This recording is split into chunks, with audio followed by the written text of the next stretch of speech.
Addressing his protege, he shouted that he should bring him the pendants immediately. Upon hearing this, Himes was shocked. He tried to influence his master's decision, saying that the artifact was made of the rarest material for a special family. In response, a nervous Gideon loudly said that he knew this, but insisted on his decision. It was not within Himes' competence to resist the master's decision, so he silently left to get the desired item, while Vincent and Arthur looked around, not understanding what kind of pendants could cause them such tension. Arthur was not going to change his mind until the very end, but he was not going to refuse in advance and still waited until the butler brought the artifact that made the boys noticeably nervous. Opening the boxes, Himes held out to Arthur pendants of incredible sophistication, which were so alluring in their appearance and radiated some mysterious animal energy. They were in the shape of a bird, which prompted Arthur to guess their origin. Vincent was the most shocked by what he saw, and Gideon, heating up the interest, let it be known that the best designers worked on their appearance so that the pendants would match the status of the royal family for which they were made. This pendant dispersed interesting animal mana, and Arthur clearly felt it on his palm. Looking closely, he said that they were definitely made from the serpent of rebirth. In response to his words, Gideon acknowledged this as true with a satisfied smile, after which, with an astonished look, he nervously asked how he had even found out about this. When the conversation turned to the snake of rebirth, Vincent adjusted his glasses and asked what kind of magical beast it was. Leaning on his butler's shoulder, Gideon, trying to add value to the pendants, explained that the rebirth snakes were a race of S-class mana beasts, as rare as dragons. According to him, they were quite famous for their unique, one-of-a-kind ability. In response, Arthur suggested that they were able to somehow preserve this ability by placing their cores inside these pendants. Gideon, snapping his fingers, confirmed his words. Just like the rebirth serpent, in times of danger, a protective shell will be created around the owner of this small artifact. This supposed defensive ability was only a small part of what the owner of this amazing pendant could boast of, because if the shell was destroyed, the mana stored inside the pendant would be released and transport the owner to the safest place known to this person. Pointing his finger at the amazing artifacts, Gideon concluded that this indicated that all the benefits of the rebirth serpent's abilities were preserved within the pendants, ensuring the safety of their owner. Arthur tried to keep his cool in the presence of the scientist, so as not to show that he was really interested. In response, he modestly asked how many times the ability of this pendant could be used. After thinking for a moment, Gideon answered that it was indeed a difficult question. As it turned out, he had already ruined 5 Phoenix cores, which were already more expensive than any other S-class core. Still, thanks to his research, he could guess that they could be used at least twice. The offer to exchange the steamboat blueprint for these artifacts was tempting, since Arthur could thus guarantee the safety of his mother and Ellie. On the other hand, he wondered if they were really made for the royal family, since in that case it could be a problem. Clutching his head and sighing heavily, Gideon confirmed his words, saying that it was the royal family who donated these rare cores to him. After that, he looked at the amazing young man and said that it didn't matter now, because what was more interesting was how such a young guy could come up with such an incredible idea and why he decided to make it public only now. Looking closely at Arthur, he asked suspiciously what he was trying to achieve by showing him such a masterpiece, not wanting to give it to a good cause. In response, Arthur said with an innocent face that he just wanted his sister to get a nice birthday present from him. Hearing his words, Vincent and Gideon felt uneasy, thinking that he was definitely lying, because the plans for an ingenious steamship are not made so easily. Continuing to twist the sheet of paper with the drawing of his creation in his hands, the red-haired trickster reminded that he was not going to reveal anything until he received an answer to the question about what purpose such a type of water transport was needed to achieve. As expected, the question put the scholar in an awkward position, since he could not reveal the kingdom's plans. Trying not to show that it was really an important thing, he replied that the curious youth would learn everything during the royal family's announcement today. Despite his attempt to end the conversation, Arthur persisted and replied that he had no doubt that a person as distinguished as Gideon would be able to provide much more information than the highly filtered speech intended for the public. Having no other choice, the scientist resigned himself to the situation and gently asked if the young man would give up the pendants if he heard everything he knew about it. Seeing that he was trying to get at least some advantage in a hopeless situation, The cunning Arthur replied that there was no point in expecting any concessions, because he was not as good as one might think at first glance. The situation, which could not be worsened in any way, was not looking good. So Gideon tried again to improve his situation by offering a deal with only one pendant of the rebirth serpent. With a falsely kind and cunning smile, Arthur made it clear that he was not happy with the change in the terms of their agreement. Seeing the indecision of the other side of the negotiations, Arthur made the old man tremble with tension at the moment when he brought a small flame to the drawing of a steam vessel.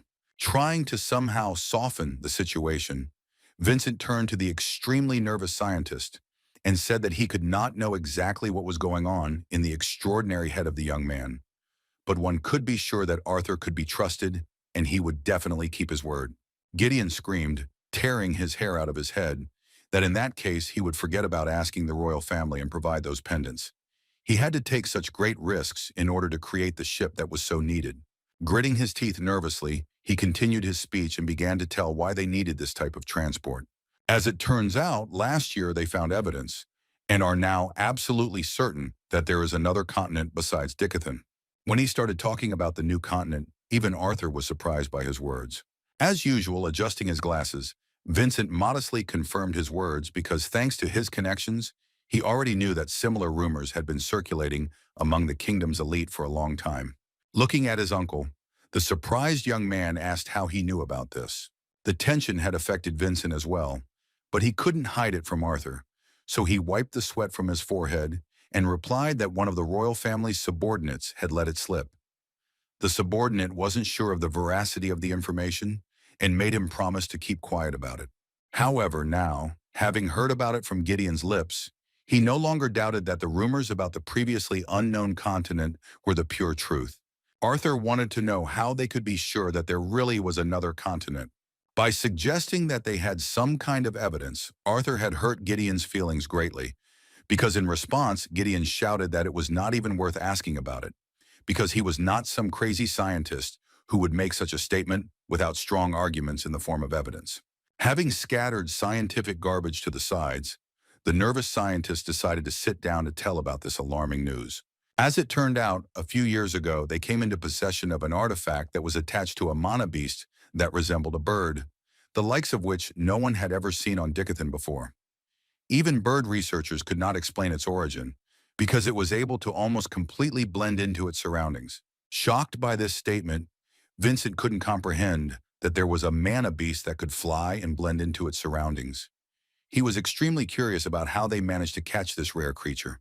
With a smug smile on his face, the scientist replied that they were actually pretty damn lucky. As it turned out, two worthless adventurers had missed a flying squirrel and accidentally shot down the bird. The worst part of the situation was that the bird had such a complex artifact attached to it that he had only figured out what it was for last year. His conclusion confirmed their suspicions. Arthur, listening attentively to the story, asked in response not to delay in explaining what that artifact was capable of. Before answering, the scientist asked the young man if he understood that only members of royal families had access to this information. Understanding what he was getting at, Arthur slyly replied that in that case the drawing on this paper was even more important, since even royal families did not know its contents. Even the great Gideon could do nothing against Arthur. The provocation worked with surprising efficiency, and the enraged scientist immediately responded that the artifact was capable of recording and storing moving images. Despite his words, suspicious Arthur still wanted to check with the scientist if it was true. Thus, he once again touched his pride, and he did not even know how to answer. Noticing another peak of tension between these guys, Vincent relaxed the situation, happily saying that now everything was clear. Arthur couldn't figure out how this could prove anything. To him, it seemed like a normal thing in a world with developed mana, so he thought that some unknown inventor of Dicathan could have created it. Vincent decided to answer this question. He reminded that he had mentioned earlier that he was going to introduce him to one of the most experienced inventors and craftsmen he knew. With great pride, he introduced Gideon again, saying that this master was not just experience, but even the greatest inventor in the history of Dicathan, as evidenced by the orders of the kingdoms entrusted to him personally. Looking intently at this crazy old man, Arthur asked with disbelief whether such a person could really be the most brilliant among all the scientists of Dicathan. Once again hurting the genius's feelings, Arthur made Gideon justify himself by saying that if he brought any inventor from this continent, then he would bow to him so low that his forehead would be underground. Not paying much attention to this notion, Arthur asked with some mockery whether it was true that because the supposedly best inventor among humans could barely understand the technology hidden in this artifact, the royal families immediately assumed that it was created outside of Dicothan. Tired of life and the taunts of the impudent young man, Gideon no longer had the strength to react to another provocation. Asking if it was necessary to formulate everything in such a way, he nevertheless confirmed his words with displeasure, saying that it was also worth considering the fact that the artifact contained detailed moving pictures from all three kingdoms. Nodding his head in response, Arthur showed that he still believed their assumption. His next boring reaction once again infuriated the brilliant scientist, and he asked with displeasure why he was so calm when it came to the possibility of the existence of a continent on which there were not only very skilled inventors, but also probably even more powerful magicians. In response to his emotionality, the red-haired boy gently pushed the old man away and replied that he really understood how important it was for them.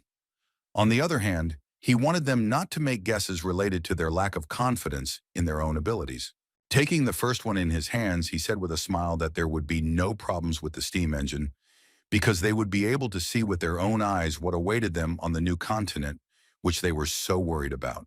The deal was successfully concluded, and Arthur, who got even more than he wanted, ended the visit satisfied with the result.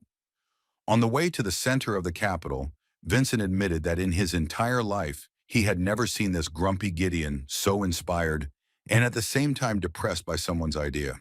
Remembering the emotions of this supposedly brilliant scientist, Arthur was surprised that he was actually arrogant because of his unrivaled intelligence at that moment.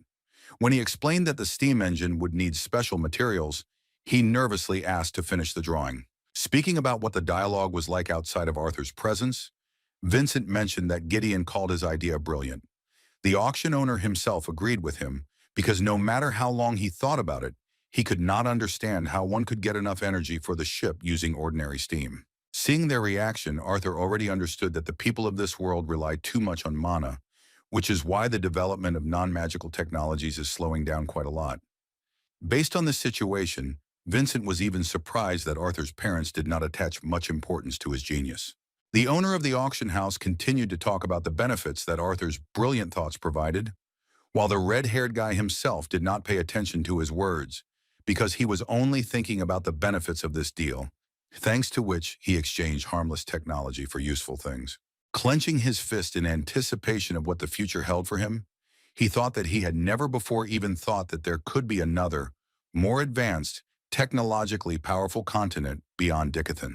The thought of how excited Gideon had been during the conversation about the new continent did not leave him even after he left the workshop. With a smile on his face, he continued to think that this was really just the beginning of his journey in a new world full of secrets.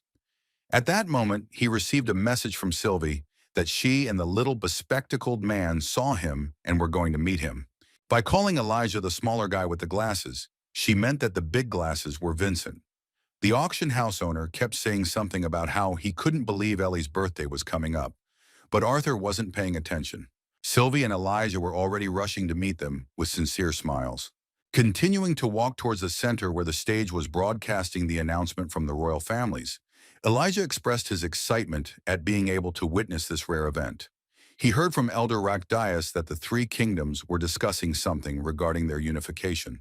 Hearing another detail about the sudden announcement, Arthur suspected that if it was indeed true, then it was probably related to the discovery of the new continent that Gideon had recently mentioned. Winking at Elijah, Vincent said that he already knew what was going to happen, but he wouldn't give away the details in advance so that it would be more interesting for him to watch the announcement. Suddenly, the boys felt some screams and sounds of fighting. Looking across the street, Elijah was horrified by what he saw.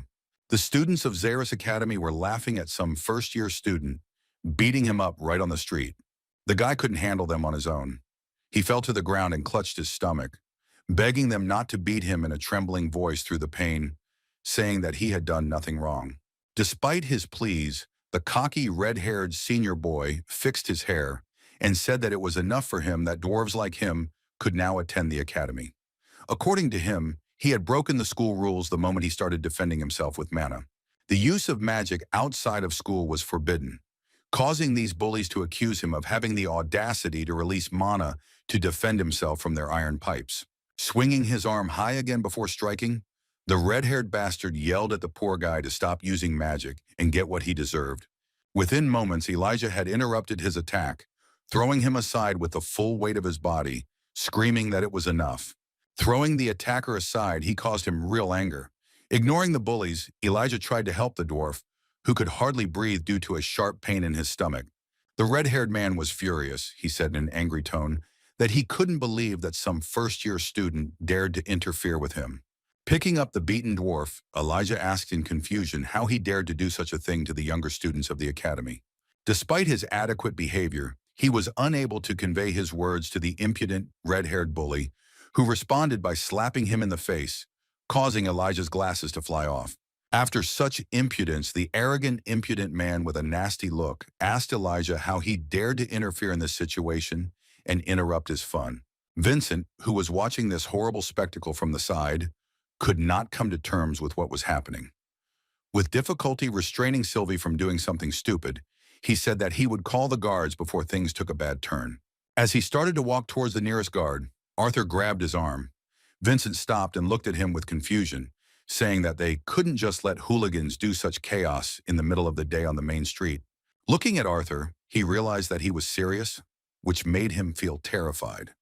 Now he understood that his opinion no longer had any influence on this young man. Meanwhile, the bullies were about to continue their fun, this time beating up two students from the Gnome Kingdom at the same time.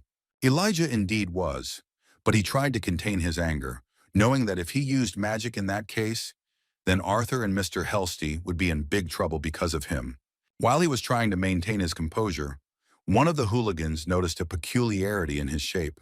It was only at this point that they realized that it had the symbol of the Kingdom of Darv on it, just like the poor guy they had beaten up earlier. Noticing this, the thugs were surprised, realizing that the turn of events was even more interesting than they expected. Grabbing Elijah by the hair, the red-haired scoundrel, who was most likely the offspring of some noble family, arrogantly asked the dwarf if he also wanted to roll on the ground with his dirty-blooded brother. Although Elijah could easily get out of this situation, he did not use his magic. Pulling the gnome towards himself, the bully swung the metal pipe and shouted at him to grit his teeth. He expressed his intentions as wanting to make sure they got into adjacent beds in the hospital. A moment later, they heard a loud crunching sound, and the red-haired man looked away to see what had happened.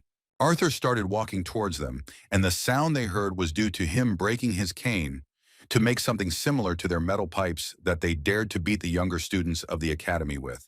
Looking in his direction, the arrogant red-haired bastard called Arthur a redneck and furiously asked him to leave if he didn't want to join the beaten kneeling ones. The green-haired bully standing next to him said with a sly smile that he wouldn't mind playing with him. After listening to their speech to the end, Arthur, filled with anger, replied with a suppressive look that if they called beating students games, then they should try their luck against him too. Meanwhile, a royal carriage pulled by a menabeast passed nearby. Inside was the prince of the human kingdom. Addressing their guard, he expressed his displeasure.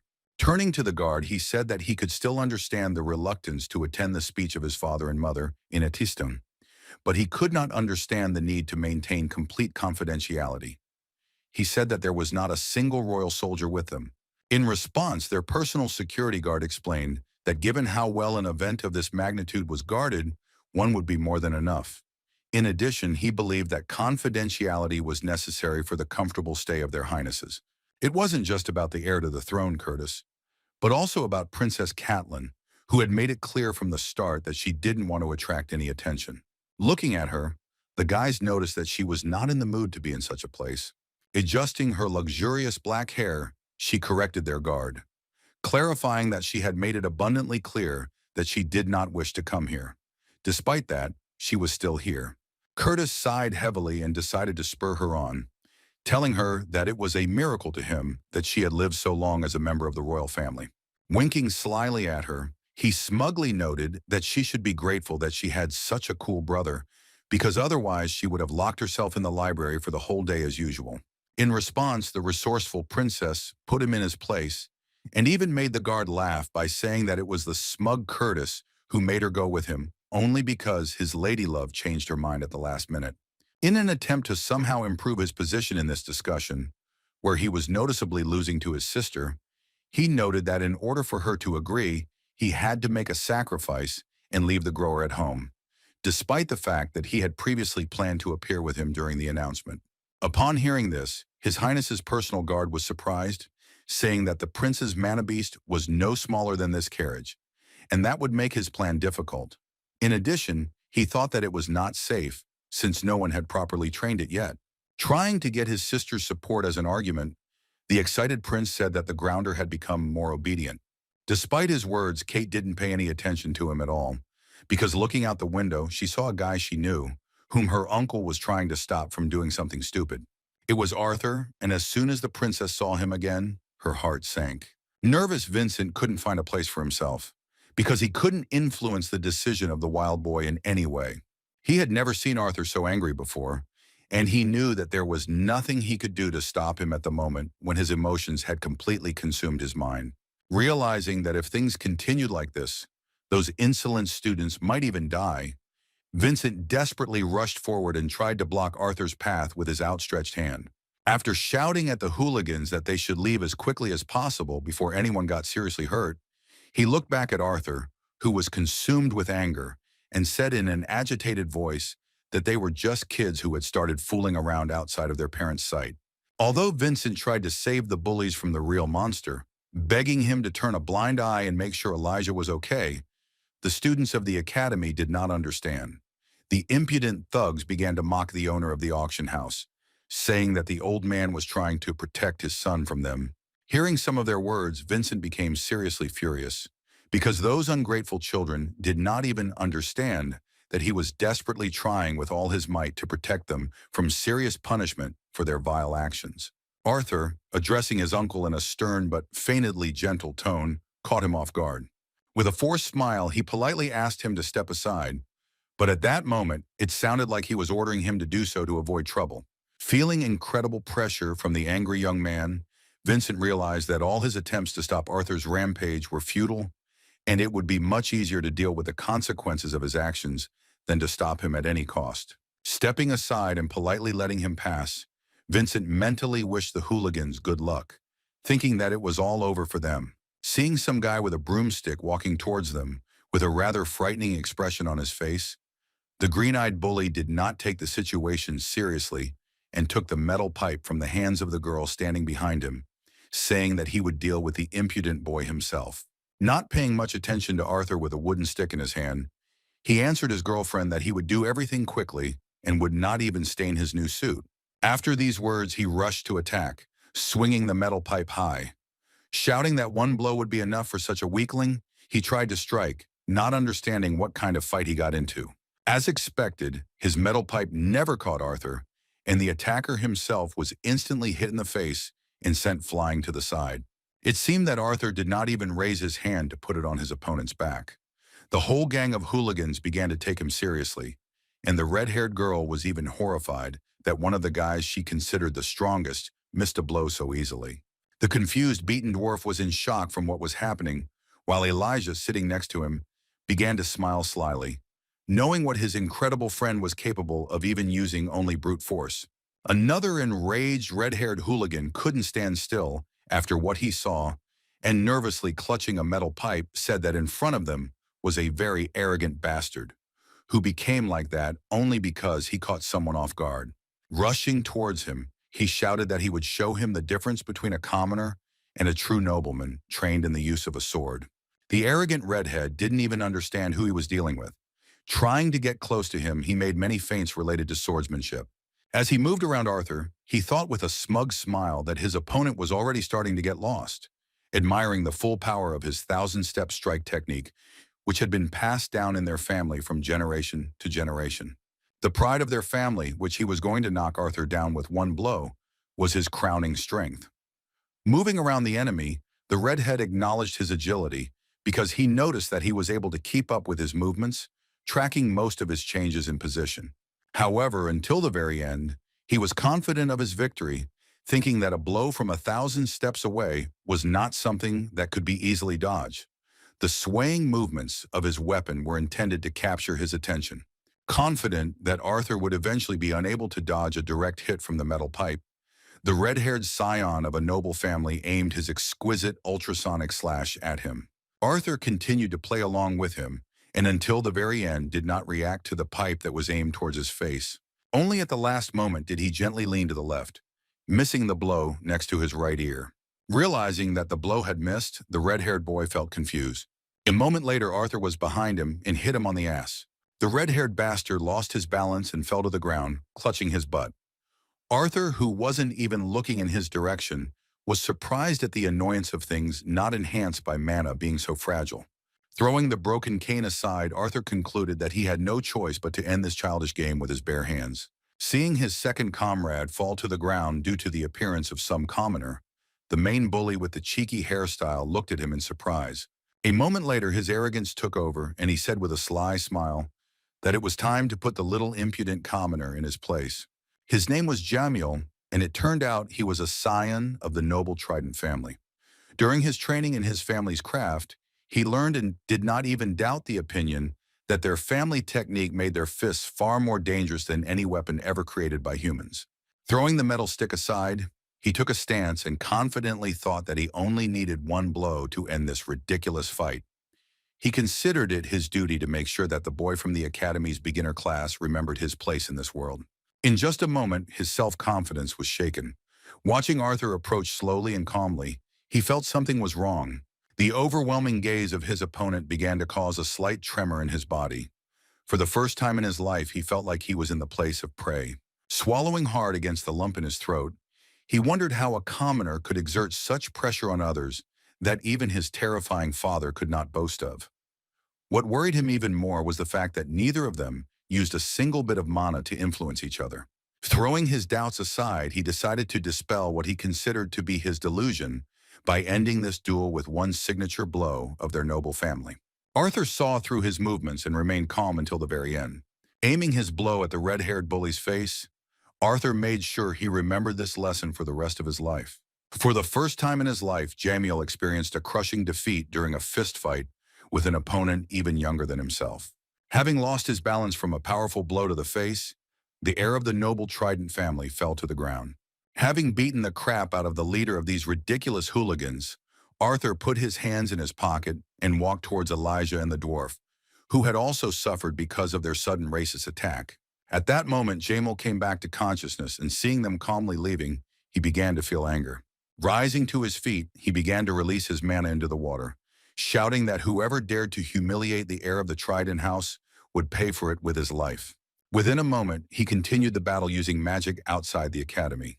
Pointing his trident to pierce the heavens, he arrogantly decided that he could finish off his offender, restoring the honor of the heir of Trident in the eyes of all witnesses. Arthur remained calm until the very end. He raised his hand only at the last moment, but the enemy's attack was suddenly stopped by the appearance of a shield of ice. The ice shield they used to protect themselves from the water trident was created by Princess Caitlin, who could not stand aside because of what she saw. The previously reserved and modest princess could not sit still in the carriage, feeling the battle that Arthur was participating in. From the moment they first met, she did not stop thinking about him, but at first he was just another boy in her eyes, similar to her immature brother and his friends. She had formed this opinion of him in the short time she had spent with him before the alarming events inside Helstia's house began. And yet, for some reason unknown to her, her interest began to warm up. Her gaze continued to cling to his sincerity and simplicity. She assumed that this was precisely why he was not like all those childish guys whom she had come to dislike during her acquaintance with noble houses. She remembered the moment when her mother hid her from the horrific sight of his battle with their disgusting court magician for the rest of her life. For the first time in her life, she saw how someone so young could instill fear in such strong people. At that moment, he only confirmed her suspicions that he was not just a child, he was completely different from other boys her age. In the eyes of the princess, Arthur was different. Because of these memories, she could not miss the opportunity to meet him again and immediately rushed to the side where the fight between the academy students was taking place. Her brother and their personal guard rushed after her, and Curtis, inheriting the behavior of the head of the kingdom, expressed dissatisfaction. Seeing the heirs of the royal family in front of them, the scion of the house of Trident and his red-haired friend felt terrified and began to tremble with fear that they would have to answer for their actions in full. Bowing low before their highnesses, the hooligans began to regret what had happened, justifying themselves by saying that they, as friends, were simply chatting carefree when some wild commoner attacked them without reason. The lies in their words made Elijah angry, and he began to shout that their words were complete nonsense. At the same time, the prince of the Trident family continued to bow, saying that they were wrong to resist the attackers. Elijah was genuinely angry at the attempts to evoke pity from the royal heirs, but a moment later he was distracted by the fact that the previously beaten dwarf's condition began to worsen. Although Princess Caitlin listened to the words of the strange students of the academy, their words did not explain why one of the dwarves was injured. The less reasonable Curtis, looking at Arthur, asked with displeasure if the boy's words were true. His intervention in the situation, with an attempt to act like a proud heir to the throne, caused displeasure in Kate because her stupid brother, as usual, blindly believed everything he heard. Without even looking in the prince's direction, Arthur replied that the ridiculous question he had been asked was simply ridiculous. Once such insolence was heard by everyone present, the hooligans were shocked by the mere thought that the invincible youth dared to call Prince Sapan ridiculous. Unlike them, Jamal, who was more familiar with the royal family and knew how to negotiate in such cases, felt a sudden advantage on their side due to the enemy's mistake, and began to laugh quietly and slyly. As expected, the reaction to Arthur's words was immediate, and the displeased guard of the heirs of the kingdom grabbed him by the shoulder and asked him in displeasure how he dared to address the Prince of Sapan with such disdain. In response to his words, Arthur grabbed his hand tightly and, looking into his eyes, coldly replied that his speech becomes rude when he hears all sorts of nonsense. The guard didn't even know what to answer. He was shocked at how strong the little boy was, that he grabbed his hand without even using mana. Carefully removing his hand, Vincent stepped into this dangerous conflict and, with a sense of guilt, politely apologized to the representatives of the royal guard for his nephew's insolence. After these words, he explained that with his behavior, Arthur wanted to say that the words of those children were a lie. Seeing Mr. Vincent Helstia in front of him, the heir to the royal throne was surprised by his presence and asked what he was doing there. Standing next to the victims of the bullies, Vincent replied that they were simply going to the square to listen to the announcement of the royal families of Dickathan. But on the way, they came across a group of bullies who were beating up a poor boy from the dwarf race.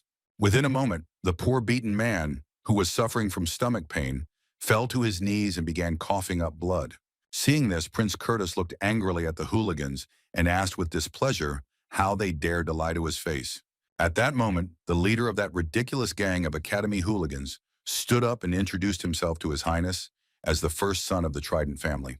Hearing that this guy was indeed from a noble family, and also from a very influential family, Curtis thought that the situation was becoming more and more complicated, even despite the attackers being wrong.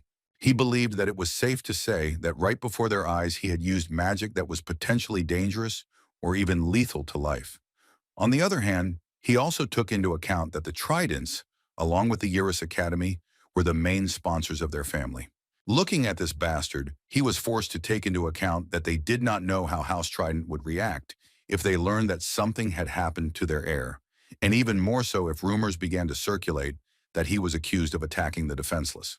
The prince's reasoning was obvious, and Jamal himself understood perfectly well that he, due to his origin, was still in a winning position. With a sly smile, he thought that everything was allowed to him, and what had happened would probably go unpunished without consequences. Princess Caitlin, who was more reasonable and adequate compared to her brother, decided to voice the accusation against Jamal for using magic in a public place. But at that moment, Curtis interrupted her. Trying to somehow smooth over the situation, he took on a leading role in the conflict trial and said that no one was seriously hurt, and therefore one could turn a blind eye to what was happening. Jamal, who stood before them with his head down, was already mentally rejoicing at his seemingly unconditional victory. Considering how much gold his father had invested in this kingdom, he had no doubt that even the royal family would condemn him for what he had done. Thinking that everything was coming to an end and he would be able to return home, starting to think about a plan to take revenge on his offender, Jamil suddenly heard Arthur's voice. As it turned out, his offender had taken a two-way communication scroll from his uncle, but it was not yet clear what he had in mind. The Trident boy remained calm, thinking he would get away with it. However, when Arthur began his relationship with Cynthia Goodsky, he began to wonder about what was happening. Even so, he doubted that the kid had made the right decision. He thought that Arthur was nothing but a fool for daring to deal with the headmaster of Xyrus Academy in person, despite being some commoner. Without looking at the scroll, Mrs. Cynthia established a connection, and thinking that she was dealing with Vincent, first of all said that he knew without her that she did not like such sudden appeals. Just a moment after Arthur introduced himself, a sincere smile appeared on her face, and she, changing her tone to a more gentle one, joyfully said that she was very glad to hear from him after such a long time without personal meetings. Looking at the bullies, Arthur calmly said that he needed her to expel a boy named Jamil Trident and his group of friends from the academy for their racist taunts, beating up a dwarf, and using lethal magic in the city. After his self-confident speech, even Jamil felt a slight tremor throughout his body. In response to his words, Director Goodsky began to get nervous, especially noticing that he was talking about the heir of the noble Trident family. When she started to say that it was unlikely, Jamil stopped hiding his smug, insolent smile. He believed that even if the commoner had some connection with the director, it was impossible for her to take his side, given the influence their family had throughout the continent. Realizing that Goodsky was not taking his request seriously, Arthur responded in a more serious tone that in that case he would reconsider his decision to enroll in their academy. As soon as such a threat was made to the director, she immediately said that everything would be done. A moment later, the group of hooligans who had attacked the poor fellow heard her say that from that moment on, they were expelled from the academy. Such an influence on Mrs. Goodsky shocked the representatives of the royal family no less than the hooligans themselves, and Vincent began to smile slyly and smugly. After this situation ended, the impudent children from noble families had no choice but to accept what had happened and tremble at the thought of what would happen when their parents found out about what had happened. The Trident family member who had the communication scroll, beaten with one precise blow from Arthur, received a call from his angry mother a few minutes after his expulsion, who began yelling at him about the situation and demanding an explanation. Due to the condition of the gnome, who was brutally beaten by hooligans, an ambulance was called for him. The heir to the royal throne, addressing Arthur, asked him to apologize for the earlier misunderstanding. As a prince, he stated that he was obliged to be impartial and not to unconditionally believe the first words he heard. With a smile on his face, Arthur replied that he also wanted to apologize for his behavior, justifying his cold and even insolent speech by the fact that he had succumbed to emotions associated with anger at the impunity of the hooligans who beat up the poor guy. Curtis shook his head and said that he had every right to do so.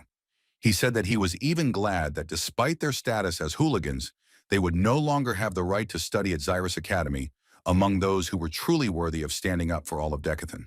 With firm conviction, he concluded by declaring that there is no place for racism on this continent. Having dealt with the sudden problem, Curtis returned to the carriage where Kate was already sitting. Turning to his sister, who did not take her eyes off Arthur, he said that despite the vague memories, he remembered that he felt the same way at the moment when they first met this strange nephew of Mr. Helstia. By saying that his sister was ignoring him again, he was trying to convey that he didn't think Arthur was a bad guy. Suddenly, the princess finally decided to turn to Arthur. She really wanted to invite him to have a cup of tea sometime, but all the shy princess had the courage to do was hold her breath and fix her hair when she saw him. Surprised by her sudden attention, Arthur asked what Her Majesty wanted to say. Squeezing the window frame, Kate said with a sweet smile that she couldn't wait to see them at Xyrus Academy. This attitude towards Arthur on the part of the princess shocked Vincent and Elijah, and Arthur himself bowed politely, saying that he was also looking forward to this moment. As soon as their short conversation ended, the princess sat down with relief. Shocked by what happened, the heir to the throne forgot about the royal family's manners and began shaking his personal guard, asking what happened and if his heartless sister was really capable of such empathy. When the boys arrived at the central square, there was already a huge crowd, and on the stage were the royal magicians who were establishing communication with the place from which the royal families were going to make an announcement to the entire continent of Decathlon. At the site, they met the rest of the family, who had arrived at the event a little earlier. When they met, Ellie noticed that Elijah's cheek was swollen and pointed at it with a finger, asking what happened. He responded to her words with an awkward smile, saying that he didn't know what to say about it. Arthur didn't pay attention to this. His thoughts were about the fact that soon all these people would find out that beyond their continent, there was another mysterious and perhaps even hostile continent. He was waiting to see what their reaction to this news would be. What really bothered him was the fact that another continent was spying on Dickathan using a mana beast that could disguise itself and carried a recording artifact that was far beyond the capabilities of the local inventors. He had been troubled by the idea that they would only do this if they were afraid of them or had malicious intent. Now he wondered if he had done the right thing by increasing the likelihood that Dickathan would reach the new continent. On the other hand, there was a chance that it was for the best, because if they were truly hostile, they would have the opportunity to be prepared, or even to strike preemptively. His anxious thoughts were suddenly interrupted by his mother's words. She was worried that he seemed even more absent-minded than usual, but Arthur assured her that everything was fine. With a kind smile on her face, she replied that she would pretend that he was occupied with the thoughts of an ordinary 12-year-old boy. As she smoothed his hair, she said in a gentle tone that she just wanted him to know that his mother would worry all the time, but would never stop him from doing what he wanted to do. Unfortunately, despite the sincerity of her words, he couldn't promise her that she would never have to worry about him. He couldn't lie to her face, so with the sweet look of a loving son, he simply thanked her for her concern. Meanwhile, the start of the broadcast was approaching, and everyone present was delighted with the thought that some historical event related to life on the continent of Dickathan was about to take place. Suddenly, everyone present was distracted from their conversation by noise from the stage. Using orbs filled with mana, the royal mages began to set up a broadcast. A moment later, a huge screen appeared above the stage, broadcasting the place where the three royal families of the continent had gathered. The king of the human state greeted everyone present, addressing people, elves, and dwarves at the same time. After introducing himself, Mr. Blaine Glader said that most of the audience already knew him as the King of Sappan. On this momentous day, he declared that he would be speaking not just as the leader of the people, but as one of the representatives of the continent of Dickathan. Then, standing next to the rulers of the three kingdoms of their beloved continent, King Sapina said that they had all gathered here to give a speech that would change Dickathan once and for all. Seeing the historic event before them, everyone present in the capital's main square knelt down with their heads bowed. There was no doubt that this day would mark the beginning of a new era for the continent they all called home. Putting his hand on his heart, the king sadly mentioned that many viewers knew about the enmity between humans and elves. In response to his words, the representatives of the royal elven family present merely nodded their heads, after which they sat down in their seats. Blaine Glader did not forget to mention that the humans had previously viewed the gnomes as business partners, treating their interests with disdain. While admitting his guilt, he sincerely stated that this was definitely not the course they wanted to pursue. Clenching his fist firmly, he declared on behalf of all the leaders of the continent that they had met countless times over the past few years, trying to unite their eternally warring races. 2 years ago, they had agreed for representatives of all three races to register as adventurers. As for the past year, it also marked a new milestone in history when Xyrus Academy opened its doors to students from the kingdoms of Eleanor and Darv. Now the new generation of mages could truly make friends and create pleasant memories freely, despite the old restrictions. Continuing his address to the people of all three kingdoms, King Sapina said that given the ongoing hostility between them, the heads of state understand how difficult it will be for some to adjust.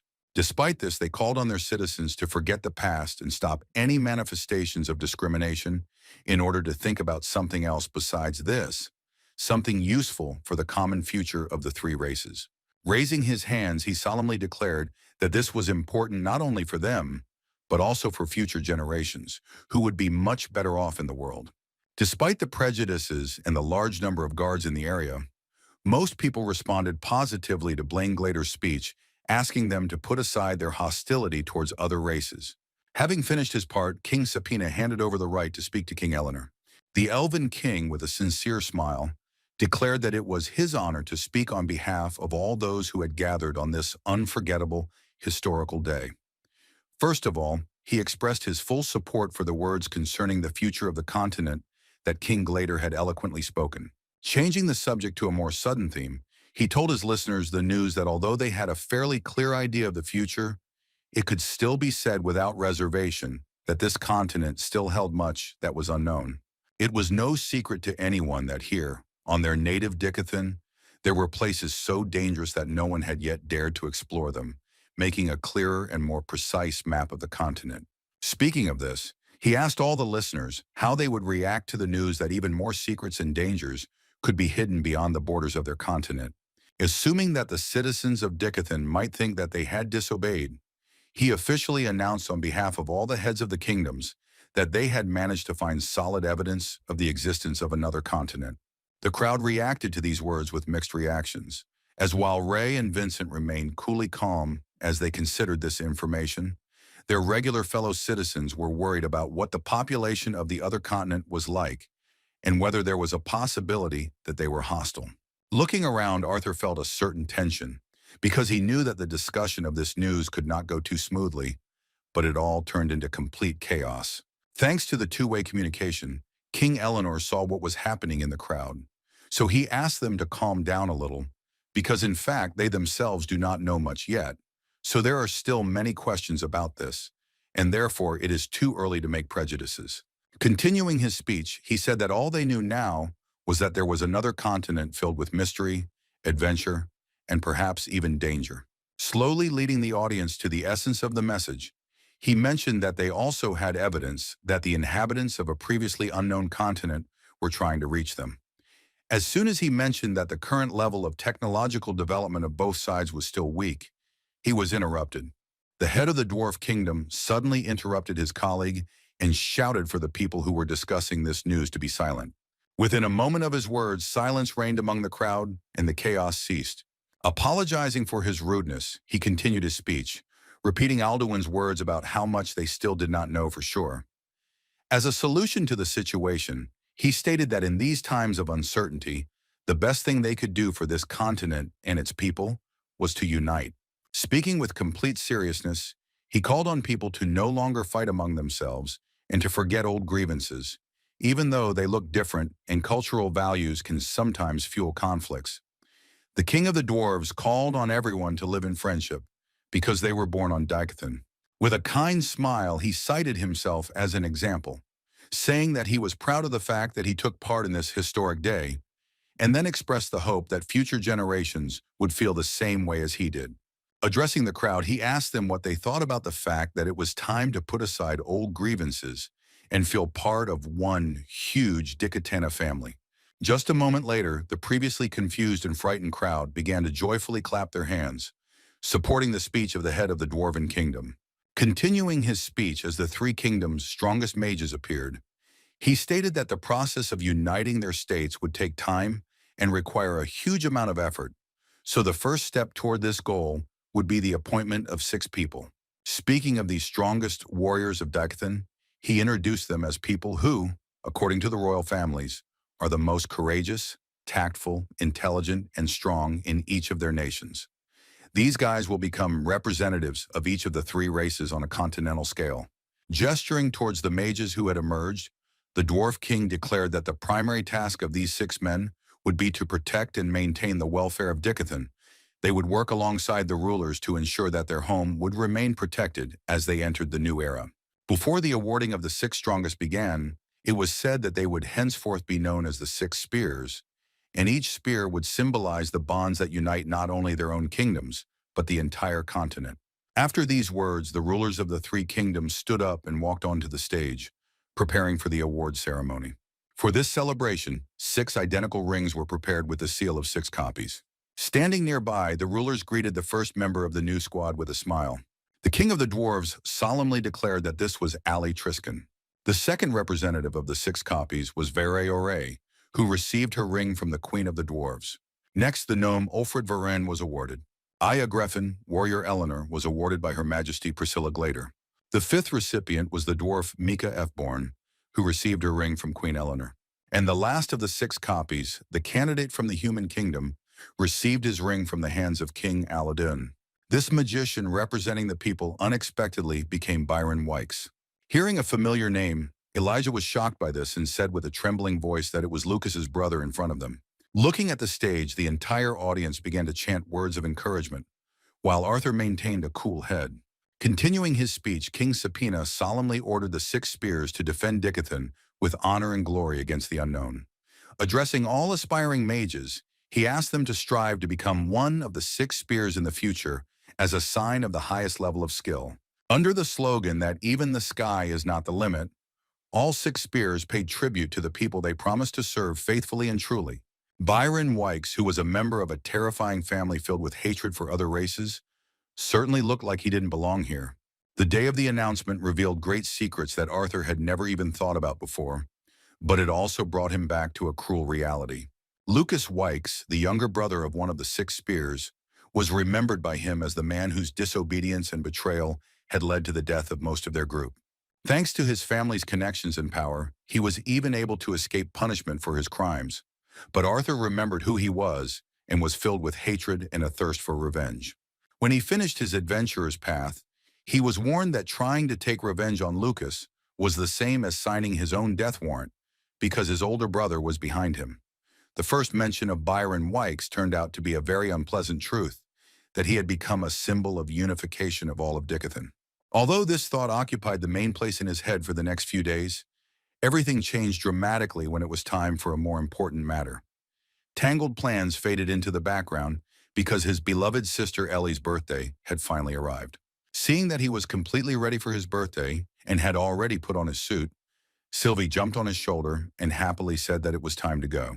Arthur picked her up and placed her back on the bed with a smile. Trying not to upset her, he apologized and said that she should stay in the room that night. As expected, she was very upset that she would miss all the fun and Ellie's birthday wishes. Trying to calm her down, Arthur gently stroked her head and told her that Vincent had warned him that some of the guests were using Ellie's party as an excuse to follow him. He explained that he had decided so only because he did not want to take risks. He asked her not to worry, promising that he would definitely send someone to bring her lots of goodies from the holiday table. His promise brought her to her senses, and a joyful smile and sparkle in her eyes appeared on her face again. Having settled this misunderstanding, Arthur said goodbye with a kind smile and went downstairs, where all the guests were gathering. Several families who were invited to the celebration had already arrived at the house. Arthur invited them into the mansion with a sincere smile, meeting them at the entrance. Families passing by reacted to him with great interest, and even the family that came with their daughter embarrassed her by asking her to be sure to ask Arthur to dance with him. Arthur expected something like this, because there were many girls his age here. At the same time, he looked around to see how Elijah was doing. He knew that he was very interested in finding a girlfriend. As it turned out, he had already found one interesting girl and was telling her, wine in hand, that he was going to enroll in Xeris Academy. Winking at her and trying to show himself from his best side, he took increasingly bold steps and even suggested that she have a bite to eat together sometime during their joint studies. Unfortunately, everything happened as usual, and he made a ridiculous mistake by spilling wine from a glass on himself at the most inopportune moment. His nervousness and clumsiness created a less than ideal situation during such an attempt to establish a relationship with a pretty girl, and even caused her to laugh awkwardly. At that moment, Arthur, trying to hold back his laughter, carefully turned away from him and began to act as if he had not seen anything, although Elijah noticed his close surveillance of what was happening. The awkwardness of the clumsy gnome's failure was corrected by Ray, who suddenly appeared on the stairs and shouted that the main figures of this holiday were about to appear before those present. Everyone got ready, and a moment later Alice and Ellie appeared, whose mother had closed her eyes. Feeling the huge number of people inside the room, Arthur's sister said with surprise that she thought they would have an ordinary, modest family party. As she carefully walked down the stairs, she wondered why she had to wear such an uncomfortable dress if there weren't going to be a lot of people there. After a few seconds, they stopped, and Alice removed her hands and said that in front of her was the reason why they had prepared so carefully for her birthday. In front of her, there was a large number of guests who happily congratulated her on her birthday to the sounds of firecrackers and applause. Her facial expression suddenly changed to one of genuine happiness, and tears of joy began to roll down her eyes. The celebration continued, and the magicians who came to Ellie's birthday began their performance, creating beautiful patterns in the air using fire and water magic. Having finished the first part, the girl's father stopped the fun and attracted the attention of all the guests by tapping a glass of wine with a spoon. Before continuing the fun, he said he would like to thank everyone present. On behalf of his precious daughter, the drunk father declared that he was honored to see such an incredible crowd gathered for Ellie's birthday. Looking at his shy daughter, he made her feel embarrassed by the words that they had been sent so many wonderful things in this life, as well as two amazing children. Continuing his speech, the drunk Ray enthusiastically declared that despite all this, there could be no greater joy for him than to see Ellie and Arthur's first dance. Hearing this, the guests began to laugh merrily and rejoice that they would see such a cute dance of children. But Ellie herself was horrified by the realization of what she would have to do in front of a large crowd. It hadn't been mentioned before, so Tabitha, standing next to Alice, whispered in surprise that she hadn't even known they were supposed to dance. She wondered if they had spent any time practicing it. The angry reaction of the mother of these children made it clear that she had only just learned about this. She was ready to kill her husband in front of everyone in order to prevent the shame of her children's ridiculous dance, which they had never done before. The whole crowd was waiting, and a frightened Ellie ran up to her worried mother to find out how to get out of this situation.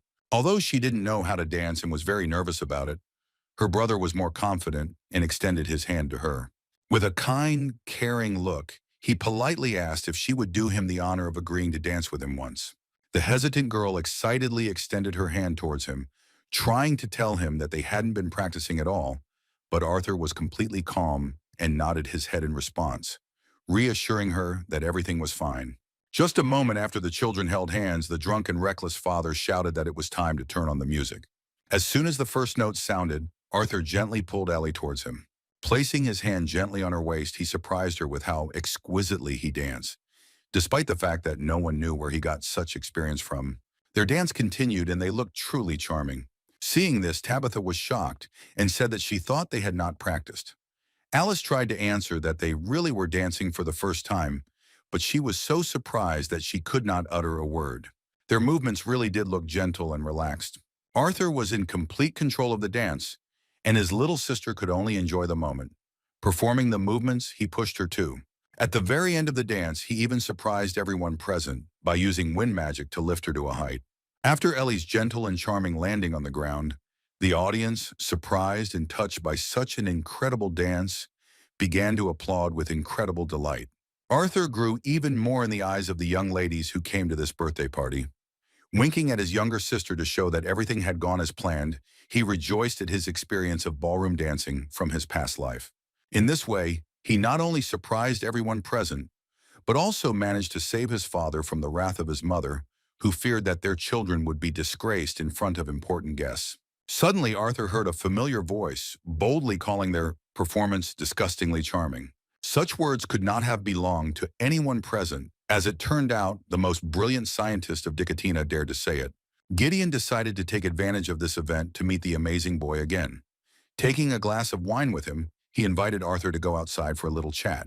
Meanwhile, another carriage stopped near the house, which was extremely different from all the previous ones in its sophistication. The green-eyed, pointy-eared maid inside the carriage said that she had heard that her mistress was quite close to Arthur Lewin. Turning to the princess, she wondered if it was okay for them to just leave a gift for his sister and drive away in silence. Looking out the window, the charming Princess Eleanor replied that she could not distract Arthur from his sister's birthday on such a significant day. Despite the incredible desire to meet him after a long time without meeting, she said that there was nothing wrong with it, because they would soon see each other at the Xeris Academy. Arthur didn't even know that Tessia was so close to him at one point. Having met Gideon, he went outside with him and began to enjoy the fresh wind with cold calm. Seeing how the arrogant young man behaved, the brilliant scientist, who doubted his own genius because of Arthur, again became enraged in his presence, due to the fact that the creator of the steam engine drawing did not pay much attention to him. Continuing to lead him to a more private location, Arthur calmly expressed the hope that the distinguished guest had not snuck into his sister's party simply to chat with him. Feeling the accusations leveled at him, the nervous scientist replied that he had even brought a gift for her. Having heard what he wanted, Arthur stopped and, looking at the scientist with some mockery, asked what he owed to the visit of the #1 inventor of all of Dicathan. After such words, Gideon, tired of such communication, said that he clearly felt the sarcasm in his words. He sighed heavily and admitted that he had simply thought that dear Arthur would be interested to know that the council had approved the design he had developed based on his drawings. At that point, the shipbuilding process had already begun, and some of the tasks had been completed. As it turned out, the kings and queens had abandoned the monarchy due to the unknown nature of the outer continent and had now turned the form of government of their kingdoms into a common council of heads of state. Reacting to these words with a smile, Arthur congratulated the scientist and said that he had no doubt that he would be generously rewarded for his work. Gideon waved his hand indifferently and said that the money, fame, and power he had acquired were not of much importance to him. He began to talk about how what he wanted was something that even the council could not give him. But at that moment he was distracted by some guys. With a genuine smile, the bravest of these children admitted that he was a big fan of his work. Unknowingly goading him for plagiarism, they excitedly said that they had heard about the giant ship he had designed for long voyages beyond the borders of Dicathan. Trying to somehow evade their attention, Gideon realized that he had no chance to escape, so he resigned himself and, turning to Arthur, asked him to stand still and wait for his return. After that, the guys took him away, asking him along the way about the ship, what does not consume mana, and how he came up with the idea of using flammable ore as a source of energy. Looking at this, Arthur only confirmed his suspicions that Gideon was not particularly happy with his fame. The guests had already begun to slowly disperse, which meant that breathing would become easier. Only those who were truly interested in their family and Ellie's birthday remained. At that moment, he heard the voice of a young girl who was desperately running towards him. It was Lily, and she was genuinely happy to have the opportunity to meet him again. Running closer, she stopped and began to breathe heavily from her run, saying that she was very sorry that they could not meet sooner. Because she was a little late to the party, she had to stay late to first wish Ellie a happy birthday. Taking her hand, Arthur reassured her, saying that her parents had already boasted about how busy she was being as the secretary of the Xeris Academy Student Council. With his caring behavior and charming look, he made her feel embarrassed, saying that now was not the time to think about such things. After that, he said with a smile that he was glad to meet them. It had indeed been a long time since they had last seen each other, so they were genuinely happy to see each other. How tall he had become during this time surprised her greatly, because he had really changed a lot. As a result, at this moment, when Gideon was busy with his fans, they managed to have a pleasant conversation. Lily told her about her past year at the academy, while Arthur told her about the part of his adventures that could be told.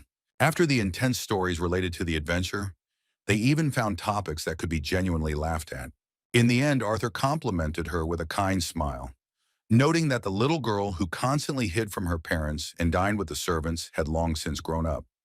The cunning uncle, who was reborn in a new world, continued to strengthen his position in the hearts of young girls. In response, the embarrassed girl decided to dwell on his words about dining with the servants, accusing him of opening her soul and showing him her priceless refuge, while he continued to laugh at her even after several years.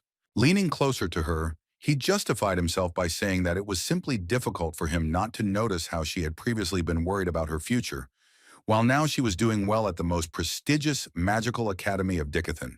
With these words, he was actually able to justify himself, and even gave another argument, saying that even at Ellie's birthday party, there are guys who look at her during their conversation.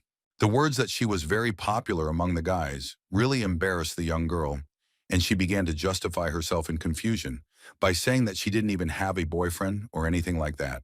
Trying to avoid eye contact, she modestly admitted that it was thanks to his help that everything in her life had changed so much. Arthur understood what she was getting at and why she had mentioned that she wasn't interested in all these guys. In an attempt to remedy the situation, he made a rather awkward speech, saying that in that case he would be the one to personally approve of the guy she brought home. Winking awkwardly, he continued to play his part, saying that he would be much harder to please than Uncle Vincent. His words, as expected, caused some sadness in the girl due to the thought that he not only did not understand her hints, but was also not at all interested in them becoming a couple. Looking away, she hesitantly agreed to his proposal. Fortunately, this conversation was interrupted by a man who drew attention to himself with an accentuated cough. Returning to Arthur and seeing the upset look of the young lady, Gideon decided to save the situation and the further awkwardness of his young assistant's conversation. Turning to Lilia, he asked if she would mind if he interrupted their conversation to spend a few minutes in Arthur's company. Seeing Master Gideon in front of her, Lilia bowed with great respect and agreed to his proposal. As she left, she said a sweet goodbye to Arthur, trying not to show her true emotions. As soon as Lily ran back into the house, Gideon reminded him that everyone knew and respected him.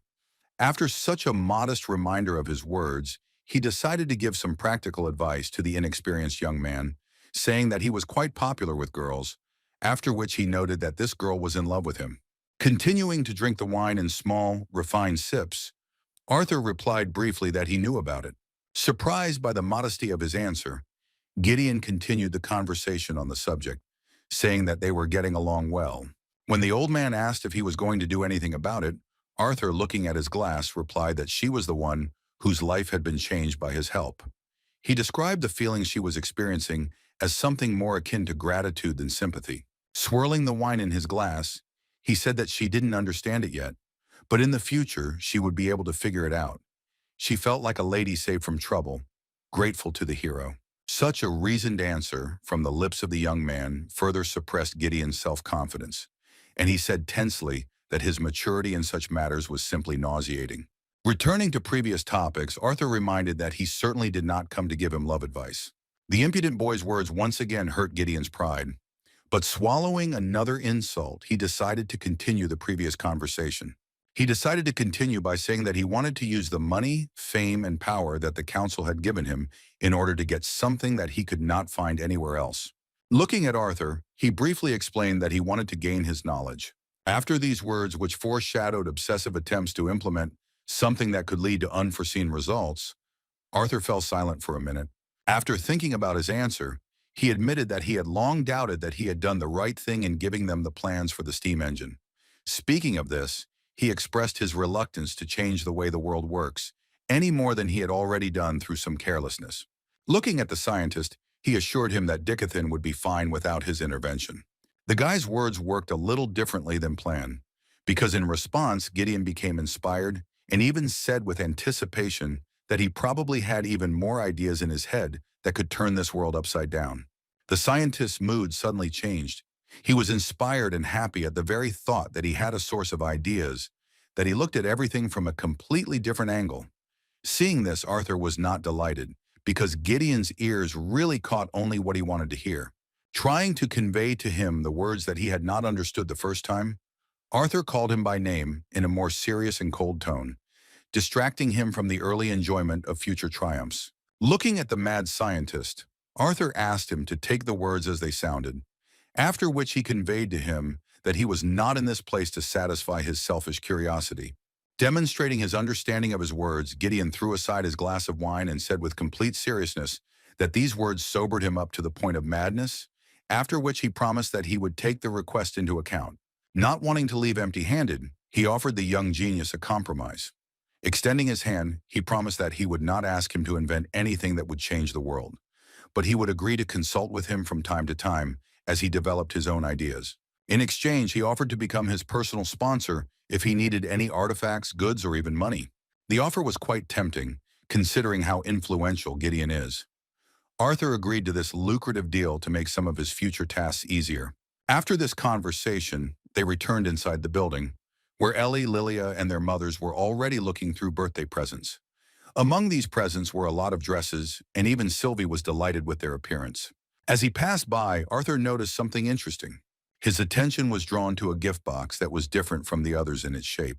At that moment, Ellie asked to bring it to her immediately because she had already managed to get tired of looking at the huge amount of clothes. Tearing the wrapper with incredible speed, she tried to guess what was inside, but the only clue was some letter. Taking it in their hands, the older brother and parents began to read the prophetic words of the author that she was probably already tired of countless dresses and tea sets. The sheet said that this gift was made in the hope that she would not stand and simply admire her brother's strength. As soon as they finished reading the sheet, Ellie opened the box, which contained a wonderful bow, which caused her sincere delight. Now the wish to become stronger and be on par with her older brother made sense, because someone thought of giving her such an important thing in the world of magic. The wonderful bow delighted not only Ellie, but also everyone present. The birthday girl began to imagine that she was a beautiful, strong archer, shooting imaginary arrows at various objects inside the living room. Adjusting his glasses, Vincent noted with a knowing look that this weapon was probably part of the elven culture of Eleanor. Ray was surprised by these words because he understood that the origin of the bow was certainly as Vincent said. While Arthur was wondering if this could be a gift from Tessia or someone from her family, Ellie finished playing with her bow and walked up to her brother, holding out her hands to him. With a sweet expression on her face, she asked him to show her what he had brought her for her birthday. As expected, the request to receive the long-awaited gift seemed impolite to her mother, and she began to pull her cheeks, saying that laughter was not how a young lady should react to such remarks from her elders. Looking at this whole funny situation, Arthur responded with a good laugh. In order not to aggravate the situation, he decided to interrupt it instead by using magic, thanks to which gifts appeared in his palms.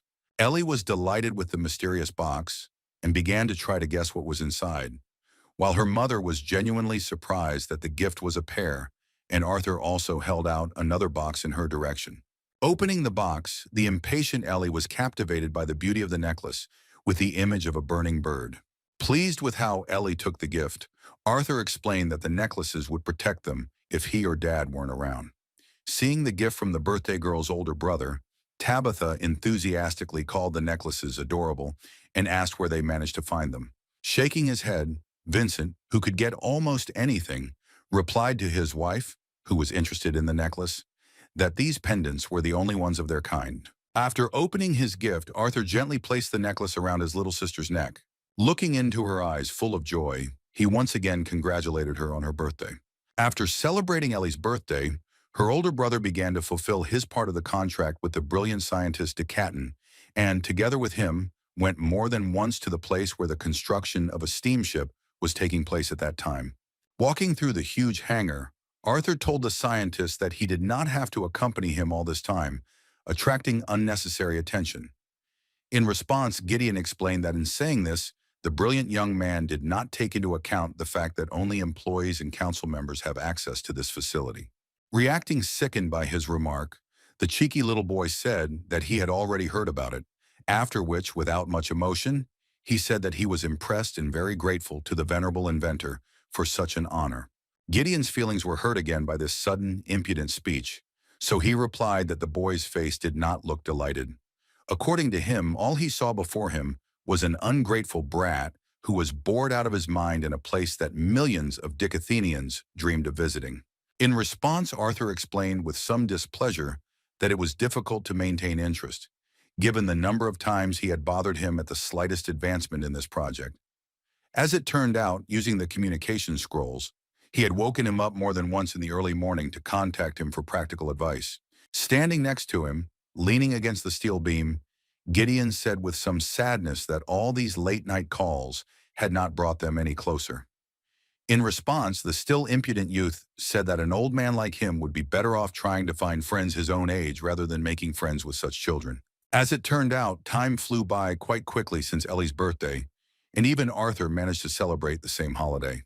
Speaking of which, Gideon remembered that his sister's birthday had been a rather extravagant celebration, so he wondered if the young genius's party had been similar. As it turned out, Arthur didn't want anything like that, and his birthday was organized in a small family circle. The scientist was surprised by his words, considering what a socialite the young man had been at his sister's party. He mentioned this topic for a reason, because he had a small gift for Arthur in honor of his recent birthday. Taking the small box in his hands, Arthur asked in surprise what it was and why the old man had not bothered to properly wrap the gift. Gideon fell for his bold provocation again, and enraged shouted at him to give the gift back. But Arthur, with a cheerful laugh, said that it was just a harmless joke. Opening the box, the young man saw some interesting bracelet, after which he thanked Gideon for his care and for everything he had done for him. As he placed the gift on his hand, Gideon replied with a satisfied smile that, compared to what the little genius had done for him during this time, it was just a trifle.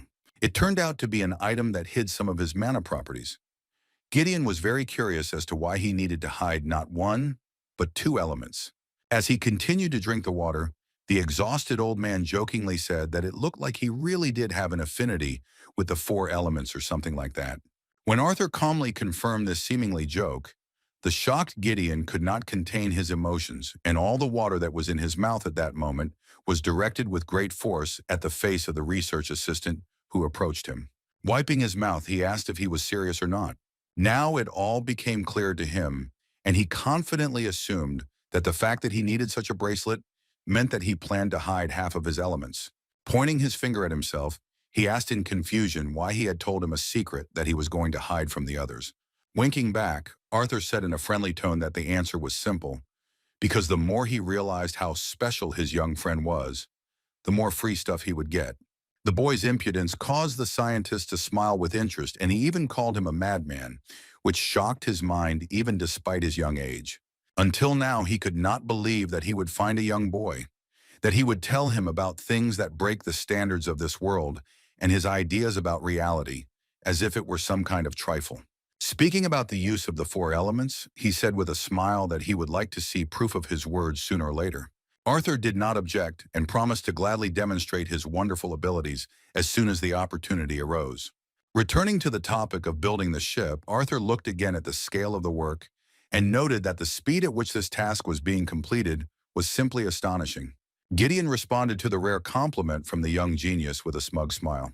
Looking at the huge, steam-powered ship, he proudly declared that almost immediately after his dear friend entered the happy days of life at the Xyrus Academy, the people of Dikaten would set off on a long voyage.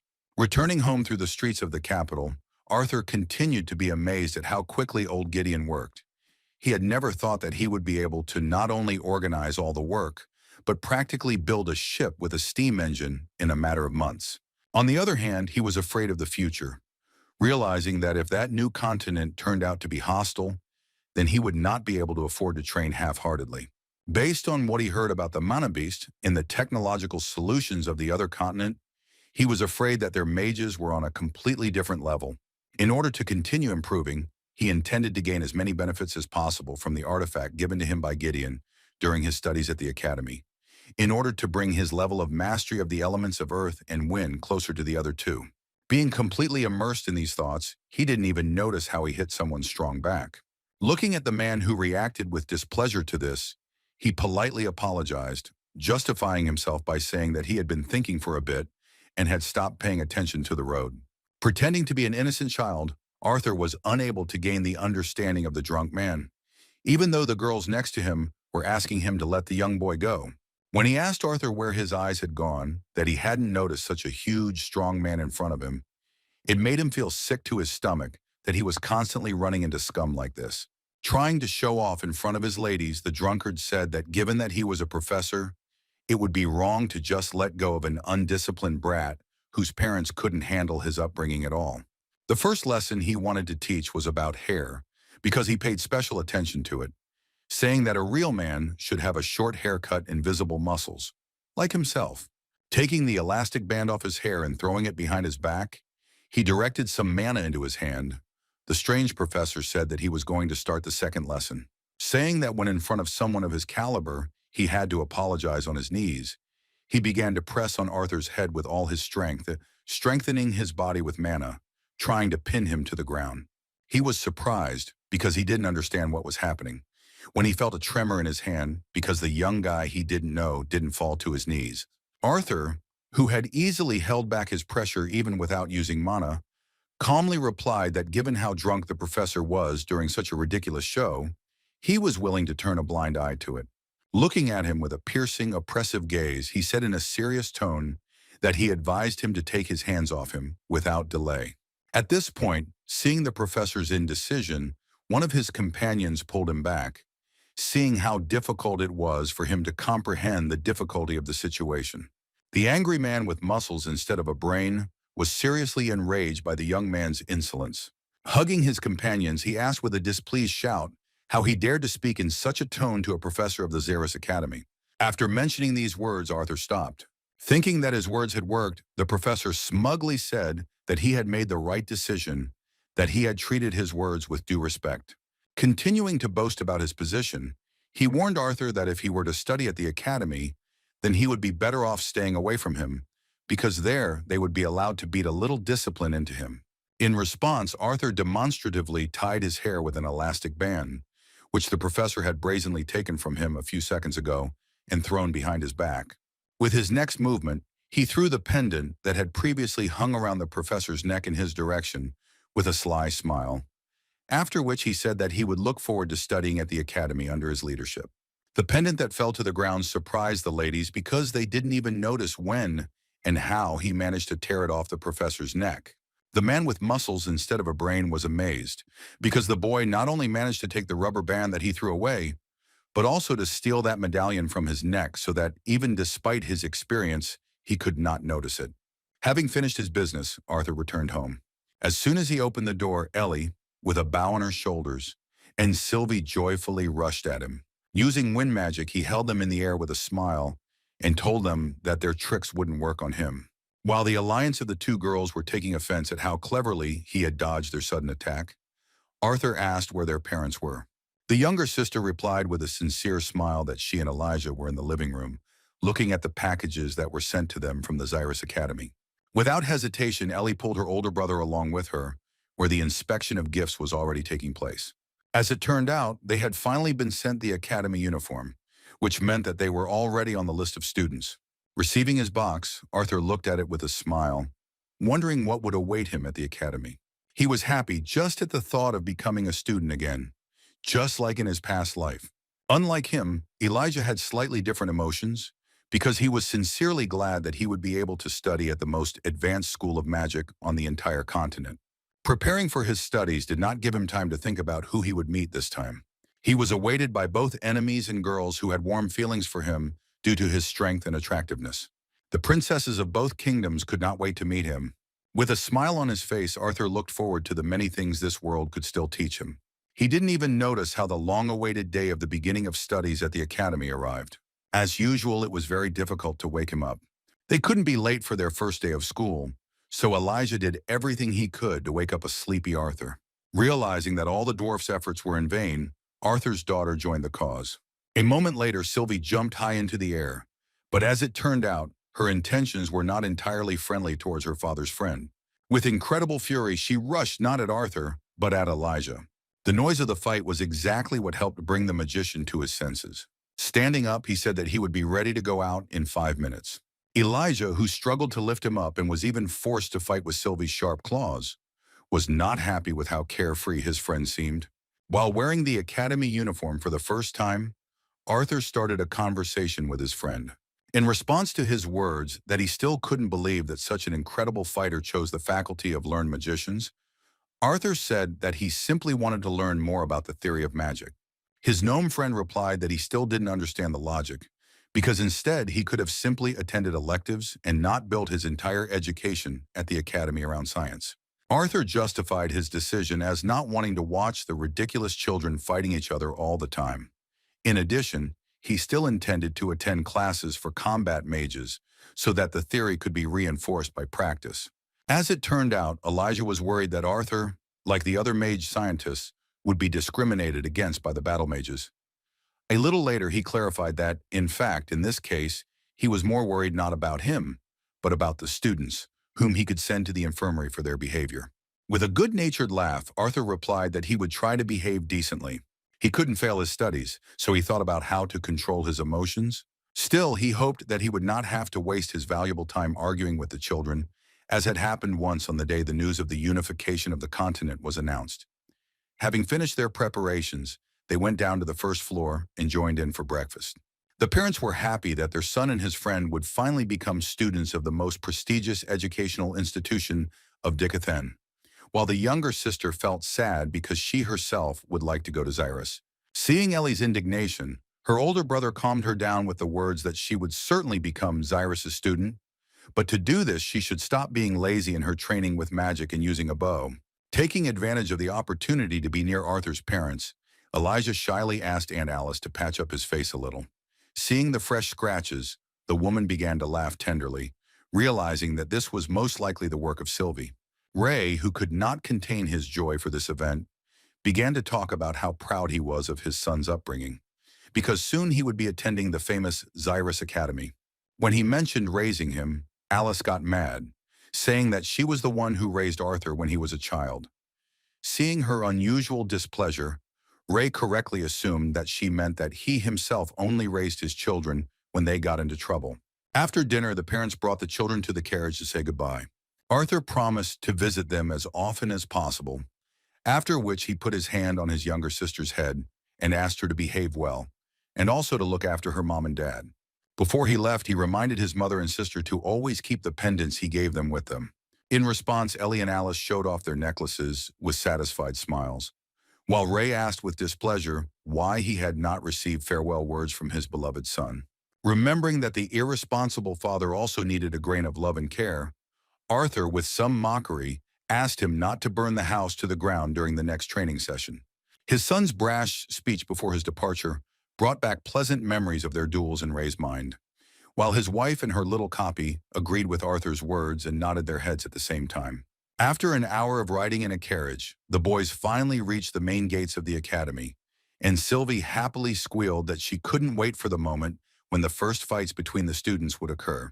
At the entrance to the huge building of the most famous Academy of Dikaten, a huge number of students had already gathered, among whom were many confused children who found themselves in this place for the first time. The use of magic was allowed here, and those who had contracts with mana beasts used them as transport or escorts. There were students of all three races here, and they were gradually trying to find a common language. For the first time in the Academy's history, all boundaries that separated children from noble and village families were erased. The confused crowd continued to gather near the entrance, but when it was time to begin registration, the Academy staff came out to them. Addressing those who had arrived for their first year of study, a man in the uniform of an Academy professor asked them to line up one by one in front of the entrance to the central building so as not to miss the obligatory opening ceremony. Elijah and Arthur heeded the request.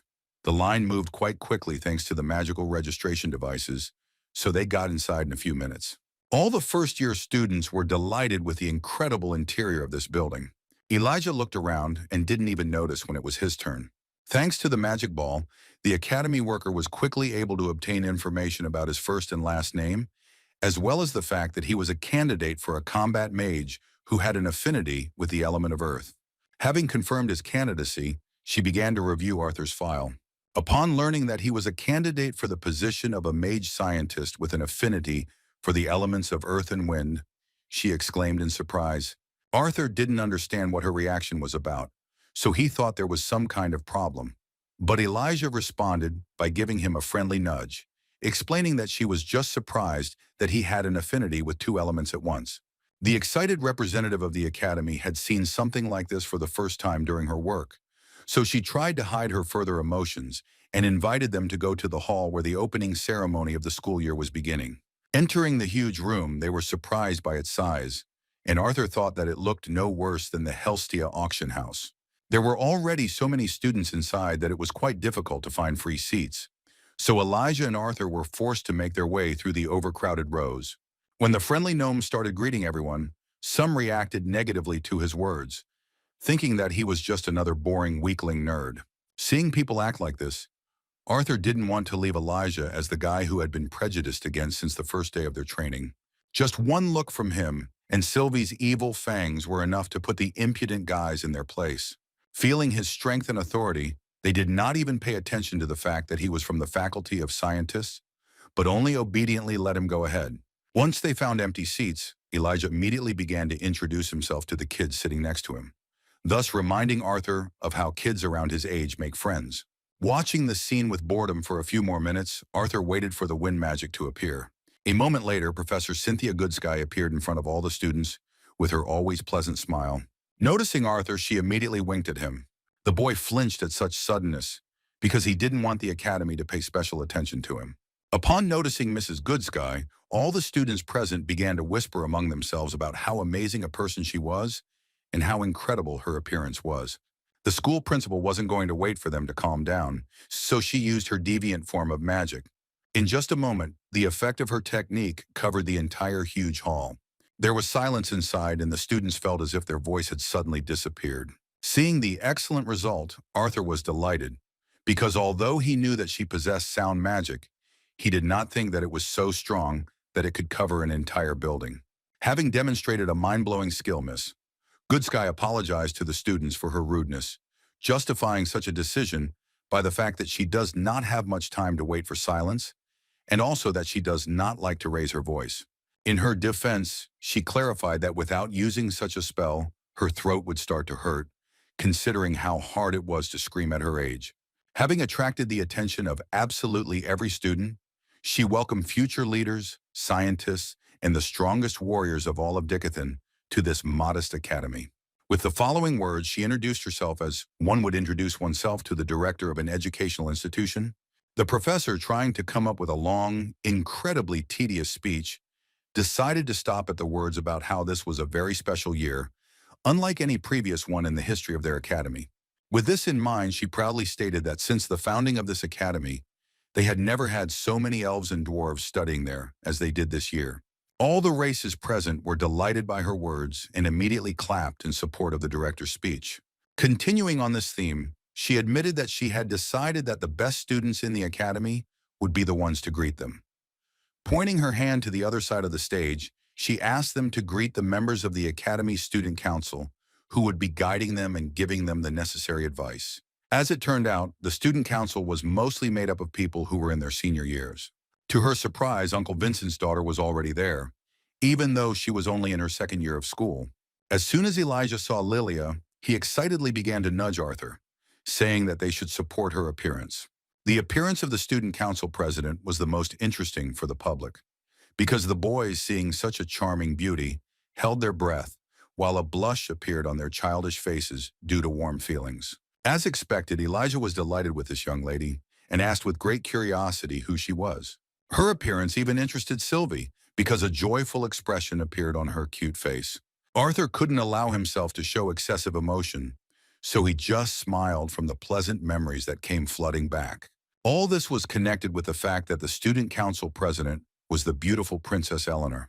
The excitement surrounding Tessia's appearance caused a lot of noise among the students, who began discussing her stunning attractiveness, discussing the rumors that she had been living on campus since last year as a direct student of Principal Goodsky. Everyone was dreaming that she would look in their direction, and the noise of the hall stopped exactly at the moment when the Princess of the Kingdom, Eleanor, began her speech. After greeting the new students of the academy, she sincerely congratulated them on entering the best educational institution for the study of magic on the entire continent of Dicathan. She was a freshman like everyone else present, but she made no secret of the fact that she had a privilege that gave her the opportunity to observe life at the academy for a year before entering. First of all, in her welcoming speech, she mentioned that, in addition to her studies, she had seen how bonds were created on this land, and also that she had witnessed discrimination against scholar mages by combat mages. Speaking about this, she expressed concern that it was hard to imagine what racial differences would lead to if even minor differences in their uniforms could create a rift between students. Taking the opportunity, she stated that the students of the new generation should, for the sake of themselves and the entire continent, discard the way of thinking of the old generation, which gave rise to hostility between different races. She wanted the students to do the same, just like the royal families who had gathered together to form a council to unite for the future of this continent. Luckily, the crowd responded to her candid speech with full support and a standing ovation. Arthur, enjoying such bold behavior of his previously shy friend, quietly clapped his hands together with Sylvie in support. His dragon daughter couldn't sit still, and calling Tess Mom, offered to go downstairs to say hello. Trying to stop her from doing something rash, he asked her in surprise why she thought Tess was her mother. Their conversation was interrupted by Elijah, who began to behave extremely strangely. As it turned out, looking at the Princess of the Kingdom, Eleanor, he said with complete seriousness and a blush on his cheeks that he had fallen in love. Arthur and Sylvie reacted to these words with rather dark incomprehension, causing him to nervously ask why they were trying to kill him with sharp looks. Sighing heavily, Arthur replied that while they were walking here, he had already managed to reveal his feelings 4 times to 4 different girls. Still, he couldn't help but agree with his friend's words about her being different from the others. Moreover, he was pleased to see her, and even said that she had really changed a little during this time. Stubbornly putting on his glasses, Elijah, who was not indifferent to the princess, latched on to Arthur's words, saying that his words about how she had changed sounded as if he was familiar not only with Princess Catelyn and Prince Curtis, but with her too. He was extremely unhappy and expressed this by saying that his invitation to the party of beautiful people was lost somewhere in the mail. Trying to calm him down with the help of Sylvia, he reminded him that now he calls absolutely all the girls he meets beautiful. Distracted from this weirdo, Arthur looked again at Tess, whom he had already managed to miss during all this time. Even though her feelings were mutual, she didn't look up or even try to find him among the rows filled with freshmen. When the congratulatory event was over, the guys went outside and Elijah, who had been watching every second of the speech of the student council president and director Goodsky with delight, began to complain that it was damn boring. Looking at Arthur, who was not listening to him at all, he noticed that the eyes of all the beauties walking nearby were riveted on him. His friend was just playing with Sylvie, and it was hard for Elijah to figure out if he didn't notice the girl's attention or if he just didn't care. This even made him a little furious, because he would have liked to be in his place. After walking a few more meters, they stopped because of the shouts of two students who started a verbal altercation. Some other red-haired bully started insulting the gnome, calling him a shorty who hopes for God knows what by wanting to become an amplifier. Their conflict attracted the attention of a small crowd, and Elijah, whose feelings were hurt by such mockery of the dwarf, invited Arthur to come closer to observe what was happening there. Seeing the blatant racism right after the welcoming event, Arthur was not particularly happy to see the blatant racism, knowing that it would not be easy for Tess to be president among such idiots. Nicholas Drayle, the impudent man who had bullied the dwarf, goaded him into agreeing to duel with him.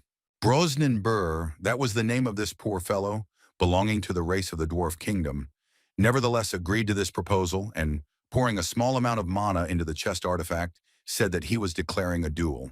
In response, Nicholas did exactly the same as the provoked boy. Pouring mana into his Xyrus Academy chest artifact, he accepted the challenge to a duel with a sly smile.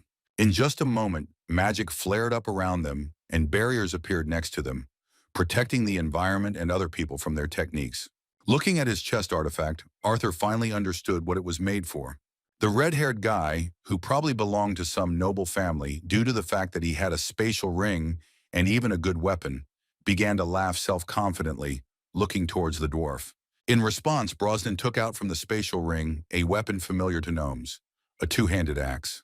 Anticipating a good fight, Elijah enthusiastically began to loudly support the dwarf, causing some discomfort among those around him due to his excessive emotionality. Arthur didn't intend to guess the outcome of the fight, so he decided to check the level of their mana core. The brash man named Nicholas was so confident because he was already at the dark red core stage, which was not a bad result for an ordinary freshman. On the other hand, the dwarf was at the very beginning level, being a black core stage booster. Although there was a slight difference in the development of their mana cores, it could only play a role if they weren't at a beginner level. In this battle, everything depended on their skills and how much time they devoted to their training. Burr was the first to attack, and the smug redhead went on the defensive, starting to use earth magic. To block his opponent's path, he took a stance and plunged his twin blades into the surface. Sharply raising his daggers into the air, Nicholas raised two huge stone walls that were supposed to slow down or ideally stop the enemy's attack altogether, ensuring that he could conveniently close the distance against the amplifier. Elijah was shocked by such use of the blade in combination with earth magic, while Arthur came to the conclusion that if Nikolai was able to control this magic like that, then this speaks not only of his talent, but also that he trained hard to achieve such mastery. Despite the agility of his opponent, the dwarf desperately rushed forward, chopping obstacles with a huge axe. Having approached his opponent closely, he swung high to strike.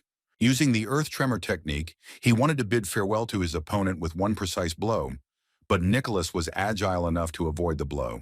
The red-haired fighter quickly appeared behind him and began a counterattack, delivering a whole series of cuts, which the dwarf stubbornly parried. Seizing the opportunity, Burr took advantage of the strength of his weapon and delivered a powerful counterattack that sent Nicholas flying back to the other side of the area their barrier was protecting. Thanks to persistent training, the red-haired daring guy managed to maintain his balance. Seeing this, the dwarf had no intention of giving him the advantage of being able to change strategy, so he immediately rushed after him. Seeing this, Nicholas grinned slyly and again stabbed his twin daggers into the surface to use some kind of trick. He waved his arms and threw dirt at the gnome. The drill didn't have time to dodge, and because dirt got into his eyes, visibility became limited. Saying that Nicholas was fighting like a coward, he opened his eyes and saw that it was too late to defend himself. His opponent managed to get close and use the earth column technique, which dealt a serious blow to the opponent's stomach. This unexpected attack knocked the gnome out of the barrier, and he, experiencing severe pain, began to cough. Approaching him and thrusting one of his daggers into the ground, a smug Nicholas said that it made no difference how he fought, because victory was victory. The crowd began to slowly disperse, and those who supported the red-haired scoundrel continued to watch the mockery, clapping their hands in satisfaction. Looking at this with disgust, Elijah thought about how Nicholas did not plan to stop, although the duel was supposed to end with the destruction of the barrier. He was right, because the madman, having strengthened his leg with mana, directed it at the hand of the dwarf lying on the ground, smugly saying that it would be interesting to see how his training would go with a crushed hand. Realizing that something terrible was about to happen, Elijah decided to stand up for his comrade. He wanted to intervene in their conflict, preventing a small disaster on the very first day, becoming a real hero among the first years. His quest to become popular with girls was doomed to failure. Because Arthur intervened in the situation with his own method, he simply shouted that he saw the student council president approaching them. Fearing that the student council might be approaching, Nicholas began to look around anxiously. Arthur, who had made such a fuss, began to play the innocent, saying that he had most likely made a mistake, while Elijah, with a reasonable look, said that he had completely deprived him of the chance to become a star. The impudent man who dared to interrupt Elijah's moment of glory did not consider it heroic, saying that he was simply trying to scare the boy who was waving swords. At that moment, the one in question suddenly tugged him by the shoulder. With an angry expression on his face, the red-haired Nicholas, calling Arthur a nerd, said that he was asking for a fight with him, daring to interfere in his duel. Arthur, posing as an innocent weakling, asked him to calm down with a kind smile, saying that discrimination was bad. After these words, he expressed his belief that the duel had ended long before he was about to injure the dwarf. Tossing him aside, Nicholas called him a skinny first year and angrily said that he himself decided when the duel ended. Sighing heavily, Arthur doubted that duels were arranged in this way here, while the impudent senior, returning to the gnome lying on the ground, threatened that he should not catch his eye outside of class. Just when it seemed the conflict was over, Sylvie decided to make a change and spat on Nicholas's neck. Feeling the moisture on his neck and hair, the high school student became really angry. Looking around with an expression of serious anger on their faces, he began to stare at Arthur. In response, Arthur, with the same stupid expression on his face, said that it was not him, but his funny mana beast. This excuse could not stop Nicholas, and with an angry cry, accusing Arthur of insolence, he began to take his blades out of the spatial ring.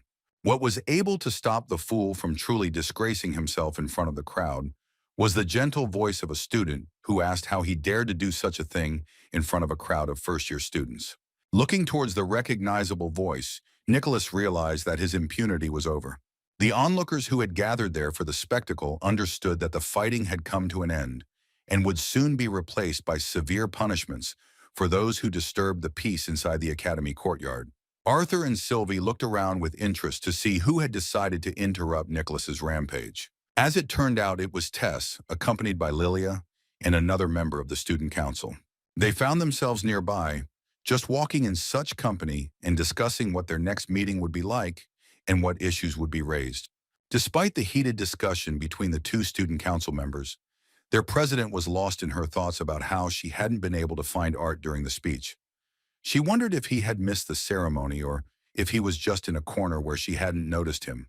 Thinking about how to react to their long-awaited meeting, she chose a model of behavior between several options. Expecting him to be struck by her appearance after so many years away from her, she wanted to act either unapproachably cold or more friendly, to the point that he would begin to feel insecure. On the other hand, she did not rule out the possibility that he might find her earlier, and in that case it would be worth choosing a completely different model of behavior. All these thoughts about the long-awaited meeting filled her with feelings and did not give her peace. Seeing how thoughtful she looked, the student council member decided to distract her by catching her off guard with his question. Looking at the frightened and very confused Tessia, who had never been like this before, The student assumed that she was not feeling well. When he suggested canceling the remaining meetings, she asked him not to make a big deal out of it, saying that she was fine. With a kind smile, she said that they couldn't waste time, because on the first day of training at the academy, they had too many plans to postpone them to other days. Looking around, she noticed a small gathering of students and the beginning of a conflict between a first-year student and some red-haired bully. Noticing her gaze, Clive introduced the red-haired boy as Nicholas of the Drayle family, saying that he was one of the most promising students who had entered last year. Looking at Arthur, he said that this was most likely a first-year student. The vice president couldn't remember the red-haired boy being in any of the promising students groups from the nobility, so he assumed he was a commoner. Having looked at the red-haired guy, the girls immediately understood who he was. As soon as Nicholas started the conflict, Lilia and Tessia shuddered at the thought that if he angered Art, then it would be the end for him. Fortunately, nothing terrible happened, because they actually intervened in this conflict in time. The appearance of the student council president seriously scared the poor guy, who was about to swing his daggers at a first-year student who was on a completely different level. The beautiful princess of the kingdom, Eleanor, looked completely serious and demanded an explanation. In response, the scion of a noble family, trying to gain the right for himself thanks to the first words of the investigation, nervously shouted that it was a misunderstanding, because he himself had only accepted the duel of the impudent gnome, while the red-haired first-year student had intervened in their showdown. In turn, Arthur, instead of unnecessary words, simply took his hand out of his pocket and greeted his old friend with a smile, calling her Tess in a friendly manner. At that moment, Lily rushed towards him and excitedly asked what happened and why he almost started fighting. Noticing their closeness, the princess was surprised that they knew each other. When Lilia explained that Arthur's father had been working with her father for several years and that they had been friends all this time, the awkward red-haired boy sowed confusion by saying that they had lived together for some time. Seeing Tess's reaction, Lilia, disturbed by Arthur's words, said that he had misled her. Things got even worse, and Tess's head was filled with mixed thoughts, because Arthur justified his words with displeasure, saying that it was the pure truth. While the red-haired heartthrob was playing with the princess's feelings, the student council vice president looked sternly at Nicholas and asked what all this meant. In response, Nicholas, feigning guilt and regret, answered in an uncertain tone that he simply wanted to scare him with a fight, and that was all. Clive, struggling with his decision, was about to let him go, but Tess intervened, saying that a second-year student had pointed his weapon at someone outside of an official duel, which was already considered a violation of academy rules and was severely punished. Moving closer to him, she explained that if he swung his weapon but stopped it just before it touched her, it would guarantee him a temporary suspension from classes. Speaking of the case in which he would touch even the tip of her hair, she threatened him with the words that in such a case, expulsion from the academy would be the last thing he should worry about. Having scared the bully enough, she looked at him piercingly with her mind-blowing green eyes, asking again how he dared to do such a thing on the academy grounds. Her words worked just fine, and Nicholas, trembling in front of the crowd of onlookers, did not know and was afraid to even move. A moment later, he bowed low and with a trembling voice turned to Arthur, speaking of his sincere apology, justifying himself by saying that he had acted recklessly out of anger. Arthur didn't even look in his direction, but only hummed some song contentedly, thereby exciting the second-year student even more, causing him to harbor a deep resentment. Finishing this absurdity, Tessia, turning to the offender, warned that his actions would be reported during the student council, after which she asked him to leave. Looking around at the onlookers gathered around, she said that it was time for them to leave too. Putting her hand to her head, she turned to Arthur and, trying to act cool, asked why he was starting a fight on the very first day. Remembering her grandfather's words about how he tries not to stand out, she couldn't understand what had happened to him, that he had decided to easily beat up a senior student on the very first day of his studies. While Elijah tried to keep Sylvie from hugging her mother, Arthur coldly asked if she was serious about drawing conclusions based on the last 5 seconds of this conflict. Tessia, believing that such a cold conversation was taking place during their long-awaited meeting, continued, wondering if he really didn't know what consequences he would have to face if something went wrong. In response, Arthur explained with a cold gaze that Nicholas had intended to seriously injure the dwarf after his protective barrier had been destroyed during the duel. Pointing his finger at the poor guy who was being beaten up and being helped by his 2 friends, He said that if Nicholas hadn't been distracted, the dear student council president would have had much more serious problems to deal with. Observing this verbal altercation, Elijah intervened, asking Arthur to calm down, because the president was also partly right. An attempt to show oneself from the best side turned into not the best result. Arthur simply turned around and began to walk away silently in the other direction, while Sylvie, following her father, began to escape from Elijah's grasp. Placing her hand on his shoulder, Lily silently let him know with a supportive look that he had done all he could. At that same moment, another guy who was present during this conversation decided to intervene in the conflict between the president and the first-year student. Grabbing Arthur by the shoulder, he asked him not to be so rude to Mistress Tessia. He asked with a displeased tone if he really grew up in a barn, since he didn't know the proper manners in the presence of a princess. Seeing that Clive was on the verge of making a mistake he didn't even realize he was making, Tess tried to stop him. The vice president glanced at her and said that he couldn't just let it go because it was vulgar and unacceptable for someone of his status to address her in such a manner. He had no doubt that all this happened because the red-haired student had not been taught manners. Sighing heavily, Arthur told the vice president that he was tired of people grabbing his shoulder like that. Considering this to be an unheard of impudence, Clive wanted to say something to him, pointing out his rudeness as a commoner, but after a moment he fell silent due to a sudden feeling of loss of balance. Arthur, looking at him with a cold and stern gaze, did not say a word as he used the slightest bit of his magic. At that very moment, before Elijah, Tess and Lilia's eyes, the student council vice president appeared in the air. He suddenly started spinning due to the wind magic that Arthur used in such a way that he didn't even have time to notice.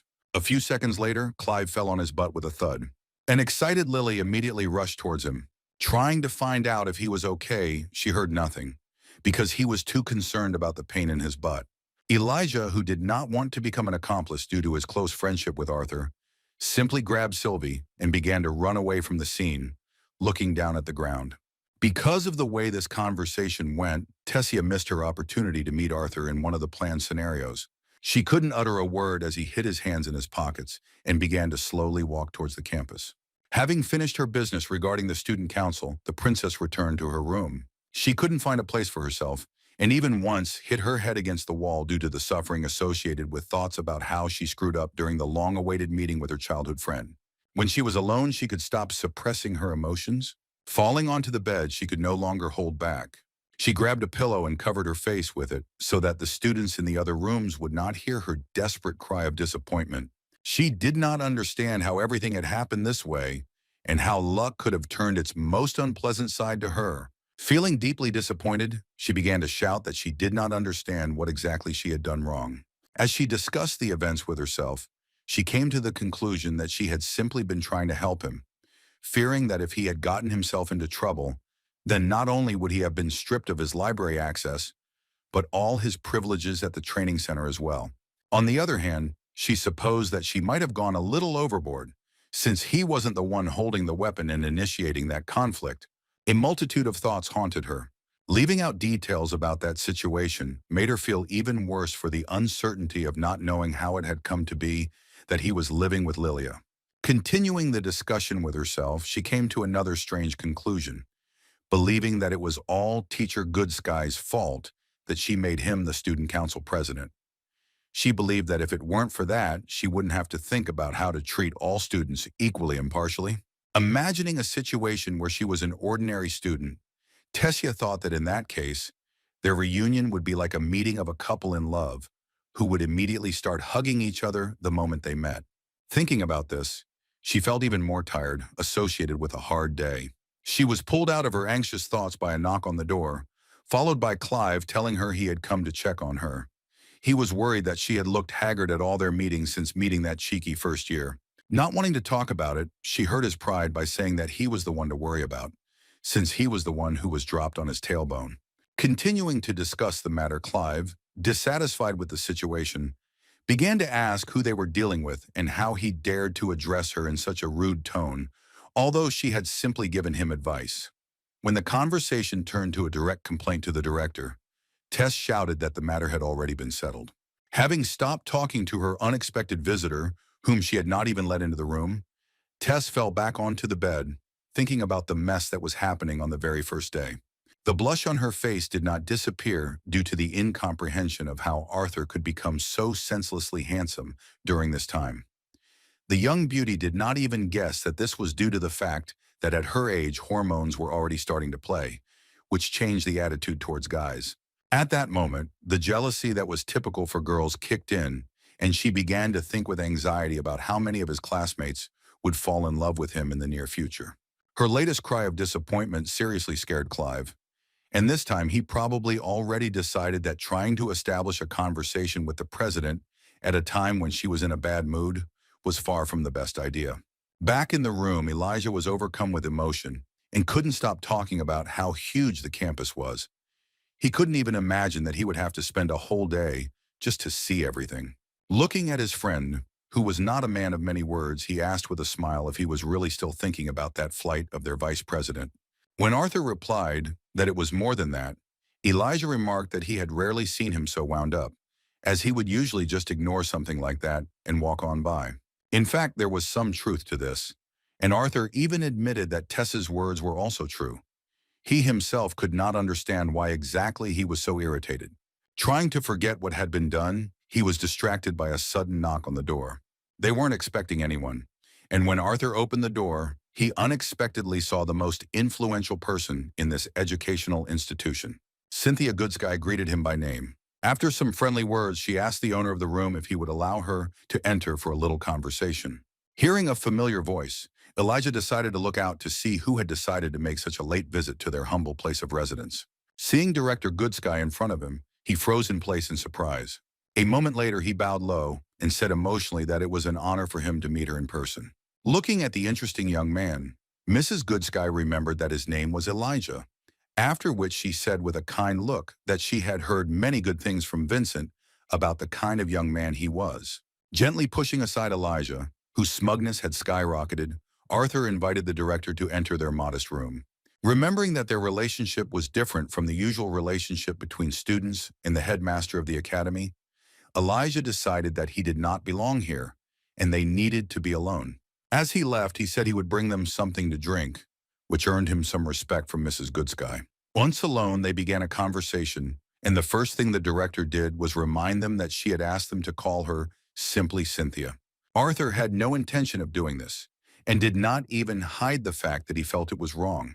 Understanding his position, Miss, Cynthia decided to change the topic of conversation and looked at Sylvie and said that his mana beast had changed noticeably.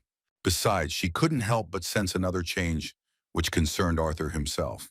When she said that she felt an affinity from him only with the earth and wind, suggesting that he was using some kind of seal, Arthur silently raised his hand, showing an artifact capable of doing this. With a heavy sigh, Director Goodsky admitted that she couldn't hide the fact that she was a little upset about this, because she had hoped to show him off everywhere as her little successor with an affinity for the four elements. Looking at his hand, Arthur decided to explain this by approaching the issue from a different angle. He had planned to tell her about it when he had a chance to meet her in person, but only now was the right moment to reveal the truth that he had made himself a problematic enemy. He said in all seriousness that he would prefer to make it so that there would be no reason to suspect that he was the same guy they had met during the adventures of the adventurers. Reacting to his words with a sly laugh, Ms. Cynthia, who already knew what he was talking about, remarked that it sounded extremely funny when someone at his age called the brother of one of the copies, and what's more, the heir to one of the most influential and powerful families, just a problematic enemy. With some sarcasm, she expressed her playful concern about who would become the real enemy for such a young monster in the future. In response, Arthur supported this game and said with displeasure that she was saying terrifying things to a child who had just begun life at the academy. Since the conversation turned to the topic of student life, Arthur also said that he needed her help with something. Realizing that this was something that only she could provide him with, Mrs. Goodsky asked what the curious young man wanted. The request in question was about his desire to attend the senior mana theory classes, especially the classes that taught deviant magic. After thinking for a moment, Cynthia replied that it wasn't that hard to do, after which she admitted that she had previously thought that the main reason he had been so slow in enrolling in the academy was his desire to fit in with his peers. In response, Arthur explained that he would attend regular classes with students his age, and would treat the advanced classes as extras. As a deviant, he was eager to learn more about mana control, considering that he himself had reached a ceiling of possibilities. He even felt a bit awkward, because another reason was that in his previous world, there was nothing like deviant magic. Still, Mrs. Cynthia did not refuse, saying that she would even give him a pass to allow him to watch the training battles of the best students. Arthur was surprised by her sudden generosity. Realizing it was a one-sided deal, he treated her words with caution, asking what the catch was. At that moment, Elijah burst into the room emotionally. He accidentally overheard part of the conversation at the door, and as soon as he entered, immediately pointing his finger at Arthur, he furiously accused him of behaving rather rudely to the director, suspecting that there were ulterior motives behind her kindness. Seeing his serious concern, Mrs. Cynthia decided to relax the situation by saying that she really had something in mind and that it was all for a reason. Having calmed down the hot-tempered boy a little, who was now busy preparing tea, Mrs. Cynthia assumed that he already knew that they had organized a student council to solve internal problems among students, including the issue of racism. Continuing to talk about this topic, she introduced the students from the student council as the shields of the academy. As it turned out, this was not enough for her, and she decided to create the so-called swords of the academy and sincerely wanted to see Arthur inside this newly created disciplinary committee. Arthur was surprised by this decision and wondered why she thought there was a need for it. In response, the director reminded him that he had already seen that this academy was full of young magicians with raging hormones who were convinced that they were kings in this life, which in turn often led to problems.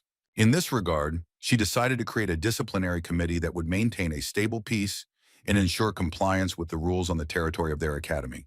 Asking a logical question about why there would be a place in the public moral committee for a first-year student who wasn't even a combat mage, Arthur himself found himself embarrassed by her words about being free to make any rules she wanted in her academy. He sighed heavily and decided to give up on the extra theory classes. It was easier for him to just learn it from the books in the library than to attract attention to himself by interfering in other people's conflicts. As it turned out, Miss Cynthia felt comfortable in such negotiations, and as an argument said that the junior courses did not have access to these books, and that even as a senior, he would still have to show his abilities as a deviant. Continuing to manipulate the situation, she asked him if he thought that over time his problem would lose its relevance. Arthur was truly furious at the director's cunning games, and Elijah, watching their tense conversation, in which they seemed to be trading favors with each other, could not understand why they looked not like a director and a student, but like some old friends. Returning to the topic, Cynthia clarified that in addition to the fact that the members of the disciplinary committee are selected according to their strength, due to which he will have peers for sparring, they will also all be given access to a private training center on the academy grounds. When it came to the fact that the participants would be selected based on strength, Arthur decided to ask a very logical question, which Cynthia Goodsky had predicted long before they met for this conversation. She immediately reassured him of his fears, saying that although the Wykes family had insisted on giving the place to Lucas, she had found a reason to refuse them in the hope that her favorite student would become part of the disciplinary committee. Looking at her with particular suspicion, Arthur asked with distrust whether she had really prepared for everything in advance, thinking through possible objections. In response, the director said that she had already learned from her own experience that it was quite difficult to resist his decisions without careful preparation. She still prevailed, and Arthur expressed hope that the training center in question would be one of those rich in mana. The director's preparation for this conversation was truly on another level, and she proved it once again. Using her spatial ring, she took out a gift for Arthur and tossed him a black box with a yellow ribbon and an identification mark on the outside, next to which was some kind of small kunai. As she left, she explained that she had also taken the liberty of ordering a disciplinary committee uniform for him in advance. As Elijah said goodbye to the director, bowing low in great respect, Arthur, looking at the box, felt a little annoyed that she already knew in advance that he would agree. As it turned out, it was impossible to escape the director's intense gaze, and at the end she even asked him to quickly make peace with the student council president. Ignoring Elijah's presence, she even mentioned with a sly smile that it wasn't good to be angry at her childhood friend for so long. As expected, this information shocked the dwarf even more than anything before. Looking at the carefree Arthur, who was trying not to show any concern regarding this topic, to unwind a little and relax the atmosphere, Arthur placed his mana beast on Elijah's head, and during a walk around the academy grounds, he apologized for not being able to tell him about this earlier, due to the circumstances. Remembering his childhood friend, who was a muscular, clingy girl, Elijah tearfully thought that his life was full of bullying. By describing the appearance of the impressive blonde, he made Arthur feel sympathy. Continuing to follow his friend, Elijah did not forget to complain that after such close communication with the princesses, all he could do was flirt with the gods.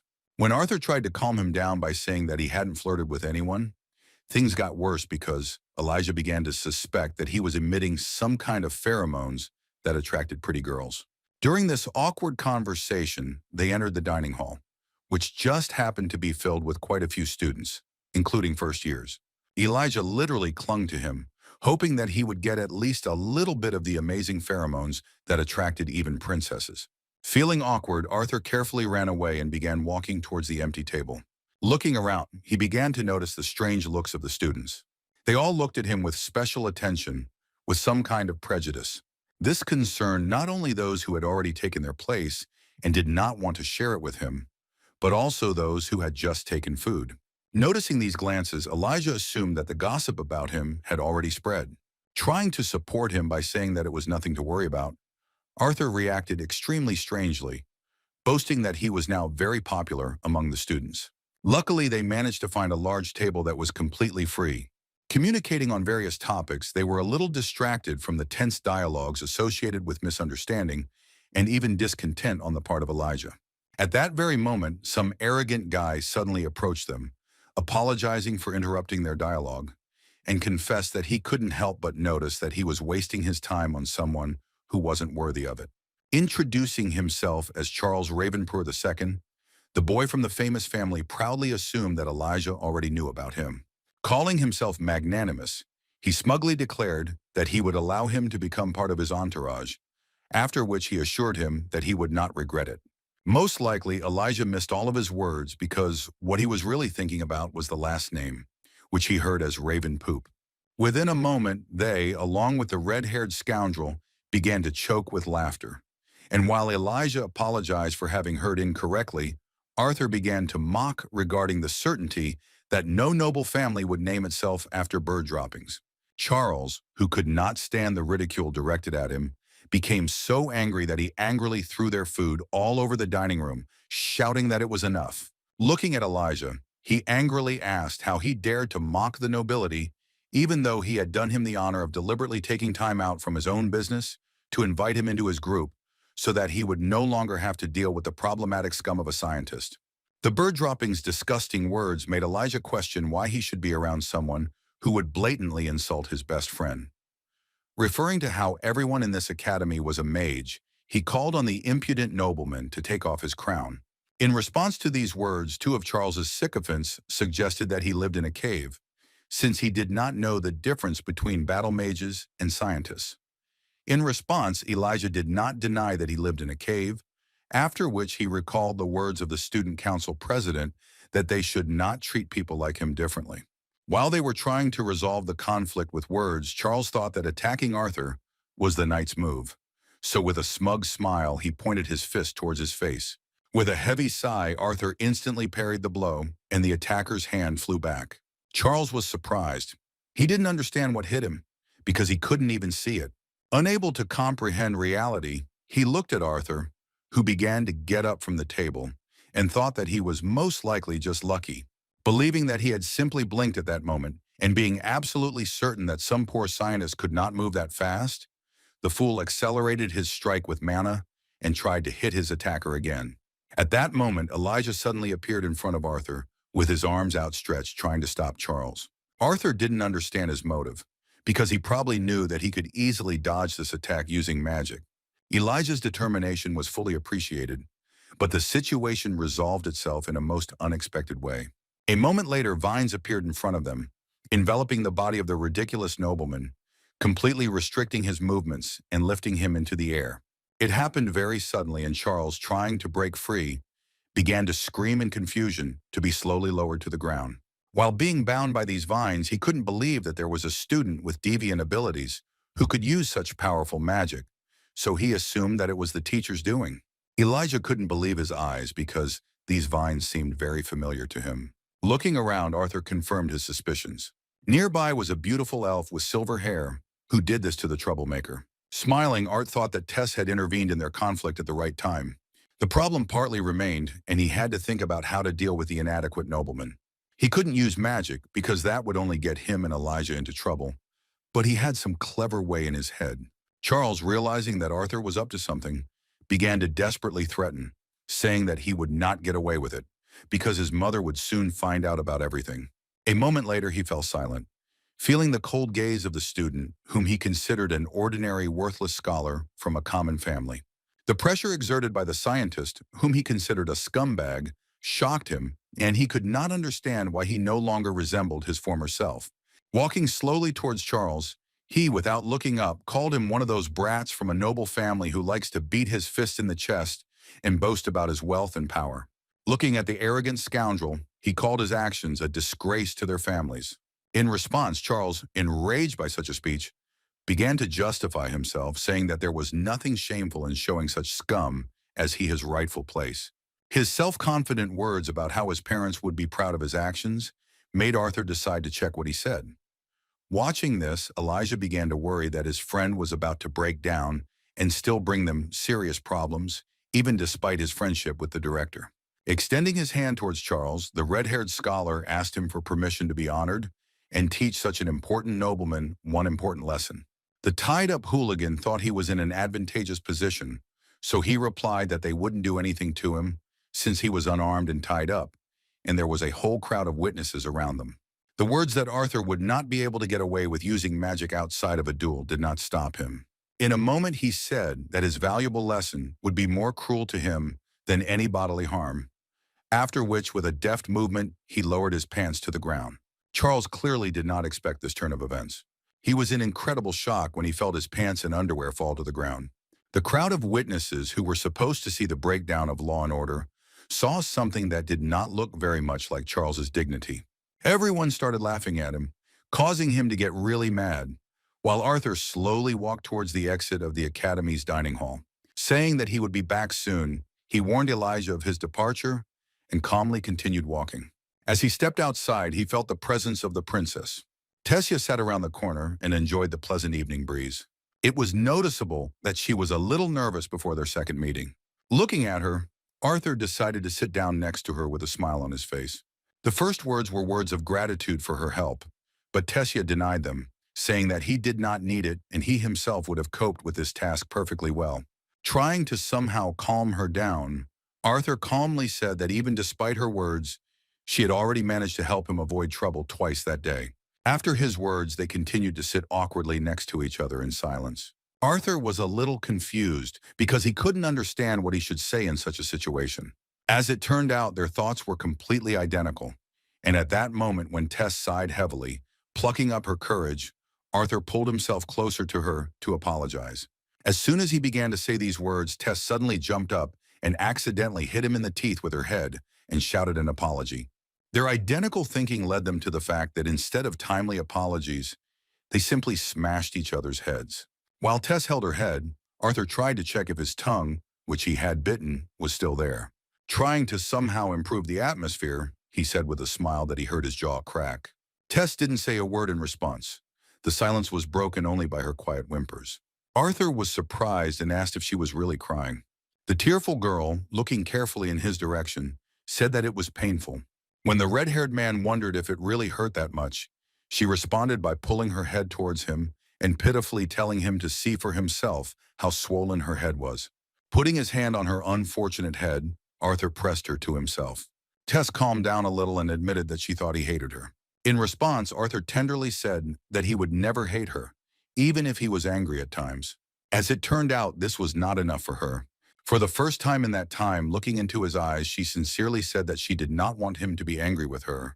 Sighing, Arthur nevertheless admitted his guilt, saying that he knew how much she cared for him when he got into trouble, after which he apologized for losing his temper at the moment of their first meeting in a long time.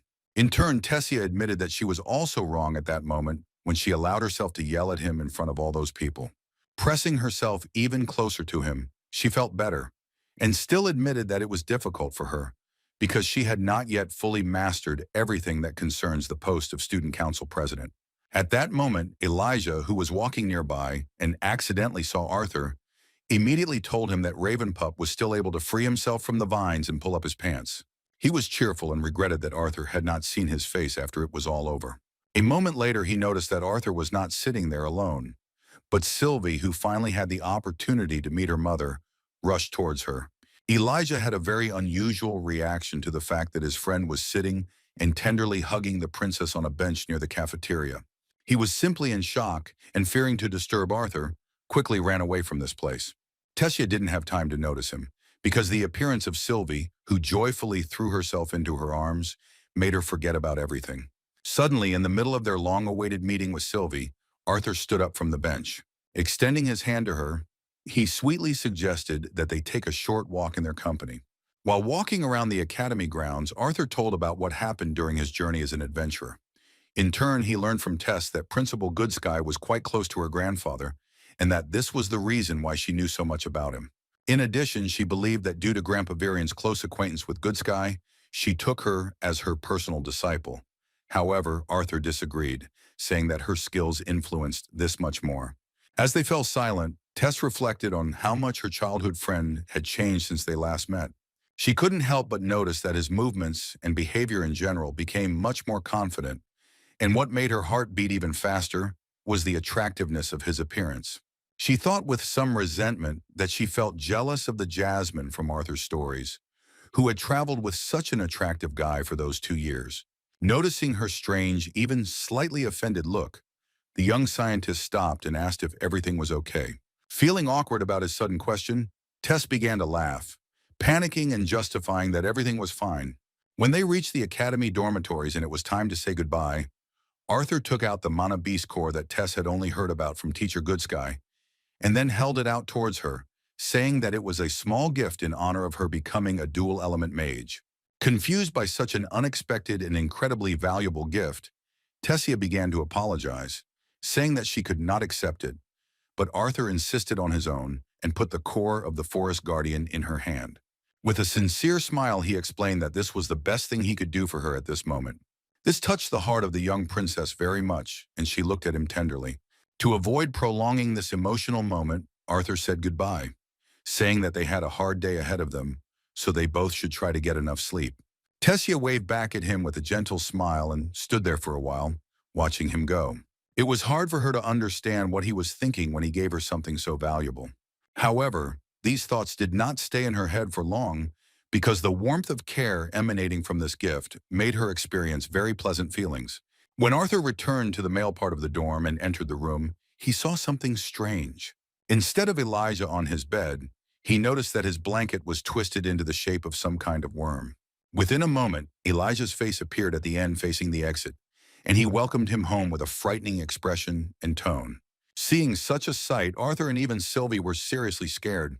While they were trying to come to their senses, the bedworm extended his hand and, with the same creepy look, formally addressed Arthur, asking him to sit down and explain what he had seen a few hours earlier. After a detailed story about Arthur's childhood, they both went to bed, but before falling asleep, Elijah managed to complain about how, even despite their childhood friendship, he still found it hard to believe that the moon goddess herself was lying on his shoulder.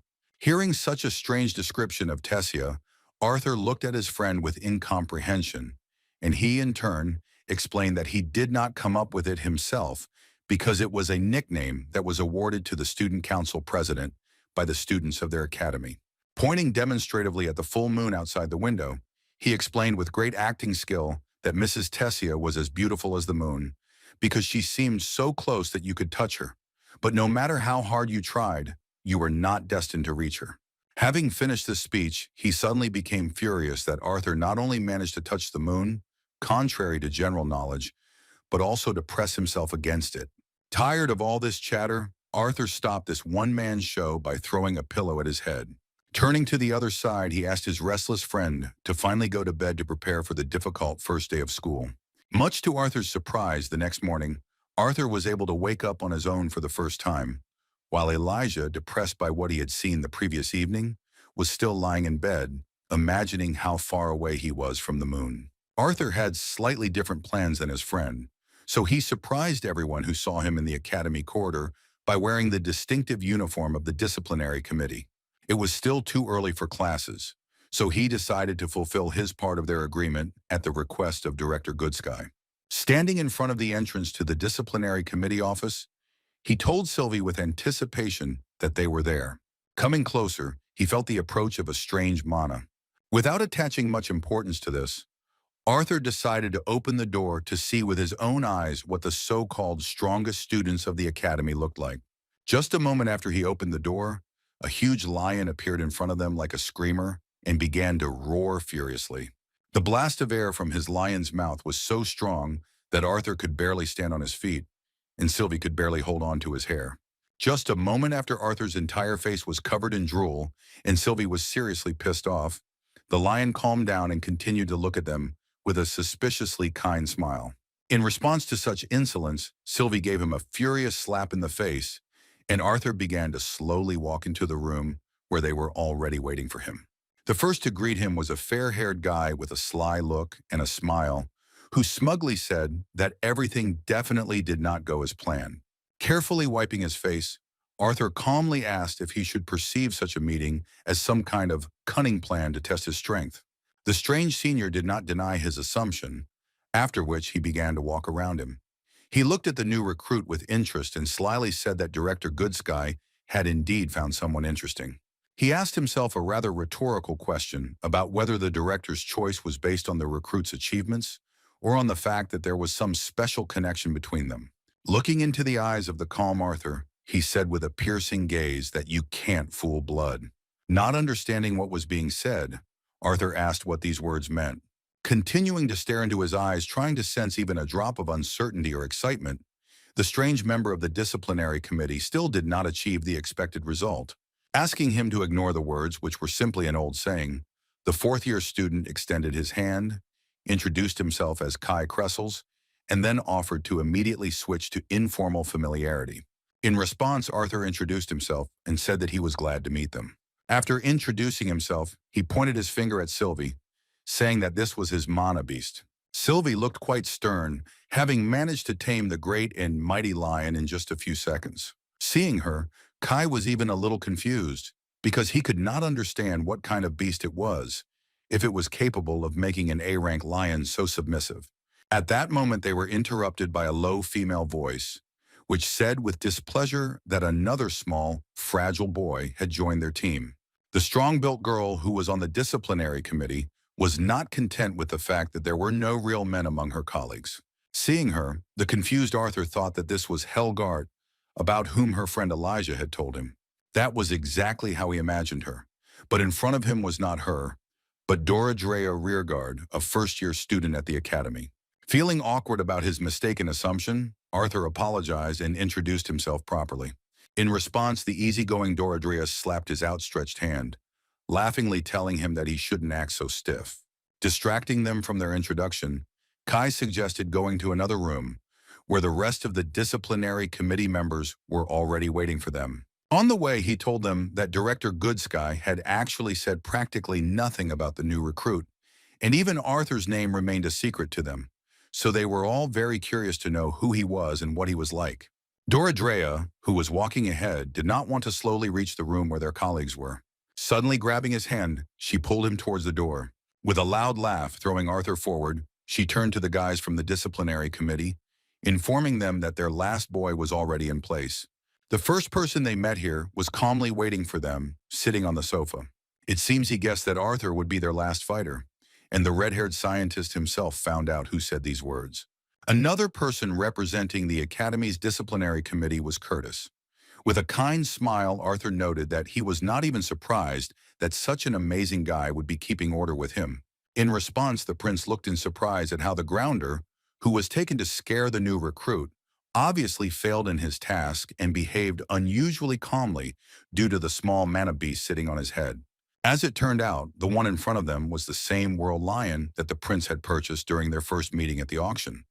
Curtis himself cheerfully clarified that they had formed an equal contract last year, right after his mana beast had reached Class A.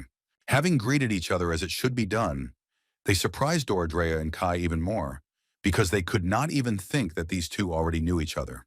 As it turned out, Curtis and his mana beast weren't the only members of the royal family who were members of the disciplinary committee. Princess Caitlin also joined this group and, descending the stairs, tenderly said that she was pleased to meet the amazing guy again. Arthur reciprocated her compliment, saying that he was also glad to meet Princess Sapina. Nodding her head, the princess began a short, silent pause. This pause was interrupted by the words of some elf, who asked with displeasure why they had forgotten about him. As it turned out, fate brought him together with Arthur again, but he was even glad about it. Seeing this young man in front of him, Arthur wondered if they really knew each other. His words were another provocation towards Faradivsar III, and when he introduced himself, Arthur remembered those 2 moments of their meetings. Pointing his finger at this member of the disciplinary committee, he jokingly called him Fei Fei, causing laughter from the other guys and infuriating this touchy elf. With a heavy sigh, Ferret tried to mend their relationship by telling them that even though they were both first years, he was still several years older than him, and therefore demanded that he be treated with due respect. Agreeing to his request, Arthur once again made fun of him, specifically recalling that it seemed like just yesterday he had knocked him out with 1 blow to the face. The mockery of the elf was interrupted by the appearance of a red-haired girl who asked her comrade, who had just arrived with her, whether he thought they were out of place here. The two had just returned to the disciplinary committee room after their morning training. The girl who joined the meeting with the new recruit introduced herself as Claire Bladeheart, a 6th-year combat mage student and the leader of this motley group. Without waiting for Theo to introduce himself, Arthur was surprised that her last name was the same as that of Mr. Caspian, the director of the Xeris Adventurers Guild. In response, Claire was surprised that he knew her uncle, but he began to make absurd excuses. To avoid revealing the truth that he had already been an adventurer for 2 years, he lied that his father had told him about Caspian Bladeheart's incredible strength. Pleased with such a sudden compliment, the red-haired senior replied that her uncle began training her almost immediately after she woke up, and therefore her techniques were mostly borrowed from him. While Claire was happy that her uncle's name was known among the students, Theo decided to silently approach the new recruit. Looking closely at Arthur, he assumed that the disciplinary committee had decided to stoop so low as to accept all sorts of bugs into their ranks. He didn't notice that the new recruit belonged not to the battle mages, but to the scientists, and yet he extended his hand towards Arthur. Arthur was a little wary of this attitude and prejudice, so he reached out his hand in response with some sadness. As soon as they shook hands, he sensed that Theo was not going to end it there. Within a moment, he put mana into his handshake, and the rookie felt incredible pressure. As it turned out, the power Theo was using was deviant gravity magic, a rarity that Arthur had encountered for the first time.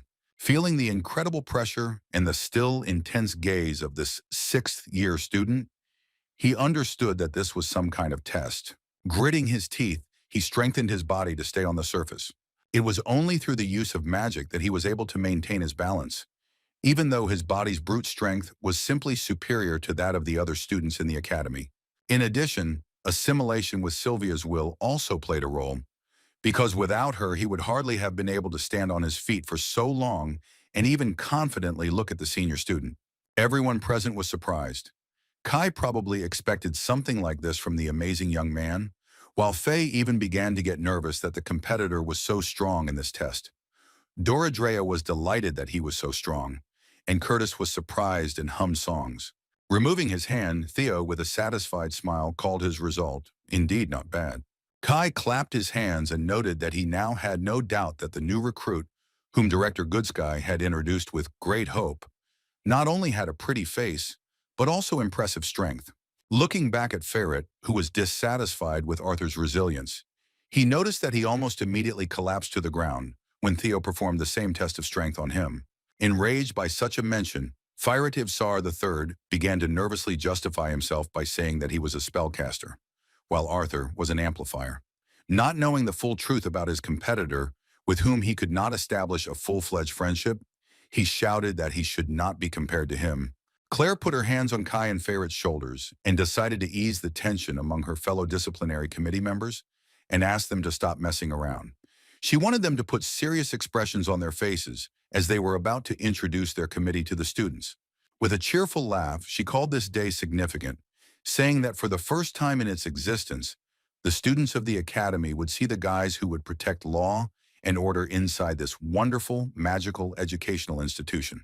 Having learned about this only now, Arthur said with some confusion that he had not been warned about anything, and because of this, he had not even prepared a welcoming speech.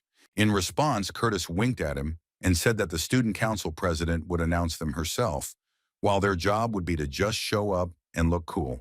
These words calmed Arthur down a little, and he, looking back at Sylvie and Gonder, noticed that such a large Class A mana beast lying behind them would definitely help them in this matter.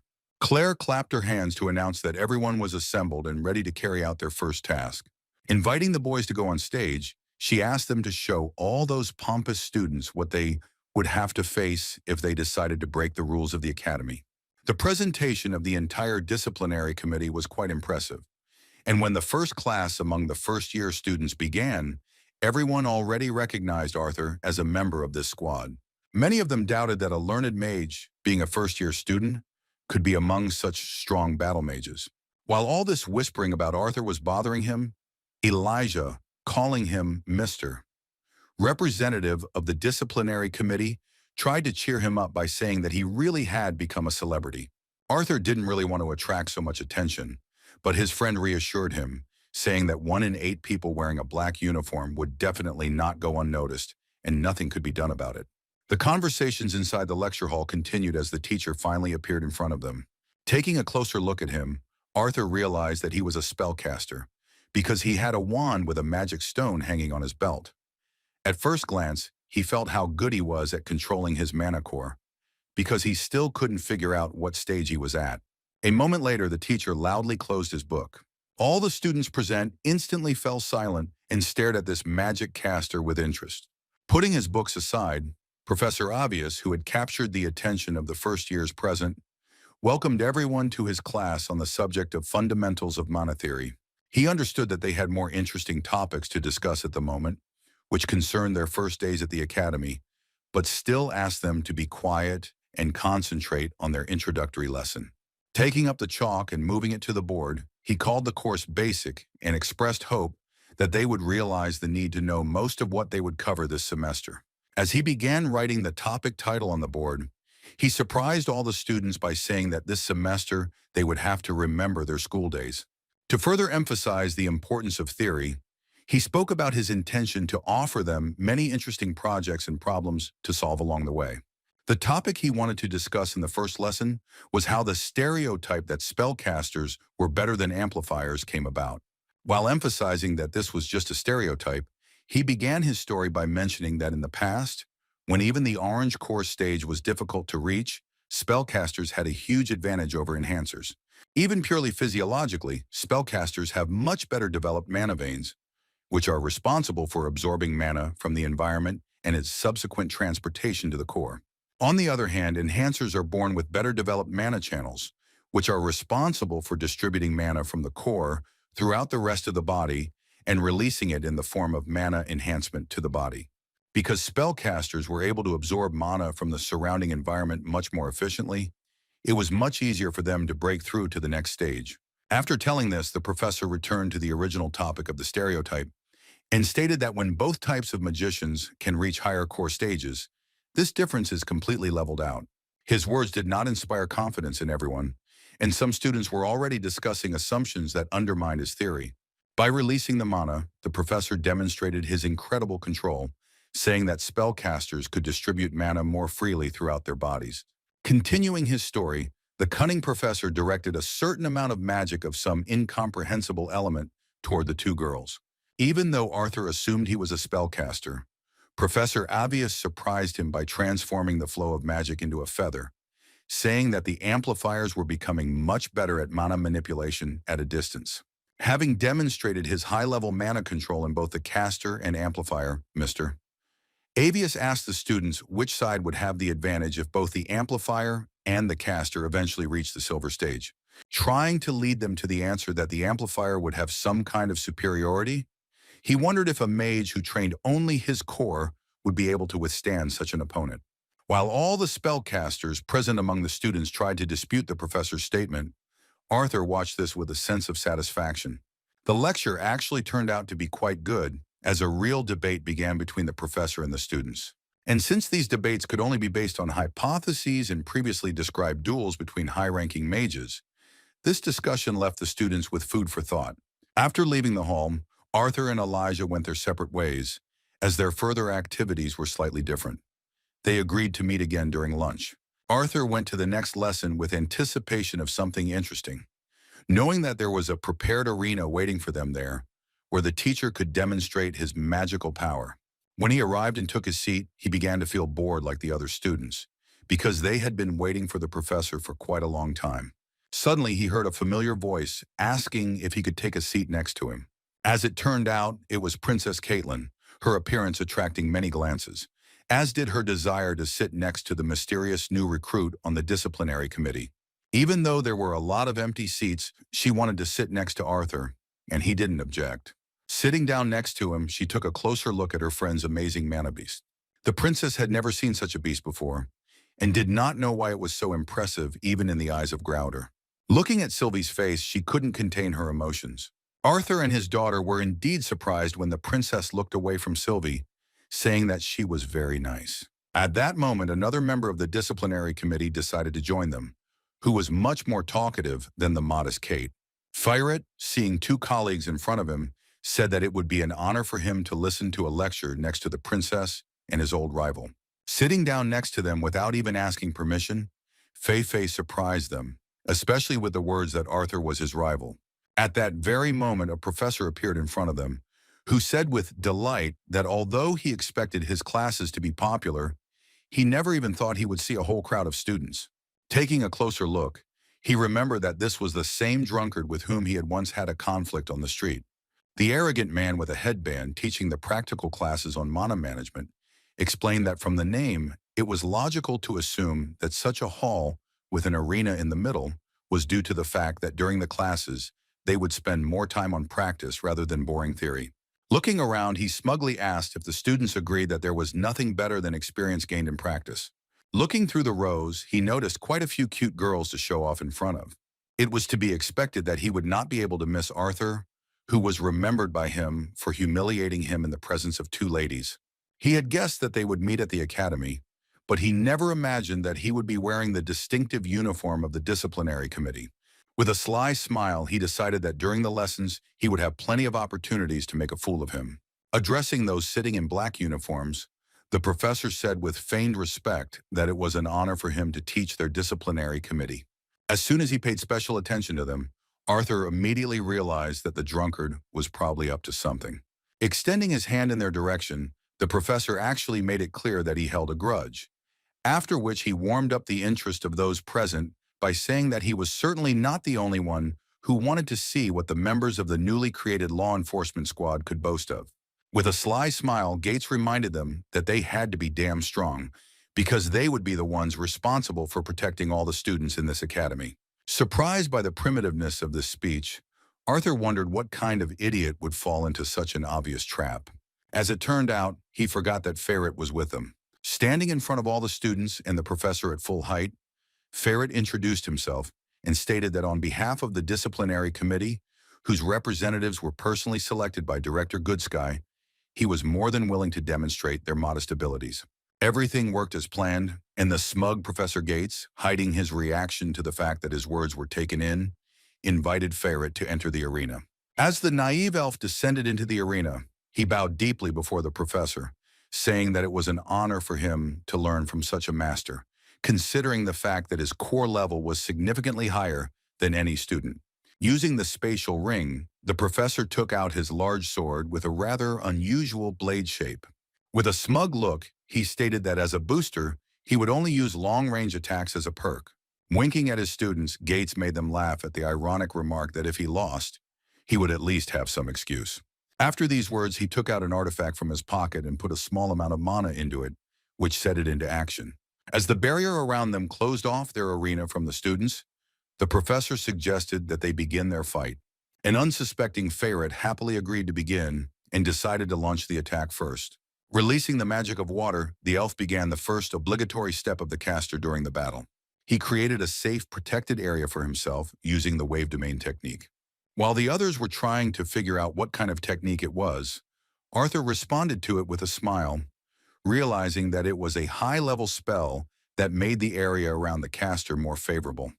He was pleasantly surprised because he didn't think Feyret could use such spells. The next step for the caster was to prepare an attack. By enhancing their own magic with the magic wand, they directed a huge amount of mana. The technique he used was simply enormous and was known among the elves as the Water Devil. The level of this spell was indeed impressive, but it was too easy for Professor Gates. Seeing how this drunkard was able to control the advanced blue flame, Arthur came to the conclusion that he could do more than just talk. Concentrating dense mana on his right hand, he prepared to parry his student's attack. With a powerful throw of blue flame, he shocked those present with his unexpected decision. Instead of simply dispersing the attack, he destroyed the Water Devil and even directed his fire at the enemy. The confused Feyret did not expect anything like this, and only at the last moment strengthened his defense, covering his body with his hands. However, the disgusting professor was just waiting for such an action in response to his attack. With a wave of his finger, he changed the trajectory of the attack at the last moment, and having destroyed Feyret's barrier, hit him right in the leg. Even with the wave domain created, Feyret received quite a strong backlash from such a blue flame attack. As he fell to the ground, he felt a sharp burning sensation in his leg due to the burn marks left behind by the attack. Continuing to walk slowly towards him, the arrogant professor created 3 more blue flames in his right hand. With an arrogant smile, he looked at Feyret lying in a puddle of his spell and asked if he was giving up or choosing to continue this pointless battle. Without raising his head, Feyret Ivsar nevertheless admitted his defeat in this unfair duel. Seeing this, Arthur was surprised by the suggestion that the vile drunkard had deliberately humiliated a member of the disciplinary committee in order to assert himself in the eyes of his stupid audience. Looking at the students, the smug professor began to smile. The moment he looked straight into Arthur's eyes, he felt his anger, his whole appearance threatening him that he would not be able to avoid a similar fate during their studies. Feyret returned to his place with great sadness, and Arthur, for the first time since they had met, expressed sympathy and supported him with words that he had indeed held up well in this unequal battle. Looking towards them, the drunkard said that he had assumed from the beginning that Mr. Ivshar would be able to defend against his spell thanks to his elemental advantage. The hypocritical blue flame user continued by saying that he admitted his mistake, calling it a lesson for both of them. Even these words did not calm Feyret down in any way, and he was noticeably depressed. Continuing to provoke his students, the arrogant professor asked if anyone else from the disciplinary committee wanted to enter the arena. Before he could finish his sentence, Caitlin stood up herself. Raising her hand, she said in her gentle voice that she was extremely interested in this opportunity. Kate's decision greatly surprised Feyret, and he completely forgot about his feelings because of his worries about whether everything would be okay with her. The professor, who initially wanted to humiliate Arthur in front of all the students without showing it, again felt some dissatisfaction because he didn't think that she would also volunteer. Arthur couldn't stop her because he didn't even expect that she would take such a step. Thinking back on her abilities, he saw 2 advantages on her side: her affinity with ice and her evidence of Gates's fire attribute. On the other hand, knowing what a scumbag the professor was, he had reason to worry. Feyret, thinking along the same lines, wanted to stop her, but the princess was firm in her decision to perform in the arena. They had no choice but to see how it all ended. When Kate entered the arena, the professor bowed low before her, saying that it was an honor for him to fight the Princess of Sapina. With a haughty smile and a look that only Arthur could recognize, Gates said that no matter how this demonstration ended, she should not hold it against him, because it was necessary for the development of the students. Nodding back at him, Kate began preparing for the duel. Using her spatial ring, she took out the artifact she usually fights with. It was an excellent magic wand, and taking it into her hands, she began to release her ice magic. Seeing her restraint, the professor was a little confused, realizing that this was not the reaction that was supposed to stir up the public's interest. Deciding that it was only a matter of time before the students became even more excited, he began using his blue fire magic. Even as an amplifier with magic like that in his hands, it was dangerous at his core level, but he was determined to continue humiliating the public moral committee. The reserved princess, as usual, did not show excessive emotion. Using ice magic, she missed the moment to create a favorable zone around herself and immediately began to attack. The ice arrows surrounding her began firing a powerful volley towards the professor in an instant. Gates was prepared for something like this, and strengthening his body with mana, stood in a defensive stance. Just as the ice arrows began to approach his hands, the spread of blue fire caused them to melt. With a powerful wave of his arms, the professor stopped the entire attack altogether, increasing the impact on the area around him with denser fire. In response to her first attack, he said that he expected nothing less from Princess Sapin. Ignoring his compliment, Caitlin created ice arrows again, but in greater quantities than before. She waved her wand again and sent a whole volley of sharp ice chips in his direction. When she changed her approach to attack, the professor decided not to stand aside and himself created 10 spheres of blue flame in advance. As soon as the arrows began to approach, he threw them towards them. No one had any doubt that of the two techniques, the one with the greater concentration of mana would be stronger. When the clash between the two techniques began and the ice gave way, the entire arena was covered with a pair. Watching the professor's actions, Arthur remembered that this was the same spell that Lucas had used during the adventurer exam, manipulating balls of magic to chase after his opponent. At the last moment, when the arrows were almost completely destroyed, Caitlin used another clever technique to complement this attack. Controlling her arrows, she began to tear them apart, and they, dodging the fire spheres, headed towards the enemy in greater numbers. Seeing so many attacks at once, Gates was surprised by her strength. He found her attack quite clever, as breaking up her attack into smaller, but no less dangerous arrows was indeed an excellent decision. Despite the tension Kate created, her opponent of that caliber had no problem repelling these attacks. Even though she continued to control the trajectory of the ice flows, they were not destined to reach their target. The professor's blue flame was indeed on another level. Releasing even more mana, he began to fight back along the perimeter of the attack, preventing the ice from getting closer. At that moment, Kate improved her attack again. Using her spell control, she summoned an ice tornado that completely surrounded the professor. Even though her attack was incredible, she sacrificed her defense because of it and didn't even notice how the fire spheres that Gates had previously used to protect himself from the ice spears continued to move towards her. Seeing this, the guys from the disciplinary committee were horrified, realizing that she was in a very difficult situation. The professor, as expected, was able to dispel the ice tornado. However, when he saw what was happening, he was horrified by the realization of the possible consequences of wounding the princess. There were 4 dangerous spheres moving towards Kate, and the princess herself did nothing to protect herself. Ferret began to scream her name in desperation, terrified that she would not be able to withstand such an attack. Even though Kate raised her wand, it was too late. The spheres of blue flame were already several meters away, and only at that moment did she realize what a mistake she had made when she abandoned defensive measures at the very beginning of the battle. At the same moment, there was a cracking sound as the barrier used to seal off the arena from the rest of the students broke. The next sound was a powerful explosion of blue flame next to Caitlin. All the students present were horrified because Kate was unable to escape.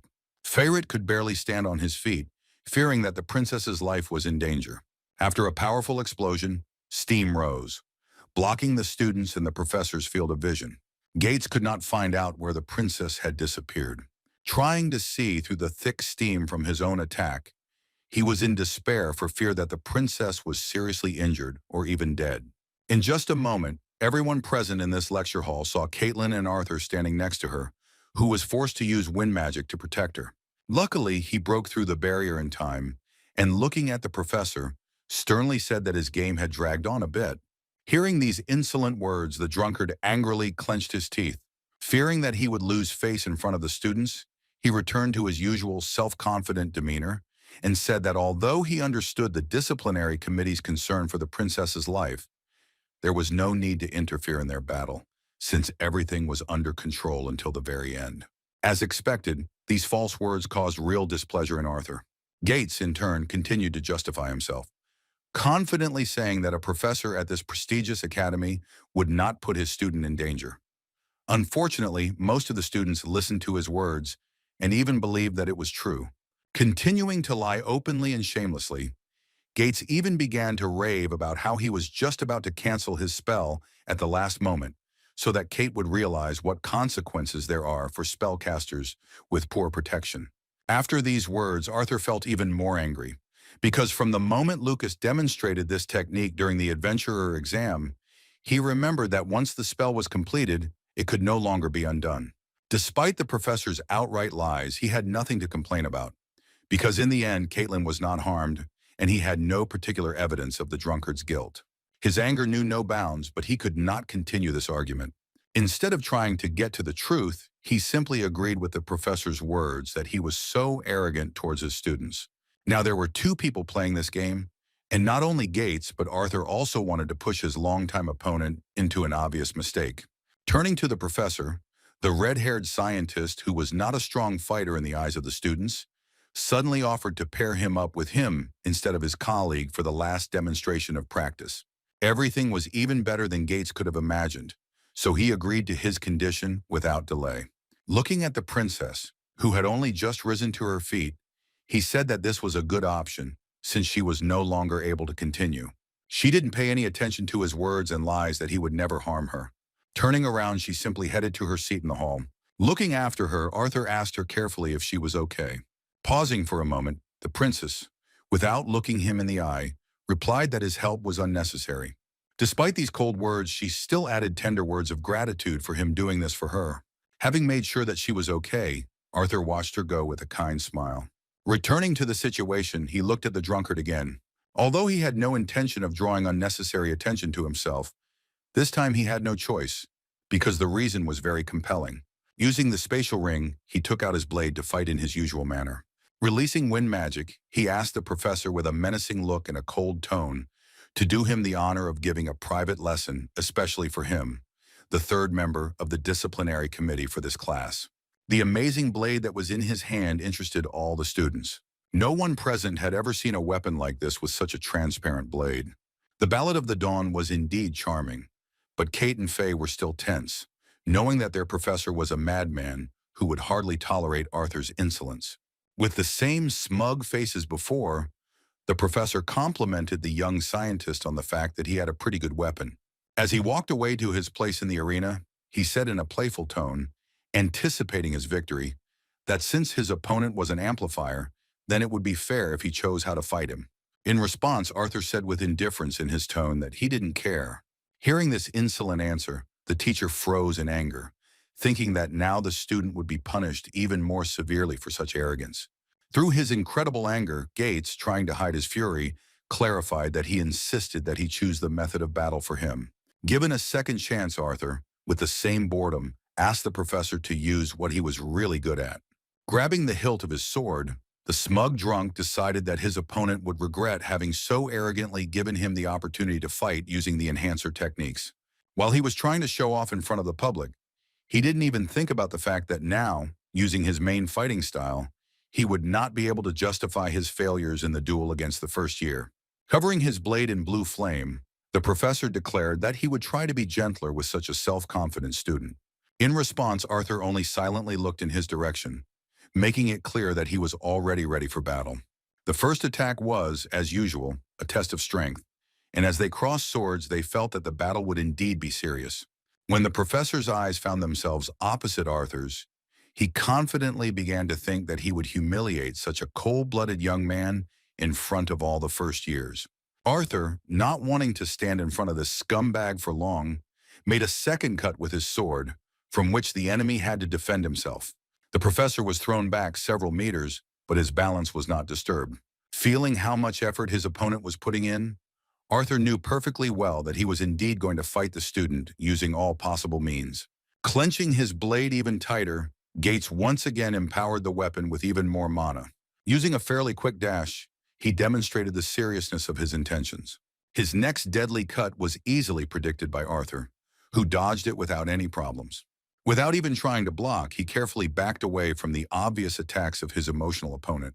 Despite his vast experience, the professor could not hit his student, and all his attempts to force him to at least parry the attacks were in vain.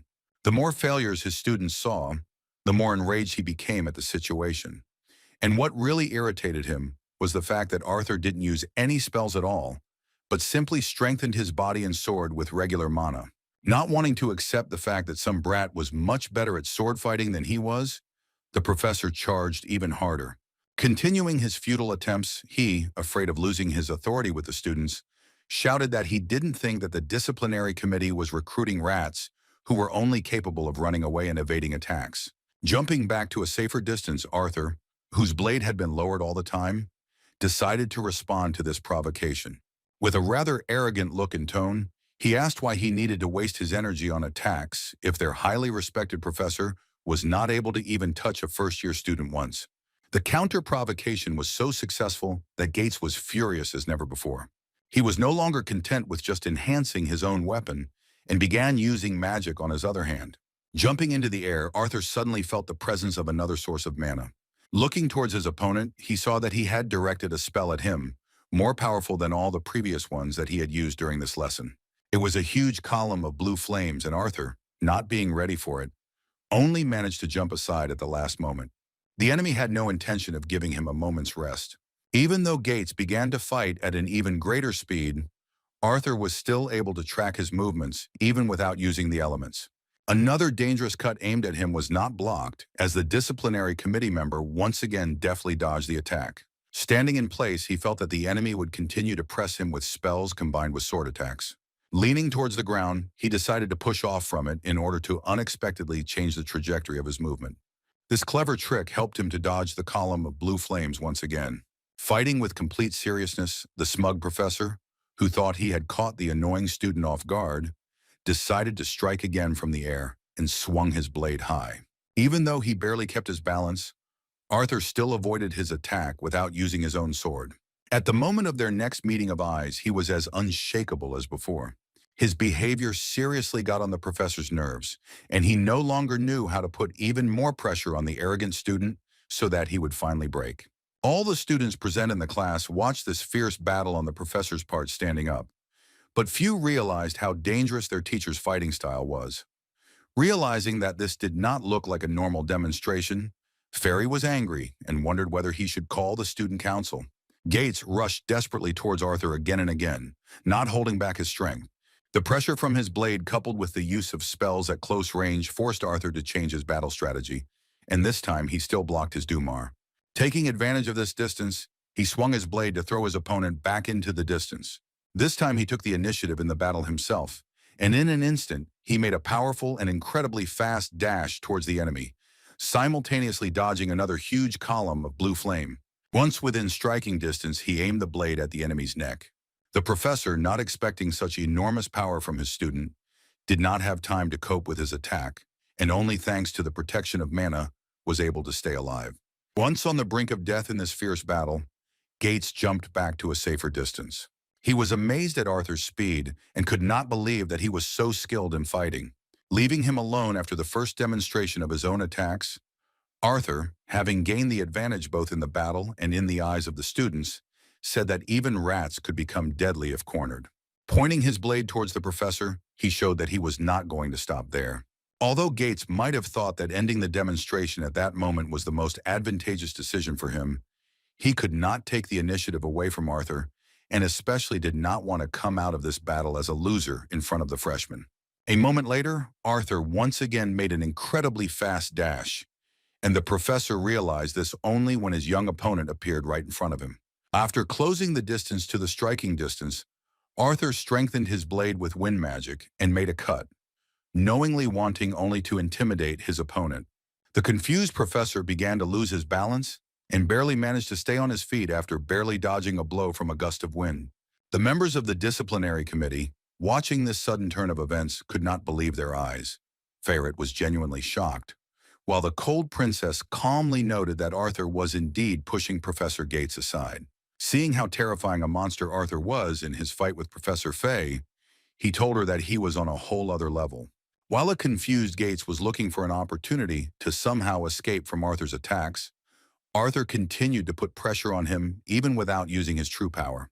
Taking a closer look at his opponent's stance, he noticed an interesting detail. The desperate opponent not only opened up several points where he could be wounded, but also came as close as possible to the border of their duel arena. With a smile on his face, he decided it was time to teach the professor one last lesson in politeness and respect for the students. In particular, the disciplinary committee, which he had so diligently tried to ridicule in front of the first years. Continuing to put pressure on him, he did not give him a second of peace. Gates was forced to stop casting spells in order to fully concentrate on blocking the enemy's sword strikes. After a series of normal cuts parried by the enemy, Arthur made a sudden dash forward. To distract the enemy from his true goal, he added mana to his blade, slightly enhancing the effect of the wind element. Blocking the new cuts that Arthur tried to make without any intention of harming his opponent, Gates thought that he was fighting at the peak of his abilities. In an attempt to somehow restore his standing in the eyes of his students, Gates decided to shout that this was not enough to defeat him or even injure him. Arthur understood perfectly well that his opponent was no longer capable of more, but in response he agreed with his words. After such sudden support, he added to his words that what would be enough would follow in a moment. After these words, Arthur began to create a wind spell on his left hand. The storm directed towards the enemy was definitely not what the professor expected to see from the young amplifier. The powerful spell caused fear in him, and he once again tried to parry the attack in confusion. A moment later, under the pressure of the spell, he hit the wall of the barrier with great force. The barrier began to crack under such incredible pressure. The professor was completely cornered without the ability to somehow dodge or free himself from the students' attacks. Moreover, Arthur's arrogant gaze, which only strengthened his technique, caused despair in the enemy. The storm not only applied pressure, but also began to leave shallow cuts on the professor's body, who had taken poor care of his own protection, because he was not prepared for something like this. Desperately trying to withstand this attack, he shouted for the student to stop, but it was too late. The barrier behind him could not withstand such strong pressure, and was destroyed. The professor himself fell on his back, and even dropped his sword.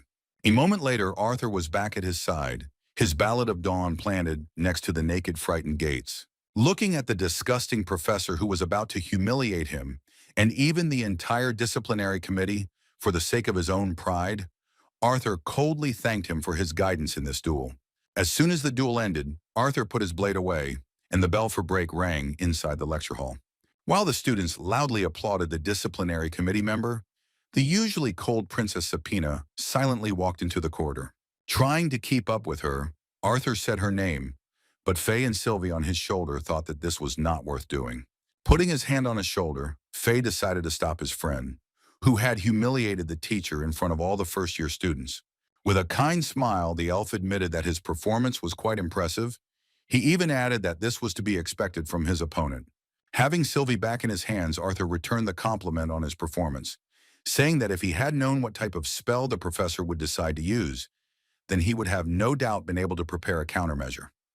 Ferret responded with a joyful laugh, agreeing that the professor had overdone it. Hearing their discussion, Caitlin decided to join in, asking Arthur how he would rate her performance. The boys were surprised that the princess suddenly decided to return to them, especially with such a provocative question.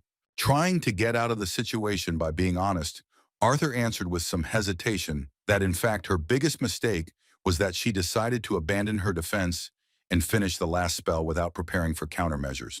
Just a moment after these words, he and Ferret shared an awkward silence, because Kate continued to look at them coldly without any reaction to what was said. A moment later, she finally eased their suffering by nodding her head in agreement. When she silently turned around and left, the boys sighed with relief because they were afraid that what she said had hurt her feelings. At this point, they parted ways, as Arthur had gone to a completely different class, which concerned his specialization as a scientist. On the way to class, a worried Sylvie asked him solicitously why her dad looked so sad. After stroking his sympathetic daughter, he reassured her with the words that there was no need to worry, since nothing serious had happened. After that, he still confessed to her that given that he had failed to deal with Gates using only wind magic, he realized that he needed to work even harder on himself in order to achieve his goals. He was looking forward to the next lesson with great impatience. It covered the basics of creating artifacts and was held in one of the most modern laboratories, which was not surprising given the status of the Xyrus Academy. Manipulating and controlling mana in objects to obtain special properties was something he had not been able to learn before. Moreover, his interest was even stronger from the mere thought that this was a completely new matter for him, since there was nothing like this in his past world. Although Arthur had taken a separate seat where no one else was sitting, a student approached him, asking if she could sit next to him. She was quite modest, so she said that if this place was occupied, she could sit somewhere else. With a kind smile, the heartthrob allowed her to eat nearby, if that was what she wanted. Sitting down next to him, she began to mutter her name under her breath, saying that she was very pleased to meet him. Arthur heard her perfectly well, but seeing how nervous she was, he looked her straight in the eyes and asked what was the matter. Startled by his approach, she said in a frightened voice that her name was Emily Watskin, and then inaudibly suggested that they become friends. After these words, the disciplinary committee member's intense gaze made her feel uneasy. Arthur could barely contain his laughter at her behavior, while the frightened student began to worry that he would now definitely think she was weird. Holding back his emotions, the red-haired scientist extended his hand towards her with a calm expression and introduced himself. With a charming, kind smile, he suggested that they start with a simple introduction, which would not embarrass her so much. As expected, she was simply delighted with the way he treated her. Nodding her head in response, she was literally seething with the fact that she had managed to become friends with him after all. Still, she found the courage to shake his hand. At that moment, Arthur felt something unusual in shaking hands with the young girl. It was obvious that she worked quite hard, because her skin was covered in calluses. Seeing his gaze, she understood what was going on. Worried about his reaction to her palm, she pulled her hand away and looked away with a guilty feeling, suggesting that he must have felt that her hands were rough to the touch. In response, he reassured her that everything was fine. Showing his palm, he said that he also has calluses. Emily felt more at ease after this revelation and enthusiastically complimented him on how much he must have been training. It was no longer surprising to her that he was on the disciplinary committee. She was delighted with the opportunity to meet him, but when she mentioned that she knew nothing better than creating artifacts, she became a little sad, even though she ended up spending a lot of time fiddling with her favorite thing. Looking at her hands, she said that for the sake of her hobby, she had to sacrifice the smooth skin of a young girl. Observing her behavior, Arthur responded with a kind smile. The ladies' man, as usual, was one of the best in terms of compliments, so he replied that he even envied her, because she had such a passion for creating artifacts. Speaking about the battles he had to fight in many times, he mentioned that the only thing you get better at in such a thing is killing and destroying.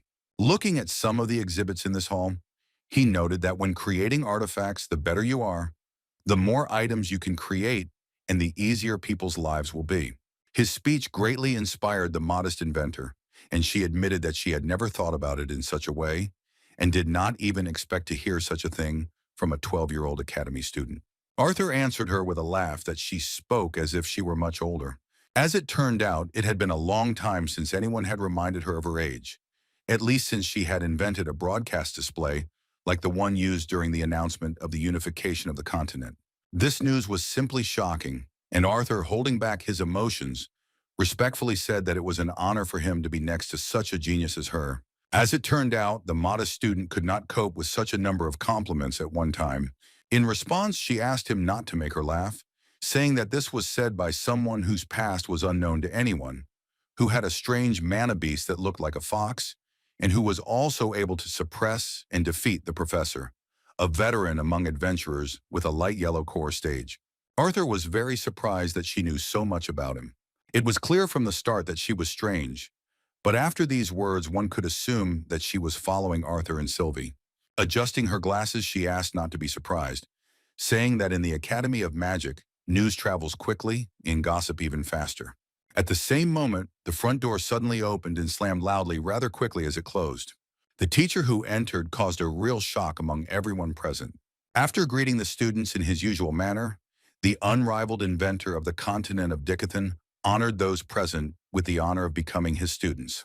Professor Gideon, for the first time in the Academy's history, decided to represent it by teaching the subject of artifact creation.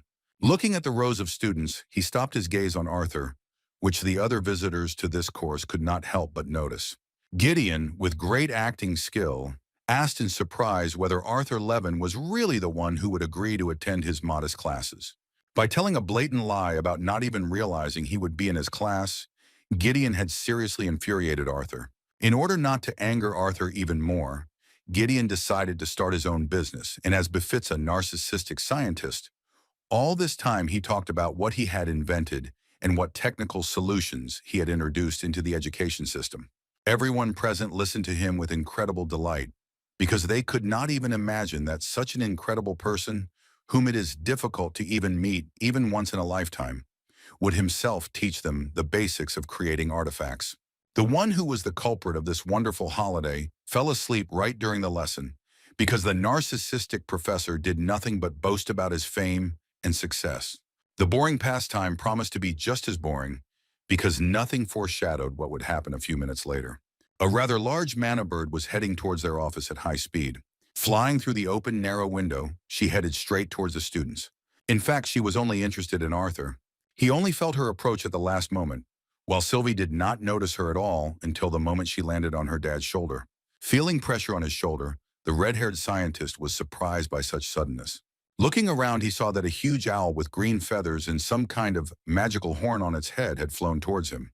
A shudder ran through Sylvie's whole body, and she was in a very angry mood.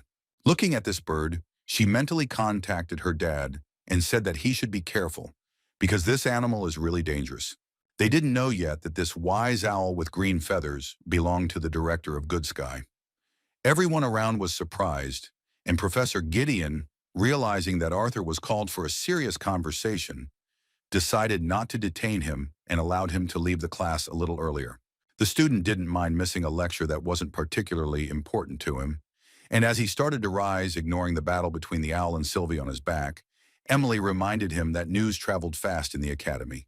On the way to Mrs. Goodsky's office, he was not bored, because all this time the owl and Sylvie continued to fight. When he finally came to the door, he saw a familiar face. At that moment, Kate, who was also present and even had a direct relationship with the incident during the first lesson of magic practice, came out of the office. Arthur's sudden friendly greeting was coldly ignored, and Arthur immediately realized that it was a very bad sign. Nervous to show himself after the fuss he had made, the red-haired young scientist carefully peered into the office, opening the front door slightly as the director's owl flew straight towards it.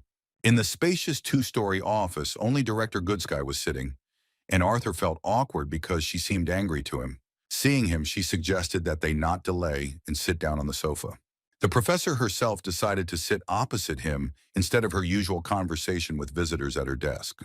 Arthur was a little nervous and couldn't find his place, so he decided to start the conversation first and spoke about how he was forced to fight with Professor Geist, since he used all his strength to humiliate the honor of the disciplinary committee on the very first day of its creation.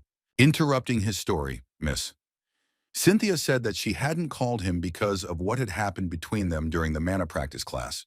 Her words surprised him greatly, but he had an idea of what they would talk about. Before he could finish his sentence, Cynthia Goodsky leaned on her hand with a smile and looked at him thoughtfully. Arthur had no idea what she wanted to tell him. The silence seemed very tense to him, and after a minute of indecision, he finally asked what the purpose of their meeting was then. The director's words came as a real surprise, because in fact she wanted to offer him the position of professor of practical classes in mana management. Pretending that he thought it was not for him, he began to look around, but there was no one standing behind him, and the director clarified that she had indeed been addressing him specifically. Believing that this could not have happened just like that, he hesitantly asked what Caitlin must have said to her that the director had come to such a decision. Sighing with great interest at his words, she slyly asked when he started calling Princess Sapina by her first name only, and then warned him that if he stole the hearts of both princesses at the same time, he might get into trouble. When she expressed that she didn't want a civil war to start on the continent because of him, Arthur had a hard time picturing it in his head. Trying to dispel such thoughts, he dejectedly asked to stop joking about such things. Returning to her proposal, he thought it was a joke, because he couldn't believe that a student who hadn't even finished his first day of school could be both a student and a professor at the same time. The director assured him that he was just winding himself up because in reality it would be quite simple. Speaking about whether it was allowed, she said that it was, because it was her personal decision as the head of this academy. Seeing Arthur's concern, she pointed out that there had been previous cases where competent seniors had taught basic subjects, indicating that he wasn't as special as he thought. When Arthur responded to her words by mentioning that the position was occupied by Professor Geist, the director surprised him with the news that he had already been fired. Asking him not to be too surprised by her attention to the situation, she explained that she had begun an investigation as soon as rumors reached her, and Princess Caitlin, in turn, had not left Geist a chance to justify himself. When the headmistress mentioned that she had never seen Princess Caitlin so angry, Arthur didn't understand what emotions she was talking about when she always looked almost the same. Returning again to the original topic, he admitted that he did not understand why the director was doing this. The answer was very simple. The director simply wanted him to fill the vacancy that had suddenly appeared. In an attempt to calm his suspicions, She said that she did not have any ulterior motives. Moreover, she believed that it would be a good opportunity for him to make a name for himself without having to beat up her professors.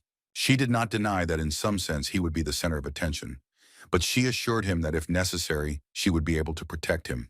Trying to find some other reason why this decision does not take place, Arthur brought up the argument that the students' parents would complain.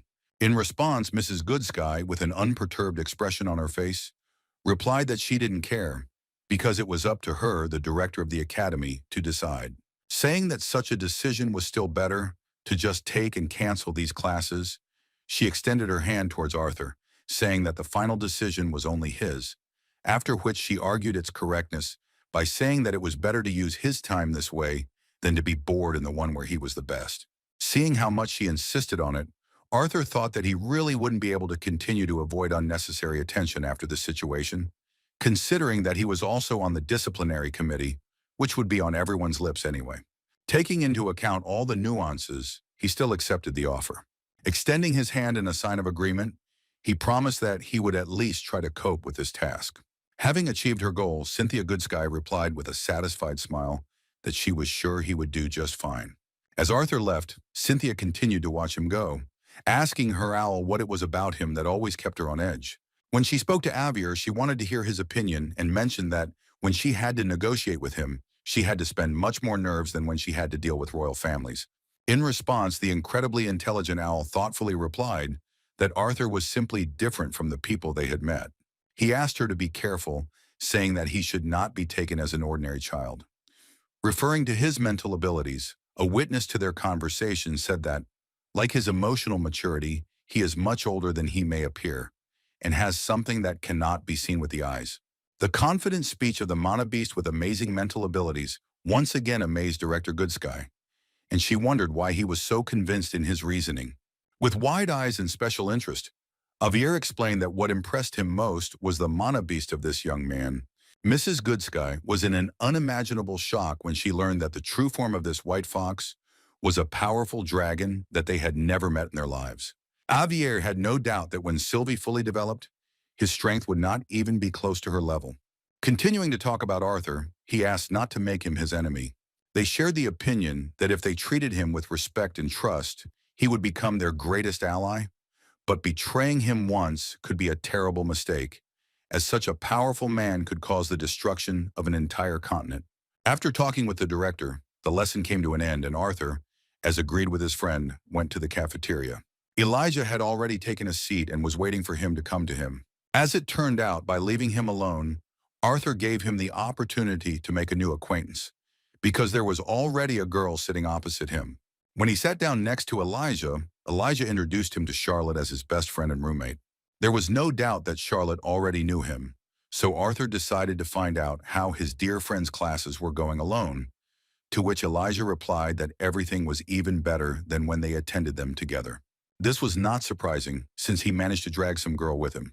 While the young man was enthusiastically talking about how much he enjoyed the lesson on using consecutive spells and mana transformation, Sylvie, who was trying to steal some of the food from the table, felt special attention from the student. Curious Charlotte, who thought she was just a cute white fox, reached out her hand to pet her. In response, Sylvie reacted extremely unfriendly, getting into a fighting stance and starting to growl at her. Continuing the conversation about the lesson without Arthur, Elijah excitedly told her that he and Charlotte were in the same class in creating consecutive spells, which she was very good at. Pretending to be a shy and modest girl, Charlotte reacted very emotionally, shyly closing her eyes and asking him to stop saying such things, because it makes her blush. Returning to the conversation with Arthur, Elijah asked how he was doing, and even mentioned that he had already heard rumors that he had managed to beat the professor during a lesson on the practical application of magic. Feeling uncomfortable about the situation once again that day, Arthur awkwardly shared the news that he would now be teaching the subject himself. Hearing this, Elijah couldn't contain his surprise, and all the food that was in his mouth ended up on his friend's hair, and even his uniform. A moment later, the shocked young man asked again what they were talking about, because they hadn't even managed to finish their first day of school. Wiping his face in displeasure, Arthur confirmed his words and explained that he would eventually replace the professor who taught this subject, Speaking about his friend's unacceptable behavior, he convincingly asked him to stop spitting in the direction of the new professor from the practice of magic. Elijah was once again amazed by his friend's successful progress, and even said that if he could somehow slip away from his classes, then he would come to him to see the new professor in action. Returning again to the subject of Charlotte, he mentioned with the same enthusiasm that they were going downtown to do some shopping and would like him to go with them. When it came to shopping with Arthur, Charlotte's intentions became obvious, as she was very insistent that he join them.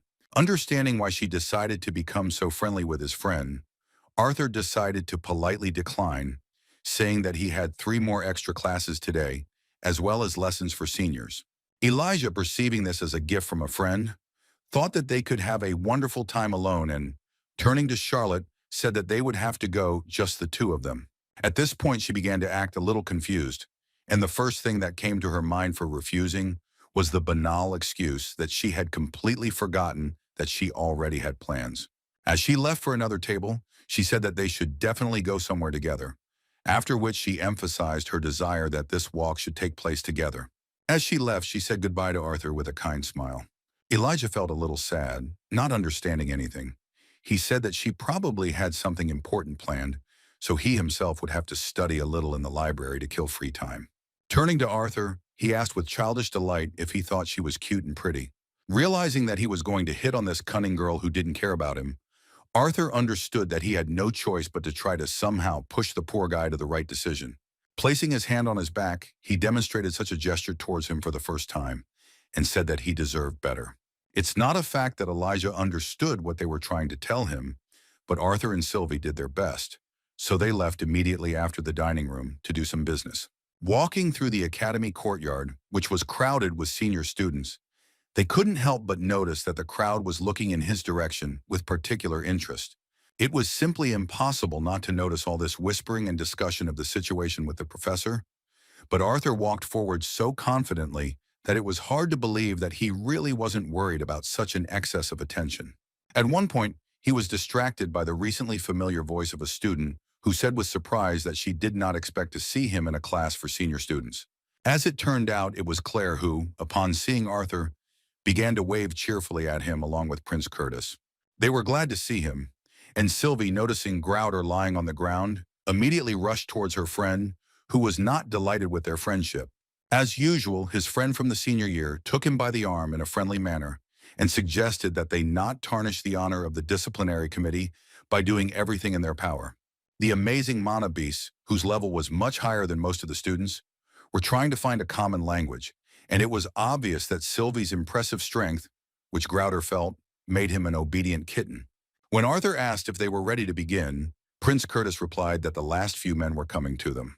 A moment later they appeared, and as it turned out, they were the president and vice president of the student council, who also received access to classes along with the senior classes. As usual, the beautiful Tessia, noticing Arthur, froze for a moment.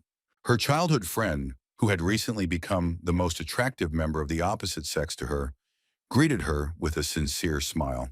Seeing him, she began to rejoice sincerely, not holding back her emotions. Thinking that the princess was reacting specifically to her, Claire pressed her fellow disciplinary committee member even harder and greeted Tessia in a friendly manner.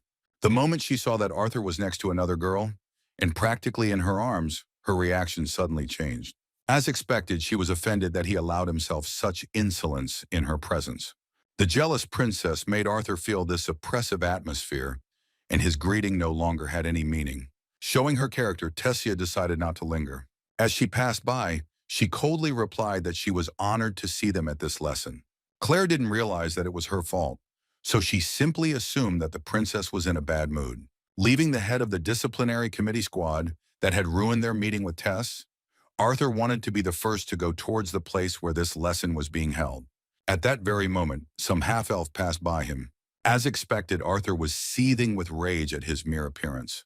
This was the one he wanted to kill every time he saw him in front of him. The arrogance of this scumbag who caused this real tragedy knew no bounds. Lying and impunity as another disgusting trait did not give Arthur peace, because he could not feel calm knowing that his family was on the same continent with him. The treachery and everything else that had to do with Lucas Wykes reminded Arthur once again of who he would have to deal with in the future. Now he had no way to get rid of this eyesore, so he was forced to put on an artificial calm every time he saw that arrogant, disgusting mug. It is not surprising that Lucas himself managed to notice him, although he did not know what his true identity was. At that moment, it became clear that it would no longer be possible to remain outside his attention. Their sudden eye contact was interrupted by a rush of air and a sudden sound. All the high school students suddenly looked up. A huge mana beast similar to a hawk appeared in front of them. As he landed, a woman with a huge sword on her back gracefully jumped down to the surface. A young mage with an interesting weapon and memorable purple hair attracted the interest of everyone present. After this incredible appearance, Glory greeted her students at her team deathmatch mechanics class. She introduced her beast as a firehawk named Torch. Taking advantage of the moment, Arthur decided to check how strong the professor was, possessing such an impressive mana beast. As soon as he tried to look at her mana core, she immediately felt something. Glory suddenly looked piercingly into his eyes, which surprised the guy greatly. Arthur even shuddered at such a surprise. All he had managed to find out was that she hid her level and elemental affinity even in front of a bunch of students, making her quite a mysterious mage. He couldn't even guess why she was doing this, but her attempts to test her abilities made her especially interested in his personality. Glory was not angry or offended by him, moreover. She responded to his attempt to reveal her abilities with a kind smile. Approaching the red-haired scientist-magician, she introduced him with a wide smile as her new colleague, Arthur Levin, after which she said that she was pleased to meet him at her own lesson. As expected, the students who heard this started discussing rumors that some student had become one of the professors. No one could have imagined that it would be a first year, so Glory, given their interest, confirmed that this member of the Public Moral Committee had recently been appointed as a professor for the practical classes on mana management that everyone took in the junior years. With a cheerful laugh, she asked them to note that even though he was only temporarily appointed, it was still impressive. This truth made the self-assured seniors resentful, since even the best among them did not always get such an opportunity, while Arthur was a freshman. Their discontent and jealousy, which even Claire could not calm, was quite obvious. But the fact that Glory had made him a target on purpose was obvious. Clapping her hands, the professor asked them not to be indignant and to trust their director's decisions more, adding to her words that Arthur had proven himself to a certain extent when he beat up the professor who taught that subject. In response, one of the impudent senior students began to complain, saying that beating up some junior teacher was not a difficult task. The ridiculous guys started to support him and his speech about how most of those present could do it, especially if the opponent was some kind of big adventurer. Their enthusiasm brought a cheerful smile to Glory's face. As expected, she took advantage of their mood to offer them a chance to test their strength in battle against the new professor. Looking around, Arthur saw many hateful glances. Most of the students were in an indescribable rage that some freshmen had not only become the last member of the disciplinary committee, but had also become the center of attention due to his recent appointment as a professor of practical studies. Looking back at Tess, he pointed a mocking finger at the fools who thought they had any chance in an even fight. Confused by his sudden address, Tessia looked away so as not to show that they actually had some kind of connection. In response to the professor's words, Arthur politely apologized and said that he could not participate in the team battle, since the director asked him to take it easy in the senior classes until he got used to the academy. In response, Glory grabbed his shoulder and playfully asked if it would be fun. Trying to convince him that this was a good idea, she winked at him and said that even though he was a first year attending a senior class, there would be no slack for him and he would only have to prove his competence during a small demonstration. By saying that it would be fair and just, she received a lot of support from the crowd of hyenas who were unhappy with Arthur's success and, out of great envy, wanted to prove that they were much better.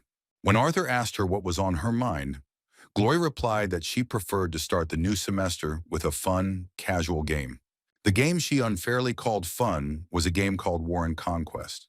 After support from the students, one of those present raised his hand with a counter-proposal. Prince Curtis decided to make an edit to the game, saying that it would be a good idea to have a mock team battle where all three members of the disciplinary committee would be on the same team. Claire supported his initiative, saying that it would be a great opportunity for them to improve their efficiency. The professor responded positively and nodded her head. admitting that it was a very good idea. At that moment, the vice president of the student council decided that they should also take the initiative and proposed his candidacy and the candidacy of the president as their opponents, even though he had not even discussed the idea with the princess. The next proposal was again received with joy by the professor, and she said that it would be very interesting. The fight between the Public Moral Committee and the student council members seemed unfair, due to the fact that the first team had more students, so it was decided to find another fighter. One of those present raised his hand, and with a sly expression on his face, offered his candidacy as a supporter for the student council team. Seeing that it was Mr. Wykes, Professor Glory said with interest that he was another of their brilliant first-year students, after which she agreed that this would be a good opportunity to evaluate the abilities of the participants in their little competition. All the conditions were discussed, and the 6 participants of the team battle began their preparation. As they began to take their positions, Lucas, walking next to Arthur, deliberately brushed his shoulder against him. Making eye contact with him, he said with hatred that he was the commoner who stole his place on the disciplinary committee. Holding back his emotions, Arthur, who hated this half-elf, replied that it could not be called theft, because this place did not originally belong to him. Teams of 3 took their places. The audience was expecting an interesting spectacle, but considering that there were only 2 senior students among the participants, they did not expect to be surprised by anything. All team members were preparing for battle. They were given special equipment, the properties of which would help in resolving the outcome of the fights. Being on different teams, Tessia didn't feel like there was much of a problem, so she even tried to flirt with Arthur, who was her opponent. The fact that her mood had noticeably improved surprised him very much. He looked rather awkward while trying to put on the elbow pad, so the caring princess decided to come to the rescue. Her sudden help seemed very sweet.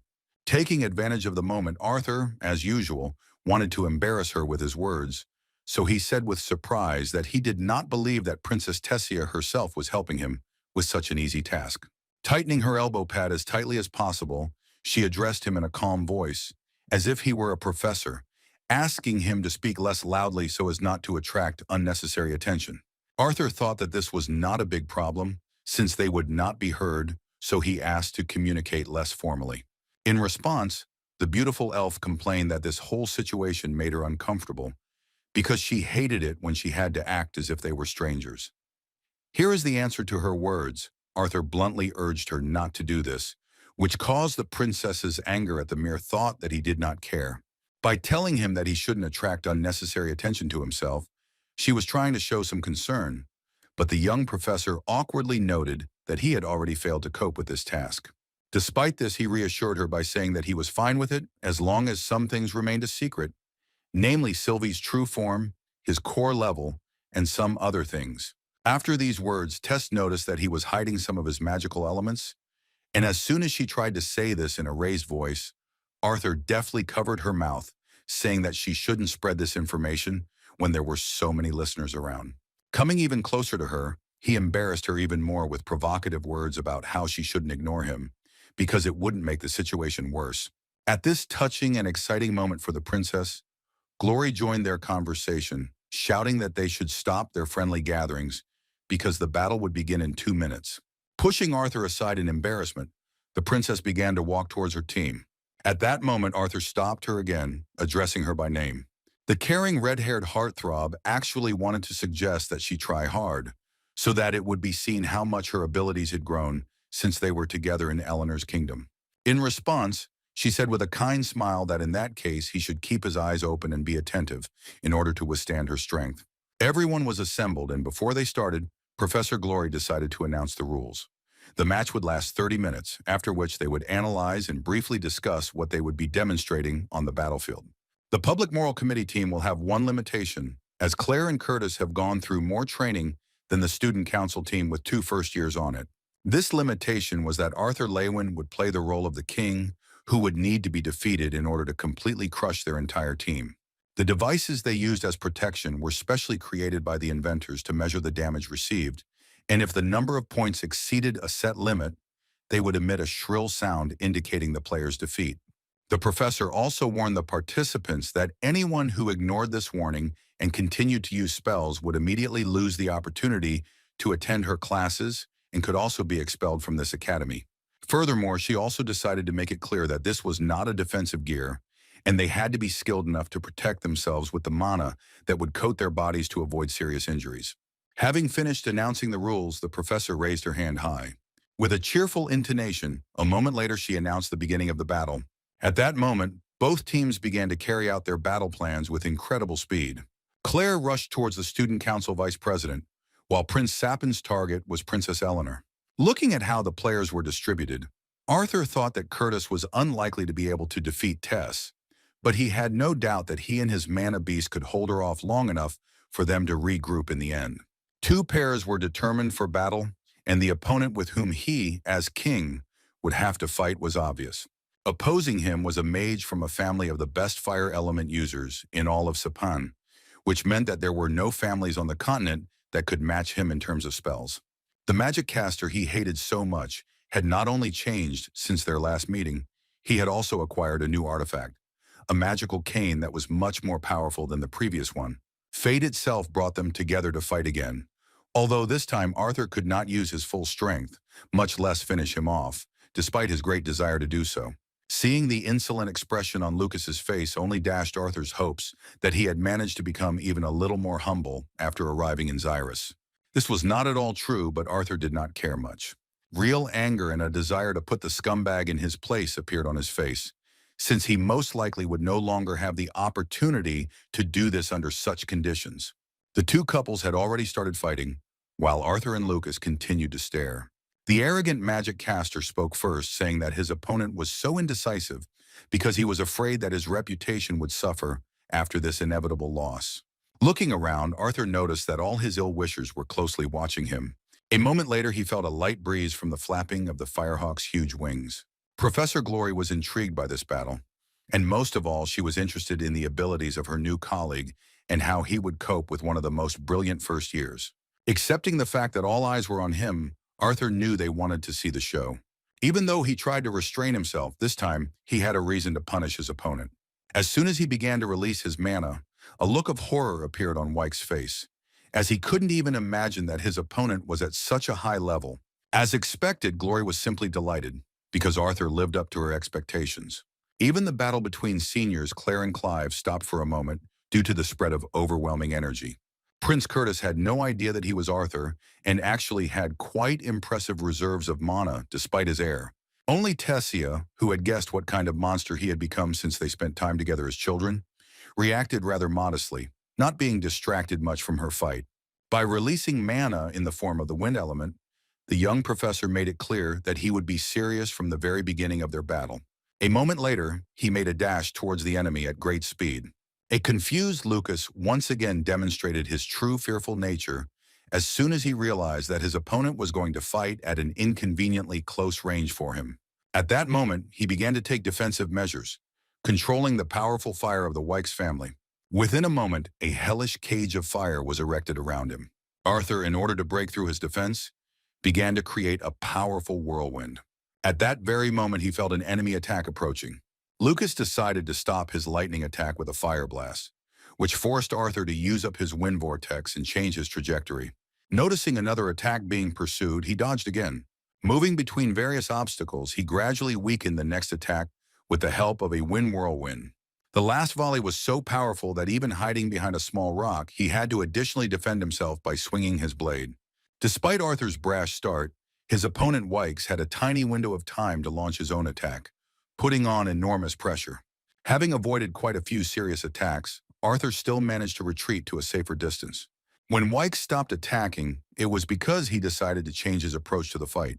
He used the short break to put a huge amount of magic into his next spell, which Arthur was already familiar with. Arthur remembered very well how these spheres of flame worked and had even recently seen them performed by Professor Geist. As it turned out, he not only strengthened his spell, but also made it much more powerful and more unpredictable. The entire area surrounding Arthur suddenly became a huge fiery cage for him. The enormous pressure that Lucas's magic exerted was no joke, and in fact, with the elemental limiters, it wasn't that easy to resist. Lucas, considering his attacks excellent, began to shout furiously that the king would be finished in a moment. Immediately after these words, he again directed a large number of balls of flame at Arthur, which moved from different sides. Even with their pursuit, the young professor was able to cope with their speed and dodge all attacks. The battle was becoming increasingly intense, but Arthur knew that time was on his side. Avoiding the attacks that turned the battlefield into a lifeless wasteland, he continued to move at a distance from the enemy. Even though not a single attack hit its target, his opponent was filled with positive emotions. He watched Arthur's attempts to escape this hail of attacks with a malicious grin. With incredible arrogance and his usual madness in his gaze, he shouted that the professor of mounted practice himself was dancing for him personally. The constant pressure did not stop, and feeling this, Sylvie began to worry if everything was okay with her dad. In response, Arthur reassured him by saying that everything was under control, after which he asked how the other members of the disciplinary committee team were coping.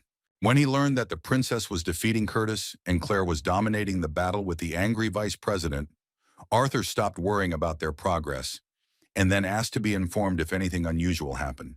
By releasing a little more mana in the form of the wind element, he was still able to break out of the spellbound area. Looking towards his opponent, who had the situation under control quite well, he only confirmed that his defense was at a fairly high level.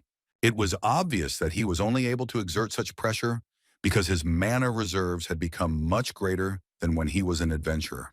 Accelerating with the help of the wind, Arthur again made a quick dash towards the enemy.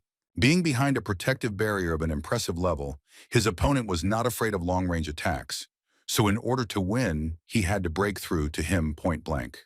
Watching the young professor struggle to dodge the fire attacks that dominated the room, Lucas continued to smile arrogantly, anticipating his crushing victory. Another spell with a column of hot flame separated Arthur from the possibility of moving further. The young professor could do nothing about the heat that surrounded him, because he had neither the elements of fire nor wind at his disposal. Lucas's mana reserves were indeed greater than Arthur's, and he had no other option but to wait for his opponent to make a mistake, constantly avoiding the flames. In an attempt to provoke Arthur, the dishonest Lucas began to talk about how he was glad he didn't join the disciplinary committee, because it was better to leave the academy than to be on the same team with someone so incompetent. His trepidation could not touch Arthur, but he admitted that he was failing, as he could not create a large enough scale wind magic spell to withstand the pressure of the flames. From time to time, he had to spend mana to cover himself from attacks that he couldn't dodge.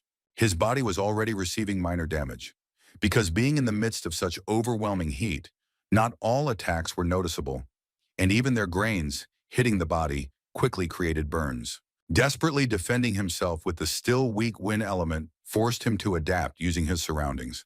The huge stones that he magically lifted into the air made the defense a little easier. However, this was not enough, because fighting for a long time at such a pace did not give any prospect of victory.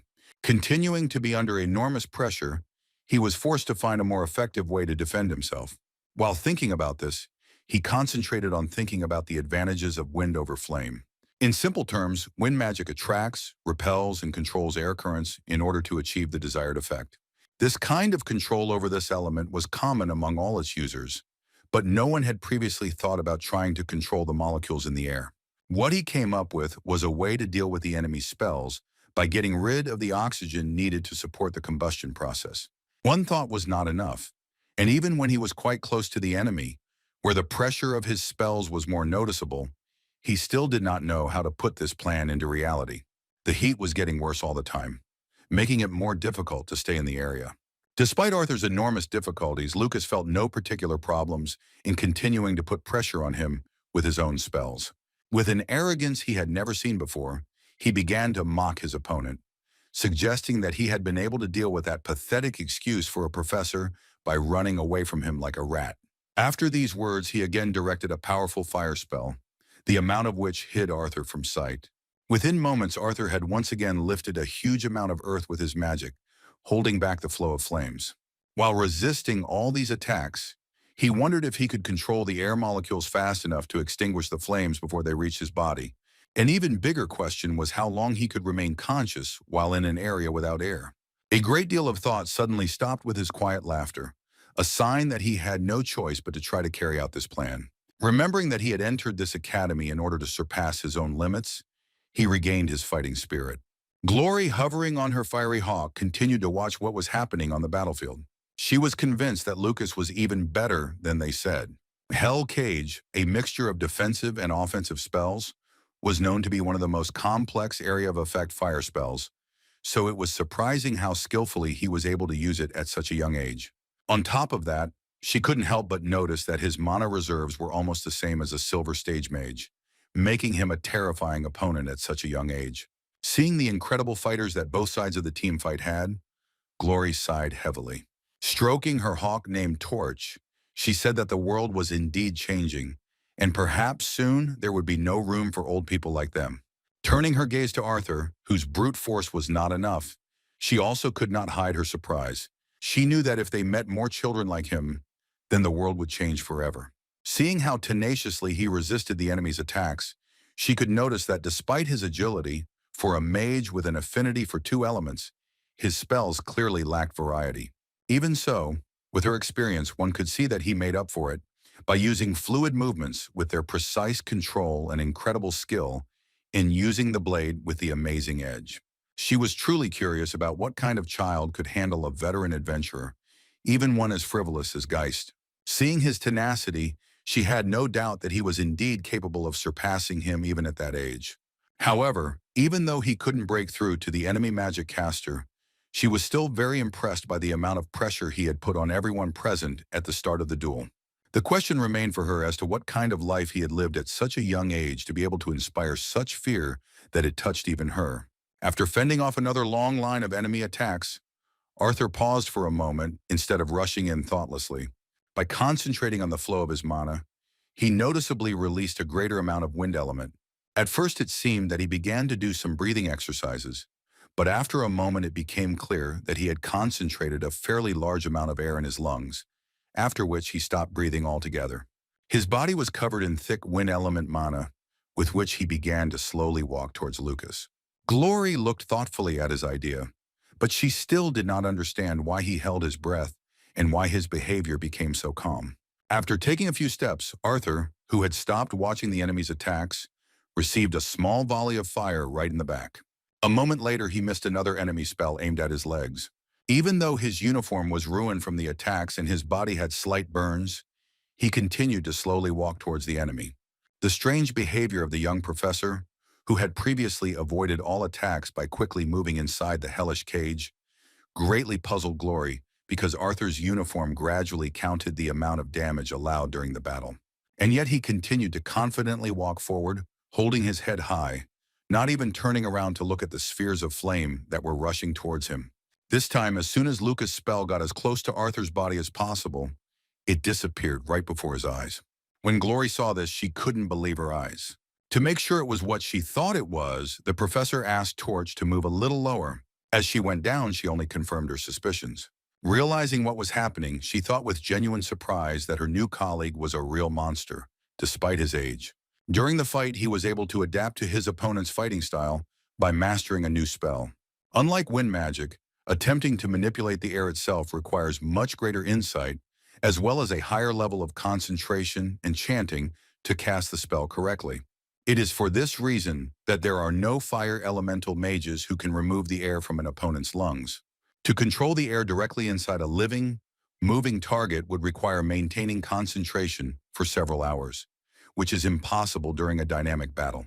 This is the reason why magicians usually use either their own body or a pre-designated fixed point in space as a starting point.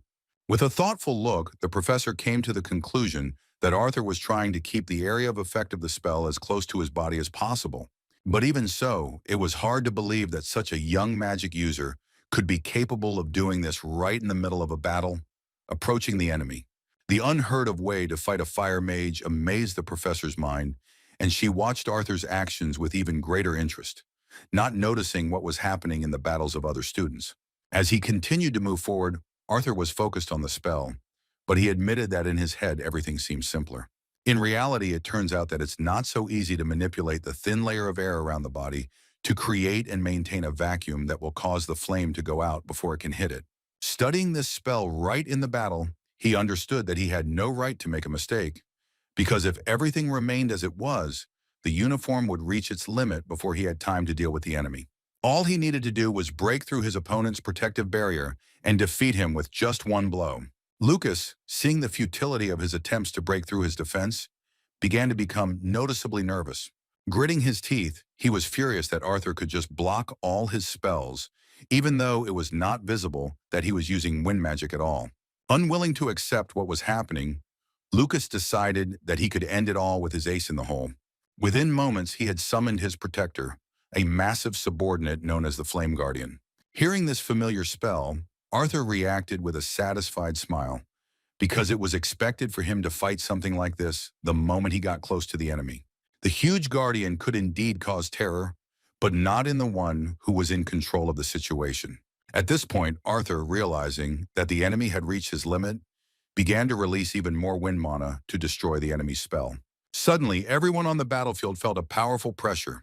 The sudden surge of mana surprised him greatly because he didn't expect to feel something like this. A moment later, Sylvie anxiously reported that her mother was in danger. Distracted by this message, he lost concentration and, breathing in the very hot air, did not even notice that the guard was behind him. It was only when the flame guard struck that he realized he had made a mistake. There was no way to dodge, so this sudden attack was blocked with the blade. Having slipped a dozen meters away from the enemy spell, he did not lose his balance and tried to concentrate on his senses to recognize the source of this surge of mana. Through the dense flames of the hellish cage, he could not see what was happening outside. Despite this, he was still able to notice what was happening at a distance close to the cage. Professor Glory, who was quite close to them, rushed towards the battle between Princess Tessia and Curtis with horror on her face. Knowing that her terror was most likely due to someone being in danger, he had to make a difficult decision. The outcome of his fight with Lucas was at stake, but at that moment it didn't matter. Arthur refused to continue the fight and stood motionless even when his opponent approached him within striking distance. In just a moment, everything around him froze due to the use of the dragon's power. The static void was a forced measure due to an unforeseen situation related to another pair's duel. The enormous strain of fighting Lucas, which suddenly changed to even greater pressure from using the beast's will, had thrown him off balance, and he was barely able to stand on his feet. He stumbled once and braced himself against his blade, willing himself to keep his composure as he quickly needed to escape the hellish cage and get to Tess, who was in danger.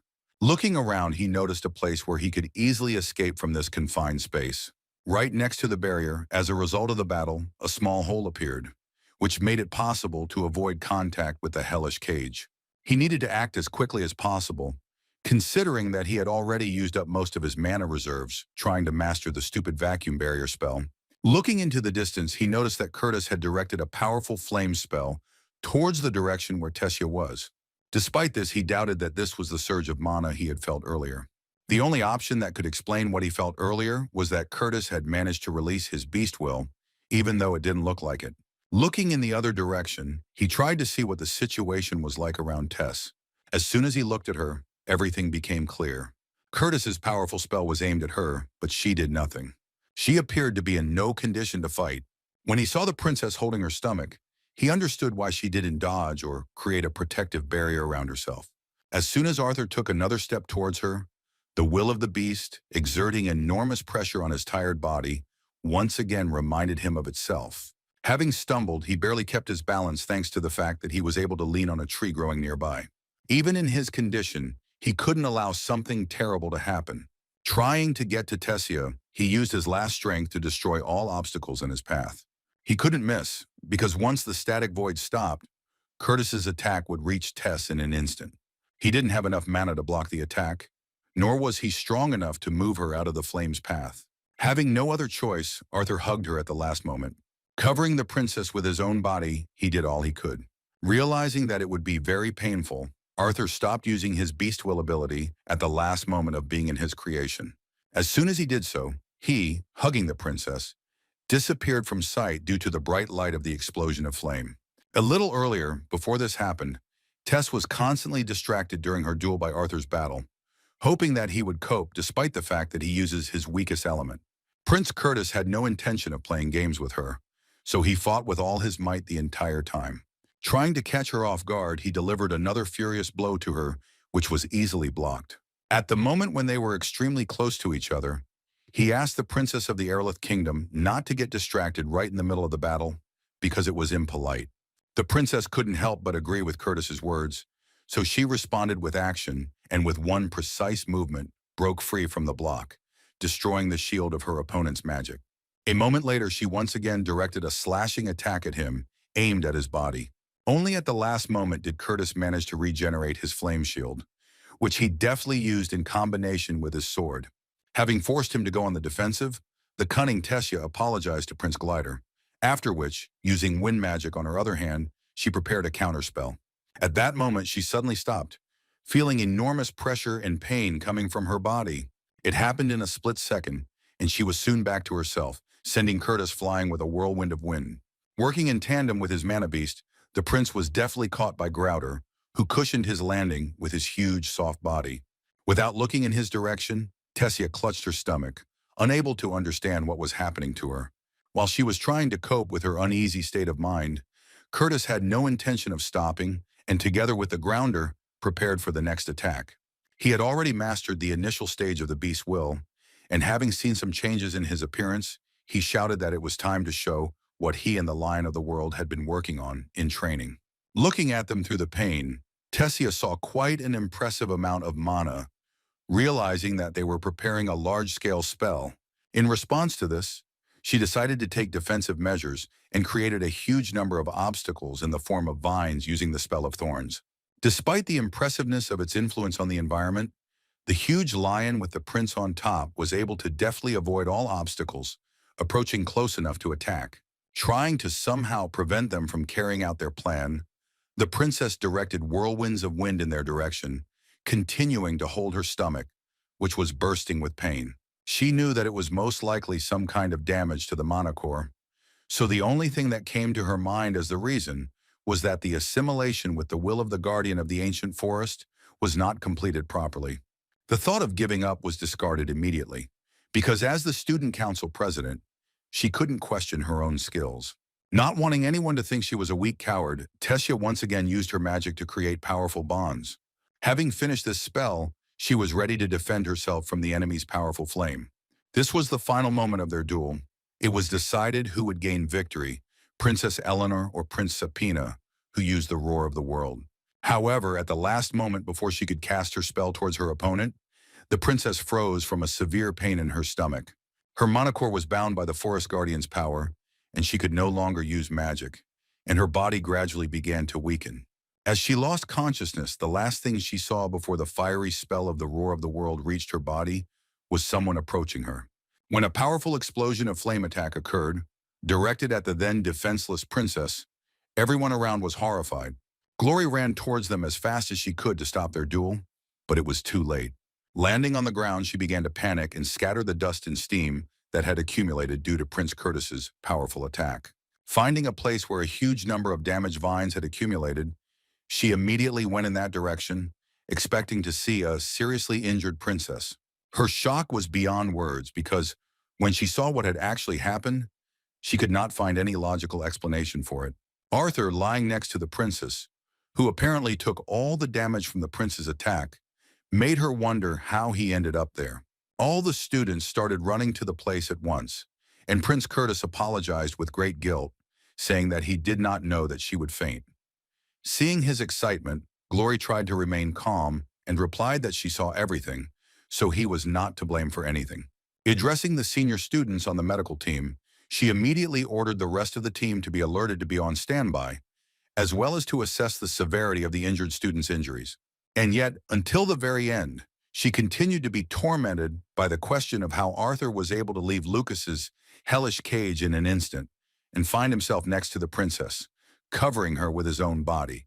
Sometime later, Arthur woke up in a hospital bed at Xyrus Academy. The first thing he saw was Sylvie's face, more serious than ever before. Not understanding why she was seething with anger, Arthur asked what was the matter. A moment later, he received a strong blow from a paw to his face, which had barely survived the team battles. With tears in her eyes, she said that although he considered himself insanely strong, he still almost died. Understanding his daughter's worries, Arthur was at a loss, not knowing what to answer her. A moment later, he sighed heavily and began to smile, realizing that she was simply very worried about him. Holding her close, he sincerely apologized for being too careless, then asked her not to worry. Continuing to stroke her cute little face, he promised that something like this would never happen again. Their touching moment was interrupted by a sudden knock on the door. It was Director Goodsky. She didn't expect to receive an answer, but she was sincerely glad that Arthur had already woken up. Seeing her for the umpteenth time in the last 2 days, he modestly replied that he was a little worried about having to see the director of his academy so often. Sitting down next to him, she replied that if he still had the strength to be cheeky, it meant he would soon recover. When her dear student asked how Tessia was feeling, Miss Goodsky replied that she was in much better condition compared to him. This was only good news because, on the other hand, she could not promise that it would continue like this. When Arthur suggested that it was because her body could not cope with the will of the beast, Lady Cynthia was genuinely surprised. When asked in surprise how he knew about this, Arthur began to rise with difficulty, answering that he was the one who gave her this will of the beast. Falling tiredly to the ground after his futile attempt, he continued his speech by saying that he was supposed to be the one to help her with assimilation. In his current state, he believed that he would not be able to help her with this matter, but Mrs. Goodsky believed that he had already done more than enough. The director believed that it was her own fault, because she had decided to keep the information about her beast a secret, despite the fact that she was most vulnerable at this stage of assimilation. Taking Arthur's hand, she explained that if she had told Professor Glory about this, then this situation could have been avoided. Feeling deeply guilty, she thanked him again for sacrificing himself to save her student. It sounded like he was dying, so Arthur wasn't too happy about it, causing her to laugh. As she left, she also informed him that she had contacted his and the royal families, adding that they would be coming to meet him soon enough. Having closed the door from the other side, Mrs. Goodsky, sighing heavily, asked her student if she was sure that she did not want to go in. As it turned out, Tessia came with her, but she did not find the courage to meet Arthur and began to justify herself by saying that it would be better if he rested a little more before the next visits. Understanding her feelings, the caring director suddenly grabbed her by the shoulder, saying that she would not leave her alone. With a cheerful and happy attitude, she pulled the embarrassed princess along with her, offering her to enjoy the delicious desserts she had brought for her earlier. Tess didn't mind because, looking at the door to Arthur's room, she understood that she should gather up her courage before meeting her friend again, who had saved her for the second time since they met. As soon as the director left, Arthur fell asleep again, and when he began to wake up, he again saw visitors in front of him. Everything in front of his eyes was blurry, and what he saw were 3 blurry silhouettes. Hearing the caring voice, he remembered that he had experienced the same feeling 12 years ago when he was reborn into this world. In front of him were caring parents, and he calmed them down by saying that he was already much better. After that, he apologized in a weakened voice for making them worry about him so much every time. Displeased, Ellie, who seemed like an exact copy of her mother at that moment, said what she was thinking. The cheeky remark about him looking bad infuriated Arthur a little, and he thanked her for her sincerity and kindness towards his wounded brother. While the naughty sister was making faces, the father began to laugh at this situation, saying that before this he cried even more than the mother. Ellie and her father began to fight, and Alice, finally getting a chance to talk to her son, worriedly asked how it was that on his first day at the academy, of all the students, he was the one who got so seriously injured. Having calmed his daughter down a bit, the father decided to answer for his son, saying that he had already managed to take part in fights, although he had previously said that he would be careful and try not to attract unnecessary attention to his abilities. With a cheerful expression on his face, Arthur replied that they should have seen what happened to his opponent. After these words, everyone started laughing merrily, and Sylvie, who was the only one who knew the truth, decided to play along with them. As it turned out, everyone was laughing except for the mother, because the anxious woman thought that he had ground that poor child into dust, leaving not even bones. Seeing her expression, everyone began to worry, not even imagining that in her head were thoughts about how they would have to leave the city and live with the gnomes underground, earning money by treating minors, once and for all, bearing the opportunity to give Ellie a bright future. The only person who suddenly seemed to understand was Mrs. Goodsky, who quietly entered the room with some other visitors, saying that Arthur was just joking and that everything was actually fine. As it turned out, those she came with this time were members of Eleanor's royal family. Seeing the royal family in front of them, Arthur's shocked parents and their daughter froze. Having mastered their feelings, they came closer to King Alduin and, bowing low, said that it was an honor for them to meet His Majesty personally. In response, the humble ruler of the Elven Kingdom placed his hand on Arthur's father's shoulder and said that in fact it was an even greater honor for him to meet them in person. With a kind expression on his face, he said that he had been waiting a long time for the opportunity to meet the child's parents, that he had saved their daughter for the second time. In turn, the ruler of the Elven Kingdom approached Arthur's mother and, giving her a beautiful bouquet of flowers, confirmed her husband's words, saying that their meeting should have taken place a long time ago.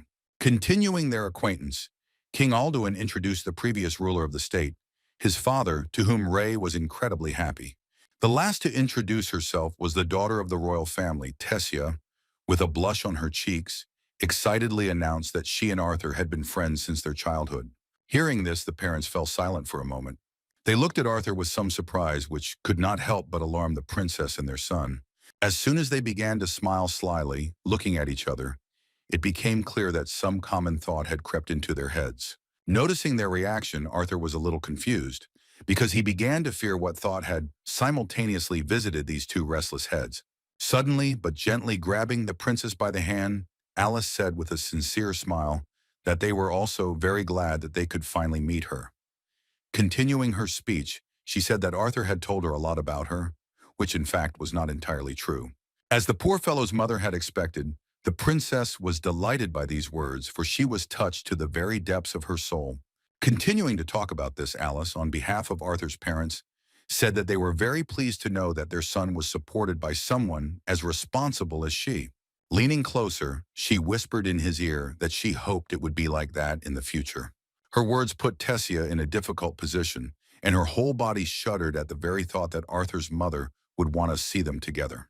Stepping aside, the princess began to hide her face, trying to return to her feelings, while Mr. Virion, having left the conversation between the two families, decided to be the first to inquire about the well-being of the young lady's man. The princess's wounded protector admitted that his wounds are not so important to him now, as he is more worried about what his parents are up to. Virion himself understood perfectly well what their behavior was leading to, so he suggested that Arthur relax, saying that the worst that could happen was that he would be forced to take a vacation was that he would become a groom for his granddaughter. At that moment, the princess, who was again drawn into these conversations, grabbed him by the beard in displeasure. Realizing that Arthur was also uncomfortable with the whole situation, she hesitantly apologized to him, saying that she didn't mean for this to happen. Sitting down next to him, a shy Tess admitted that she had asked them not to disturb her, but they had not listened to her opinion, even considering that he was in a hospital bed because of her fault. With a good laugh, Arthur assured that everything was fine, and he even liked the liveliness of this room. Their touching conversation was interrupted at the moment when Ellis, with her hands folded in front of her, came closer to her sick brother. Looking at Tess, she said with some distrust that she had not previously known what the girl looked like, for whose salvation her brother had risked his life twice. Tessia responded cheerfully to Arthur's little sister's words and complimented her that she was even cuter than she thought. Starting to feel embarrassed, Ellie, who was trying to look serious, was so touched that she looked away and shyly replied that she looked pretty good too. Seeing how hard it was for her to admit that there was a girl who cared about him, Arthur decided to mention that it was she who gave her her favorite bow. Hearing about this, the surprised younger sister decided to correct the first impression of her personality and shyly thanked him for his concern. In response, the stunning princess, with a kind expression on her face, said that she was very glad that she liked her gift. Feeling the competition, Ellie turned to her brother with displeasure, demanding an answer to the question of which of them was nicer. His answer was more clever than they could have expected, as he simply said that they both didn't look cute enough. In this way, he managed to unite them by simultaneously going berserk, wanting to beat him up so badly that he couldn't say anything like that again. Returning to the dialogue with the previous ruler of Eleanor, Arthur, naming Lord Virion, asked if he had had the opportunity to look at Tessa's manicure. He replied that fortunately, before assimilating the beast's will, her body was in much better shape than in the case of the scoundrel. Having touched on this topic, the curious old man leaned toward the young lady's man and asked with a suspicious look how he was able to obtain the core of the guardian of the ancient forest in the first place. Arthur's answer that he had killed him made the old man even more wary, as did the young man's sly grin, which said that this was indeed the case. Interrupting their conversation, Miss Cynthia Goodsky admitted that although she did not want to disturb such a friendly atmosphere, she needed to make sure once again that Tessia's assimilation process was going well. Under this pretext, she opened the front door, after which the new visitors, who did not have enough space in this room, showed their joyful faces. The most ridiculous of them, or to be more precise, it was Elijah and his girlfriend, fell to the ground because they did not expect the door to open suddenly. Seeing this funny sight, Arthur and Tessia's families began to laugh with kind expressions on their faces. After the two families left, Arthur was visited by other loved ones for the rest of the day. When Vincent's family and Elijah left the room, a curious Glory entered instead to find out what really happened there.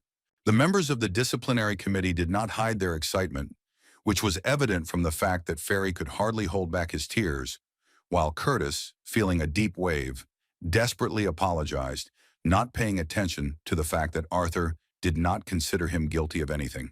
A little later, Princess Caitlin came to visit him, whose face never gave any indication of what she was feeling at any given moment. Her genuine concern was only noticeable because she waited her turn with the servants who held a lot of sweets.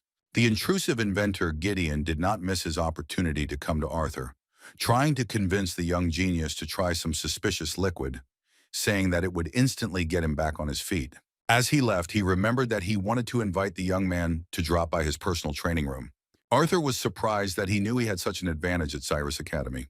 As it turns out, Gideon was in the know, because Director Goodsky personally called him in and asked him to create several artifacts for Arthur to use in his training.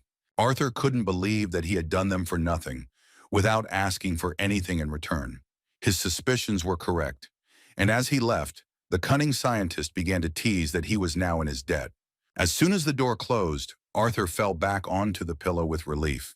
Hearing someone enter his room again, he thought it was Gideon and asked with a pained expression what else he wanted from him. His assumption turned out to be false, because in fact this time Tess came to visit him. She had been waiting a long time for the opportunity to meet him alone, and in response to his question about whether her core check was finished, she thoughtfully replied that she was still recovering, which led Goodsky to decide that they should finish this a little later. Caring Arthur continued to ask her how she was feeling and whether she had any other attacks of pain or pressure related to the core. In response to his sincere words, Tess began to laugh kindly and quietly.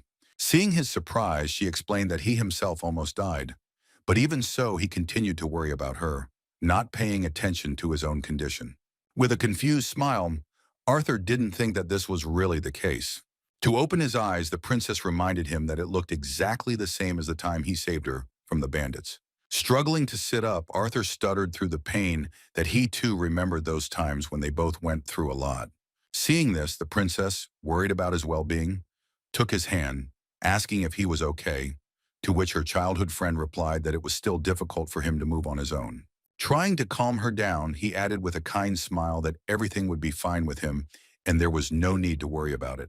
Tess responded by saying that she knew it would happen.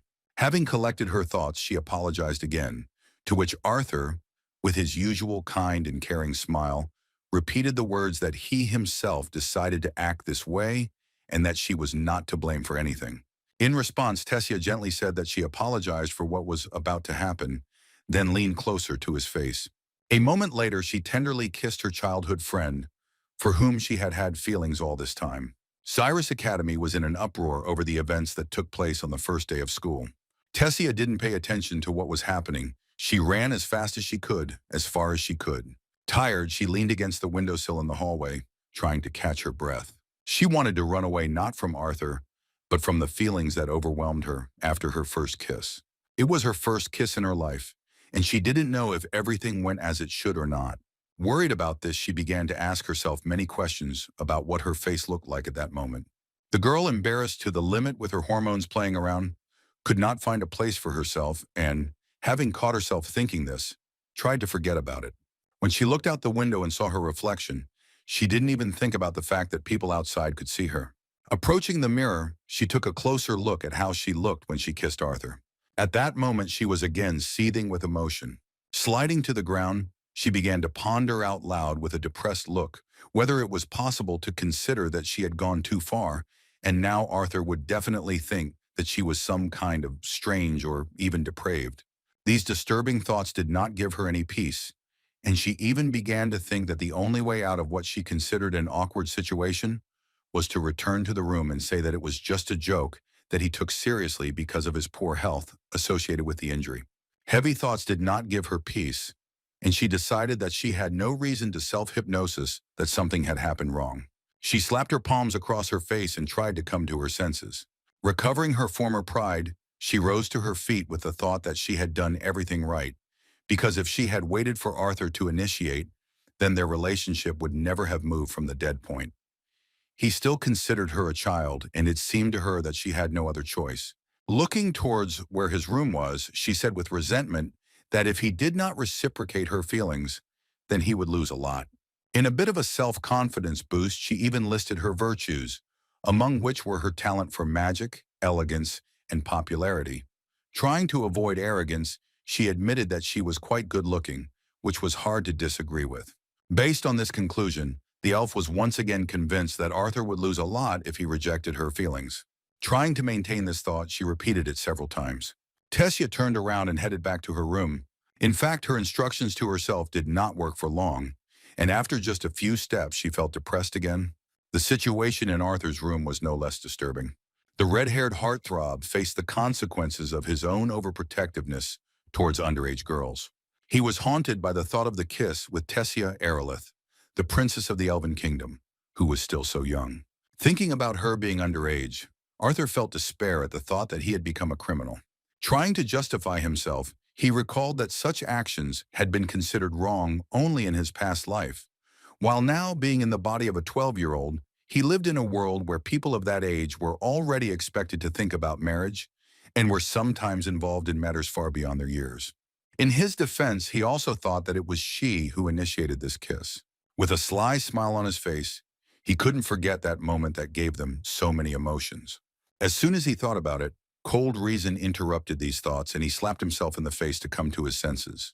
He was frankly furious and angry that his teenage body with raging hormones could not calm down and even affected his mind and train of thought. Falling onto the bed, he tried to stop thinking about it and concentrate his efforts on healing. The silence in his head didn't last long, and he began to wonder what he had been doing. The next day, the students met their friends again, and what everyone had heard was still the events of the first day of school. The entrance to the lecture hall where the magic practice classes were held was still closed. The students nearby continued to spread rumors that the new professor teaching these classes would be a first year who had won the position by beating the previous teacher. The students couldn't wait to beat up the professor to take his place, not even guessing what kind of monster they would have to face. In fact, this monster with a cane in his hands, accompanied by Principal Goodsky and Scientist Gideon, was descending into the basement. On the lowest floor of the academy, there was a place to which the director and scientist led her young colleague with incredible interest. Speaking about how he would conduct the first lesson, Arthur replied that given that he was in the ward, he had no ideas, but he would come up with something in the course. On the way to some place that was supposed to be presented to him personally, Arthur, looking around, noticed that there were many individual cells where senior students were engaged in their own training, in particular, mana control. Taking advantage of the opportunity, the red-haired scoundrel couldn't help but ask the director about how Tess was doing with her assimilation with the core of the Forest Guardian.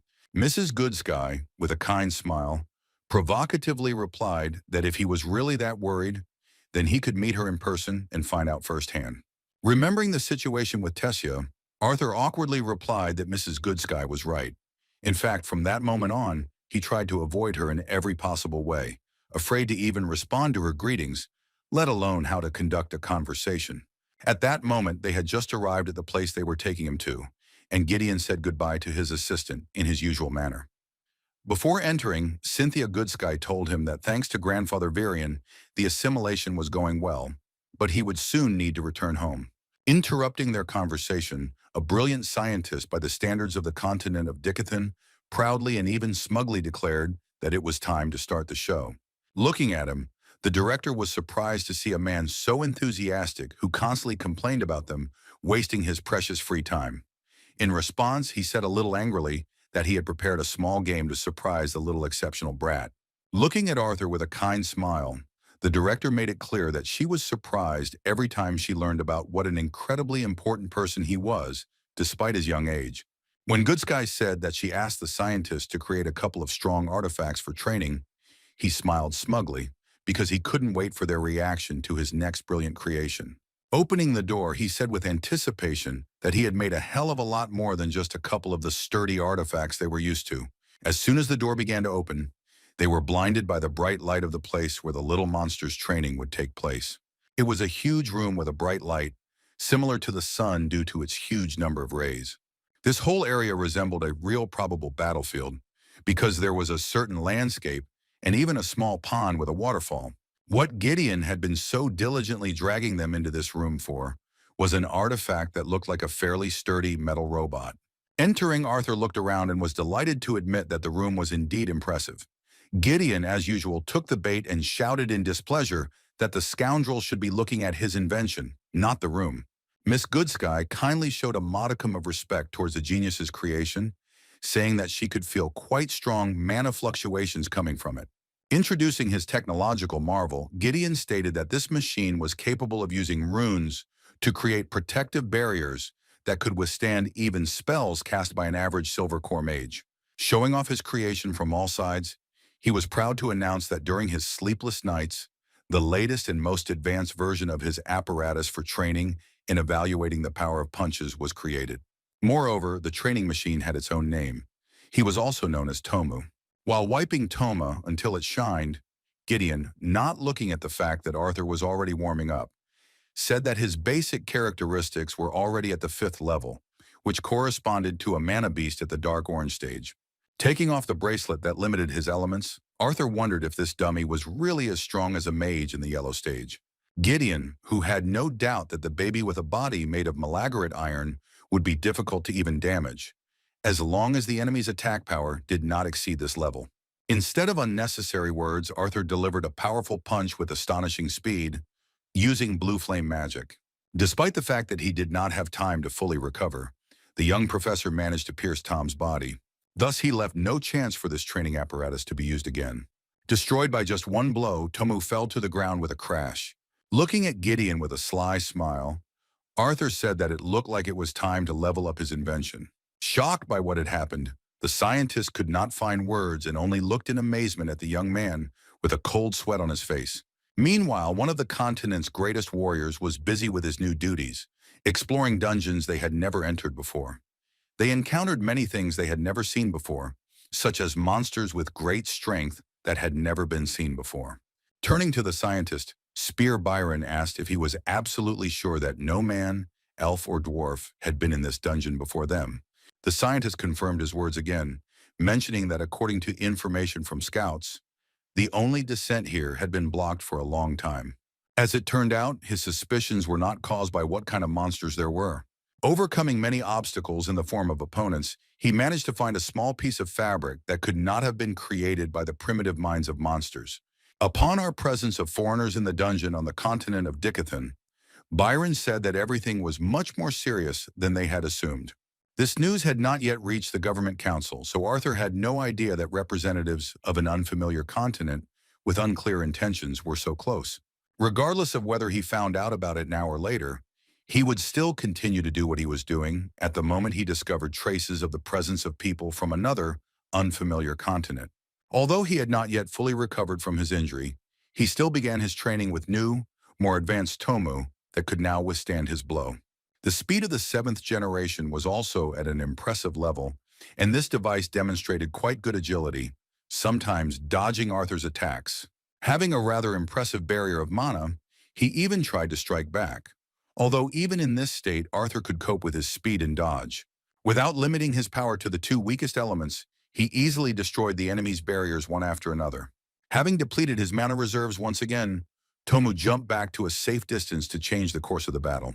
Striking with incredible speed, he put Arthur in a seemingly difficult position, and he only managed to dodge at the last moment, crouching right under the trajectory of the twin arms of this training machine. Taking advantage of this situation, he grabbed Toma by the hand in an instant.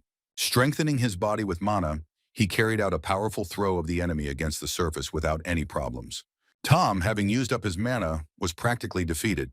With his final move, Arthur easily broke off his limb at the joint. By ending the battle in such a stunning manner, he shocked Elijah into holding a towel for his friend, and a disgruntled Gideon lost the argument with the director. The disgruntled scientist, who had lost a rather serious argument, wanted to know whether the brat was really not injured or whether he had simply conspired with the director. Stretching his body, which was wounded without fighting, Arthur asked to let him rest, saying that they had probably noticed his already sloppy footwork.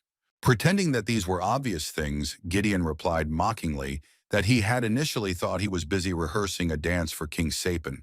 Having taken out his notebook, he nevertheless decided to ask if the amazing young man had any comments regarding the weak points of the new generation of Tom. There was something to tell about, and Arthur began by saying that the joints of this model were obviously a weak point, and it was worth focusing on strengthening them. Besides, even though Tom couldn't use spells, Arthur felt that if he was considered a mage, then not being able to use any offensive magic would limit his abilities quite a bit. When Gideon, dissatisfied with the young man's comments, said that he had expected Tomu to fight an ordinary amplifier and not the reincarnation of the devil himself, Arthur, thanking Elijah for his concern, replied that although these were subtleties, it would still be good to work on improving the robot's mana shield. Hearing this, Gideon and Goodsky looked at the young man with confusion, because they believed that this characteristic was already at the highest level and could not be improved.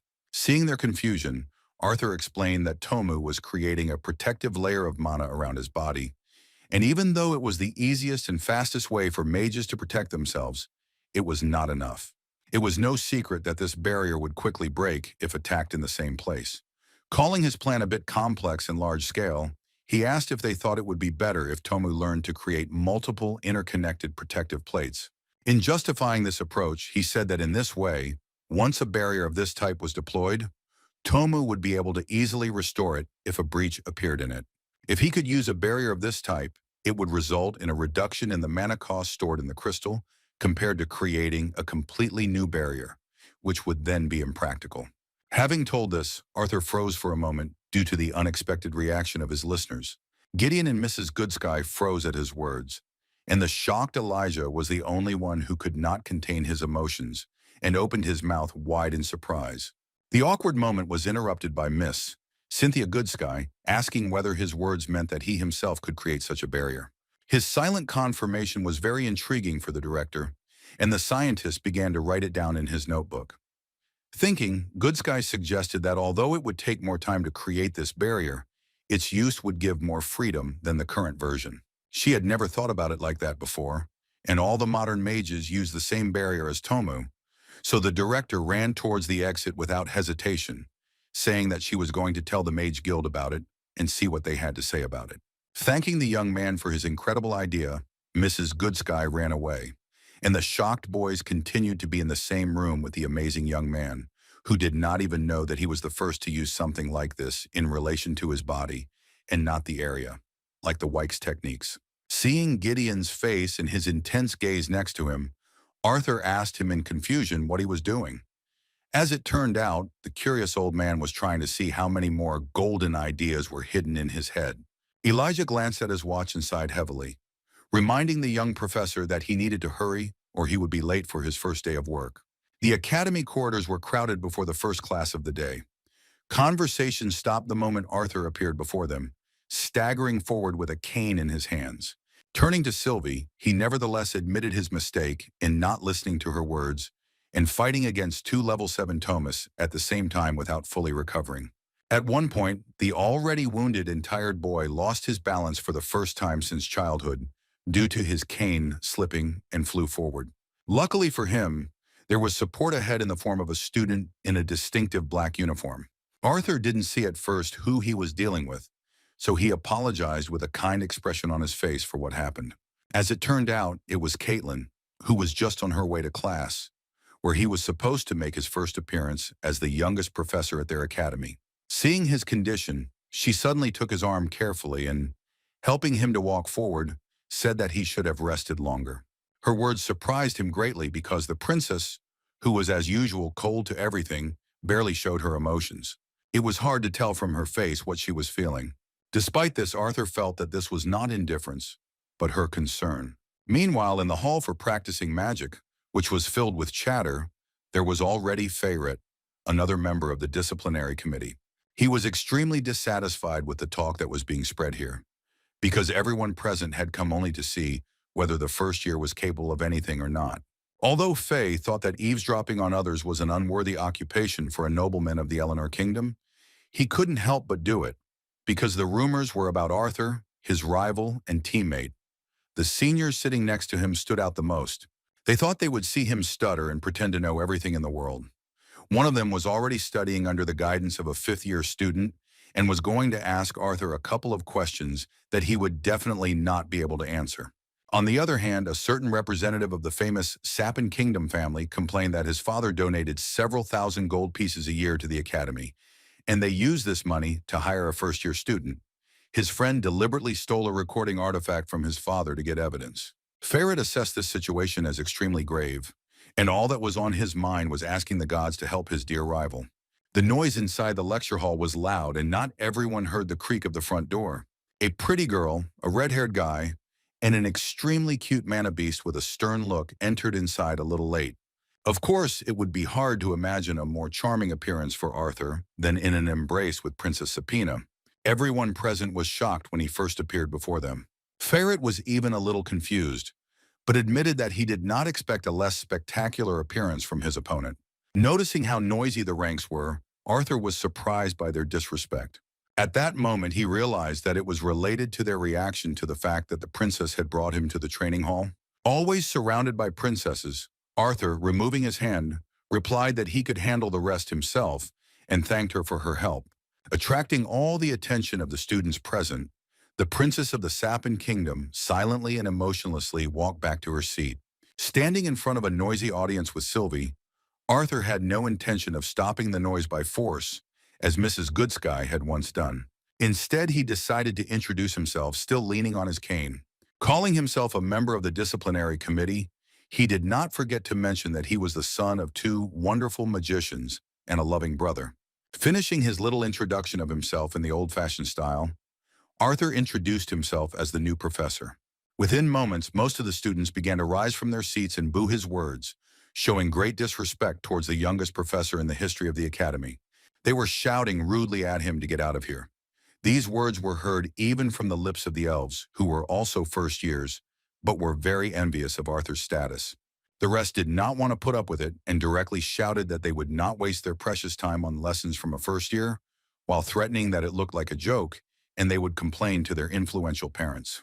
Watching this chaos, Arthur, covering one ear with his free hand, turned to Sylvie, who was unhappy with the situation, and said that his students were, at least, very energetic. He knew that all of this could have been avoided if one of the professors or Director Goodsky had come with him. He wasn't surprised to think that she might have deliberately skipped his introduction to try to make him feel uncomfortable about this moment. A moment later, a student jumped into the arena. Arthur looked at him with boredom, realizing what he was about to do. Having shown himself in full height, the guy, dissatisfied with his new professor, decided to demonstrate the dissatisfaction of the other students with his own hands. Addressing him with moderate severity, the young professor asked him how he could explain his actions during his lesson. With vigorous gesticulation, the impudent student announced his sudden realization of a desire to become a professor too. Looking at Arthur with excessive arrogance, he said with great pleasure of the moment of glory that all he had to do was to do the same as the young professor, simply knock his predecessor off his feet. After such an inspiring speech, the crowd began to cheer for Lester, urging him to kick the new professor's ass, making him feel what sophomores are capable of. In response, he began to brag that it wouldn't take long, and they should get ready to call him the new professor. Hearing the name of this upstart, Arthur angrily uttered his name. This treatment distracted Lester from his moment of glory, and he looked warily towards the professor. Releasing his truly terrifying mana, Arthur told him to sit down. Within moments, a number of the second-year students began to tremble in fear, and the previously self-confident Lester was so shocked by the pressure that he fell on his butt and froze. Continuing his speech, the young professor clarified that although Director Goodsky had not bothered him with signing any official documents, regardless of whether they liked it or not, he would still teach this course. Pointing his hand towards the rioters, he calmly said that if any of them didn't like it, They could absolutely calmly leave this activity because no one here was going to stop them. Moreover, he was not even against allowing them to transfer to any other course of their choice. To get those present a little interested, he said he had an alternative. With his usual charming look, he offered to stay if he was interested in how this small and lame boy became a professor at the most prestigious Academy of Magic in Dikaten. Sighing heavily, the professor returned to the impudent boy who had tried to disrupt his lesson. First, he asked how long he would sit in a place where he was not supposed to be during class, after which he suggested that he either return to his seat or leave the classroom. A moment later, Lester jumped up and saluted apologetically like a soldier, then ran back to his place. The sight before Arthur was quite amusing. The students, confused by his strength, did not know what to do, sit down or wait for his polite request before he used force. He responded to this with a satisfied grin, because despite their ignorance, at least because of the scandalous news of his appointment as a professor, so many students had gathered here that there were no free places. Returning to the main topic of the class, he said that since they all decided to attend the practical training course on mana management, it meant that at least someone would find the answer to his first practical question. The question was how best to use the mana surrounding them. Hearing this question, the crowd of students began to fuss, pretending that they were close to the answer. The girl with the ponytail found the determination to voice her answer. A second-year student who had studied theory well answered that the most efficient way to use the mana in the environment was to absorb it and then transport it to the core, where it could be purified and compressed for use during battles. The answer turned out to be correct, and her knowledge even caused Arthur to smile with satisfaction. His praise made the girl very happy, and she began to glow with joy, believing that he would certainly remember her for the rest of his life and would dream about what their wedding would be like. Arthur continued her words, reminding her of the well-known truth that the difference between amplifiers and spellcasters is that the former use magic from their core through the mana channels. Unlike boosters, spellcasters draw mana directly from the environment thanks to their mana veins. Based on this, Arthur had a new question about why both needed to accumulate it in their core if spellcasters mainly used mana from the environment. The question was indeed quite difficult and left the students stumped for the second time. Even those who had previously wanted to complain that their new professor, who had only studied at the academy for one day, was probably bad in terms of magic, thought about the question. Just like last time, the red-haired student, whom Arthur began to call Ponytail, decided to answer. Trying to surprise the handsome young man again, she confidently replied that even though spellcasters hardly had to use mana for physical attacks, they still needed to use their own to manipulate mana from outside. Her second answer, according to Murphy's Law, was again correct, and Arthur added that spellcasters, in essence, with the help of certain spells, influence their own mana and create a foundation, which then draws mana from the surrounding environment. Based on what he had said earlier, he suggested asking the question of whether it was possible to determine the level of mages by the color of their core, since spellcasters, unlike amplifiers, by their nature used much less mana from it. His question put everyone in a difficult position, even the red-haired smart girl with a ponytail. They saw no other way to measure the level of mages except based on the level of their mana core. Seeing their confusion, the temporarily lame temporary professor began to smile slyly. While they were trying to come up with an answer to this question, he asked them to find 6 volunteers who already had an affinity with the elements so that they could come down to him and line up in 2 groups. He wanted to have 3 spellcasters on his right and 3 amplifiers on his left. Among the spellcasters, as expected, were the determined members of the Public Moral Committee and a dwarf, while on the left stood a human, an elf, and a dwarf. For this exercise, he wanted each of them to create a basic spell of their element. Additionally, he asked the spellcasters to avoid using wands. All participants in this modest experiment immediately got down to business. They fulfilled the conditions without any problems, and among them all, only Princess Caitlin stood out, who possessed special ice magic. Once they were done, Arthur made an unusual request for aspiring mages, asking the boosters to perform a ranged attack and the spellcasters to try to absorb their own spell back into their hand. The shocked students thought that this was some kind of ridiculous joke that would end there. Arthur's sly and carefree smile said otherwise, and they had no choice but to start trying to do something so crazy for their level. The boys set about completing the task with great enthusiasm. The amplifier that was supposed to carry out a long-range attack with its fire could not cope with the task and only waved its hand furiously. While the poor guy was breakdancing with a fiery palm, Ferret had already tried to complete the task, but incorrectly because instead of absorbing the water magic with his hand, he simply washed his face. While the other boys struggled in vain to comply with the demand, Caitlin showed small success thanks to her persistence and deep understanding of the professor's request. Looking at her, Arthur was pleasantly surprised because she was the closest to understanding this exercise. His enjoyment of watching his diligent student approaching the desired result was interrupted by a disgruntled cry that this was stupid. The hot-tempered flame user was shouting about how he couldn't understand the point of absorbing a spell that had already been cast, while the rock magic user, who had nearly broken his forehead trying to complete the task, was indignant along with him. In his defense, the dwarf shouted that everyone knew that only high-level amplifiers could create long-range spells.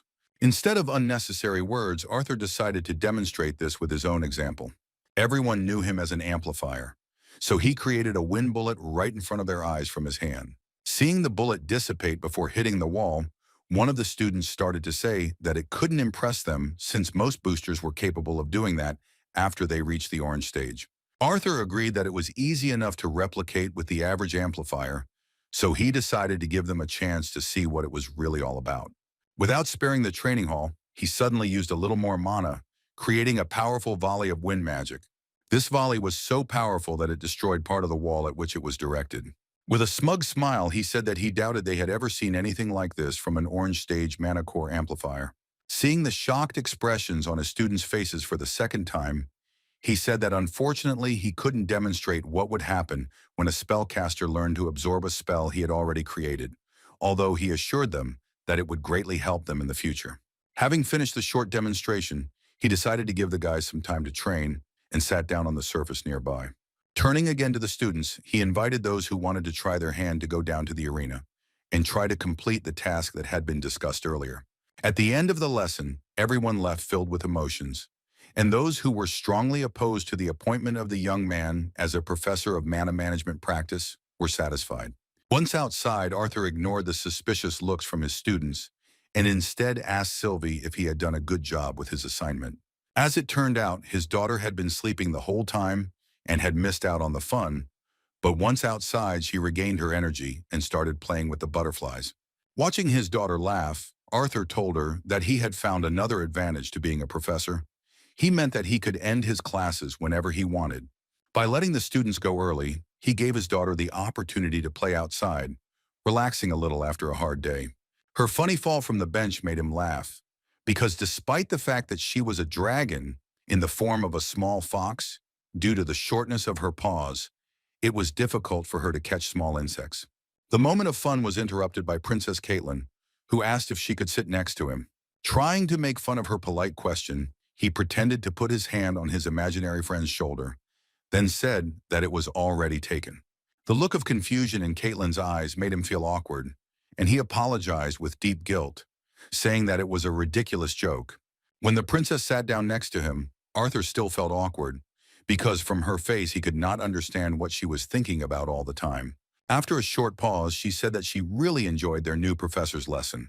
Arthur thanked her for the compliment with a smile, but the next minute was again silent, and for him this time seemed rather tense.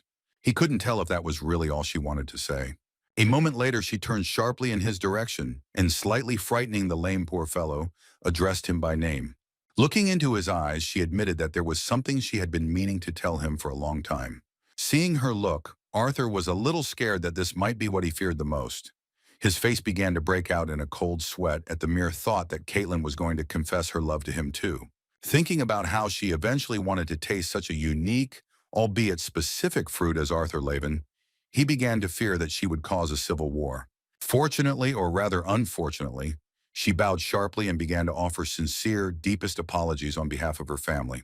She said with a sense of guilt that this was an apology for what had happened in the Helstia auction house because of Sebastian and for how her father had behaved back then. She also wanted to apologize for her brother's rudeness in the alley and for his mistake in the recent lesson. Considering that her family had caused him a lot of pain, she didn't expect that he would respond by checking whether he was sleeping or not. Having learned the real reason, he relaxed a little and admitted that he was surprised that she was still worried about the events that happened 4 years ago. The princess explained that she had always looked up to her father before, but on the day that terrible conflict occurred, he disappointed her in many ways. In response, Arthur said that even if this was true, she should not apologize for them, and even more so feel any guilt in front of someone with whom she personally had no problems. As she adjusted her hair, she showed a little nervousness for the first time and admitted that she felt she should have done it, after which she said hesitantly that there should be no old grudges among friends. Seeing a small demonstration that the Ice Princess did have some signs of emotion, Arthur looked into her eyes with a smile on his face and asked if they had really reached the level of a relationship where people called each other friends. As it turned out, she came to this conclusion quite recently, after a situation when she, on her own initiative, helped Arthur get to the lecture hall. She folded her hands in front of her and shocked Arthur by explaining that, according to her brother, you can only touch others if you are friends. After Arthur's words and his personal example, she thought about how he had become so talented and popular, and also highly praised and discussed by others, while she had stopped because she had blamed her lineage, her magical powers, and even her appearance. While the princess, deprived of her freedom due to some complexes, was asking herself questions, Arthur could not find peace because he was not sure that the help given to him then allowed him to cross the line of permitted intimacy, especially with the daughter of the ruler of Sapern. The silence was broken by a sudden, gentle laugh that Caitlin couldn't hold back as she realized the truth about her life and how it had changed after Arthur's words. Hearing this, Arthur asked whether he had misheard or not. Leaning a little closer to Caitlin, who was starting to get worried about what had happened, he asked her a direct question about whether the famous Ice Princess had actually laughed in his presence, showing her emotions hidden from the rest of the people. Embarrassed by this conversation, the modest princess turned away and said that his first lesson was very interesting. With a slight gesture, she wondered how the end result of using the same air bullet spell could vary so much. Arthur responded to her question with feigned confusion when he asked her if this interest had really been her true motive for the conversation in the first place. Worried that he had misunderstood her, she emotionally justified herself by saying that she wanted to change the subject. Once again seeing a portion of emotions from such an icicle as the princess, Arthur, with a smug smile, began to rise to his feet with the help of his cane, apologizing for another inappropriate joke. Instead of answering the question, Arthur said that it would be completely unfair of him to give an advantage to his smartest student, after which he winked at the princess with a kind smile. With this phrase supplemented by a gesture, he silently left. Looking in his direction, the princess began to smile again because of the warmth of emotions that the one who called himself her friend gave her. At one point, she heard some strange sound under her feet. As it turned out, it was Sylvie, who continued to watch her, and waving her tail merrily, laughed slyly at the fact that the princess had fallen for a whole series of her dad's provocations. The next class on the schedule was Professor Gideon's class, where Arthur met Emily and heard her ask him if he was okay after getting hurt on the first day of school. Although she spoke in a whisper, Arthur responded in a full voice, which made the whole situation even more infuriating for the brilliant scientist, who could not allow himself to be tolerated by such insolence. To demonstrate his displeasure, he abruptly threw the chalk he was using to draw an example on the board, right at the curious Emily's forehead. Turning to Miss Watskin, he decided to put her in an awkward position by politely asking if she could enlighten the class with her answer to the question of what the main component of the simplest light-producing artifact was. Emily, standing up, proved he had picked the wrong guy by talking enthusiastically about fluoronite crystals and the stages this material must go through before it could be used. Gideon was so furious at his loss that he asked her to finish her answer. However, they were not able to easily get rid of the disgruntled old man, and as Arthur left, he was dissatisfied with the fact that Professor Gideon had assigned them a project for the next lesson. Hearing his whining, Emily immediately replied that she already had a couple of light-producing artifacts, after which she clarified that since he had missed a few days of school, then he could take one of them. Hearing this, the incredibly charming young man made the most inspired look and asked again if it was true. Seeing him so happy and hopeful, Emily hesitantly replied that they were lying around in her dorm unused, so she wouldn't mind helping him with this task. While Arthur was thanking his savior, they were suddenly joined by Elijah, who had been running around campus for the last 5 minutes trying to find his best friend. Having started a conversation about Director Goodsky wanting something from them, he suddenly fell silent because he saw in front of him a beauty with an unusual green hair color and round glasses on her face. Understanding what was going on, Arthur introduced Emily to his friend, who was raging with hormones every time he met girls. He was once again captivated by the beauty of a young girl from the academy, and at first did not know how to start a conversation. With a little uncertainty and embarrassment, they nevertheless got acquainted, and Arthur, with boredom on his face, noticed that they were very similar to each other. At the moment of the handshake, Elijah suddenly returned to his previous line and finished the sentence about Principal Goodsky, asking him to make sure that he immediately went to the training room after class. Hearing this, Arthur left the couple alone and said that this was a great opportunity for them to get to know each other better before they met again in the dining room. Visiting the training room in the basement of the academy for the second time that day, Arthur was surprised when he saw who was there. As it turned out, Tessia was already there, spending her free time from classes and duties as student council president in meditation. Upon seeing the princess, whom she considered her own mother, Sylvie rushed to her side without hesitation, interrupting her meditation.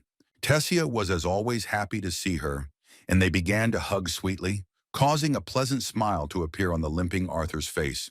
Realizing that Sylvie was not alone, Tessia quickly found Arthur with her gaze and greeted him as well. Even though he had been avoiding meeting her for a long time, this time he was not so confused and greeted her with a calm smile on his face. Looking around, he asked where Director Goodsky was, to which the princess replied that she had urgent business, because of which she had recently gone to her office. Hearing her words, Arthur was ready to bet that it was planned from the very beginning so that he and the princess could have a conversation without prying ears. Looking somewhere to the side, the princess inquired in an uncertain voice if it was time for them to begin their training. It turned out that Arthur was necessary for her to strengthen her connection with the forest keeper, because any assimilation with the will of the beast requires a lot of effort and is often difficult to complete alone. The participation of mages with an affinity for the same element as the beast is necessary to reduce the burden on the body of the will's master, so using his mana of all four elements, Arthur had to fulfill this role. In fact, he was able to not only help Tessia with the process of assimilating the will of the beast, but also, acting as an improved mana accumulator, strengthen her body, thereby helping in the fight against the guardian of the ancient forest, who was trying to establish control over her core. After an hour of using a huge amount of mana, the guys were pretty tired. Falling to the ground, Arthur wearily said that this time they could not do more, and Tessia in response happily thanked him for his enormous help. Watching Sylvie having fun with Tom, Tessia decided to start a conversation that had been bothering her all this time. She wondered if he was angry because she kissed him that day. Arthur was surprised that the question would sound like that. He looked down and wondered, then admitted that he wasn't angry, but simply surprised at how suddenly it happened. In response to these words, the princess looked in his direction and asked a question about why he had avoided any meeting with her from that moment on. Biting his lip nervously, Arthur, who was in a difficult position due to the question, thought about how to answer. Thinking that a joke was the best way to get rid of it, he began to say that they shouldn't be so serious at such an age, since they had known her since she was an immature little girl. Speaking about how it was normal for their blood to get married, he said that it was not so for his family.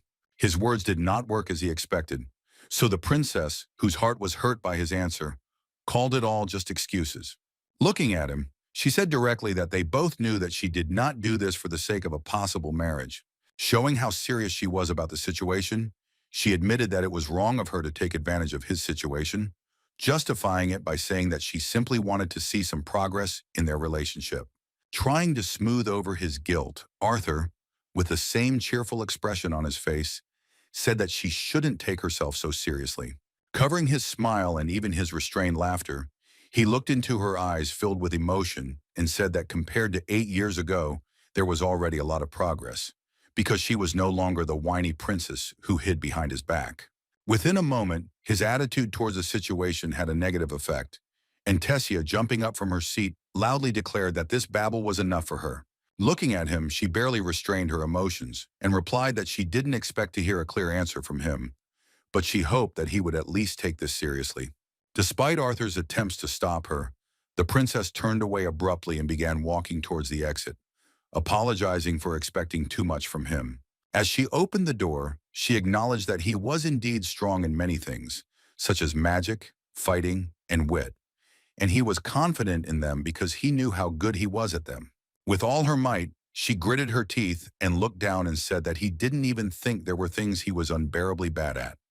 Then she said that he thought that people around him didn't notice how he put on a mask and pretended to be happy, as if nothing could make him suffer.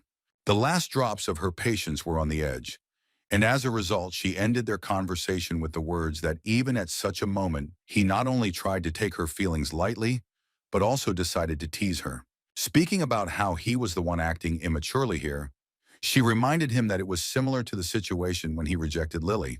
At that very moment, memories surfaced in Arthur's head of when he actually turned the first declaration of love addressed to him into a joke. He couldn't believe that she actually knew about it.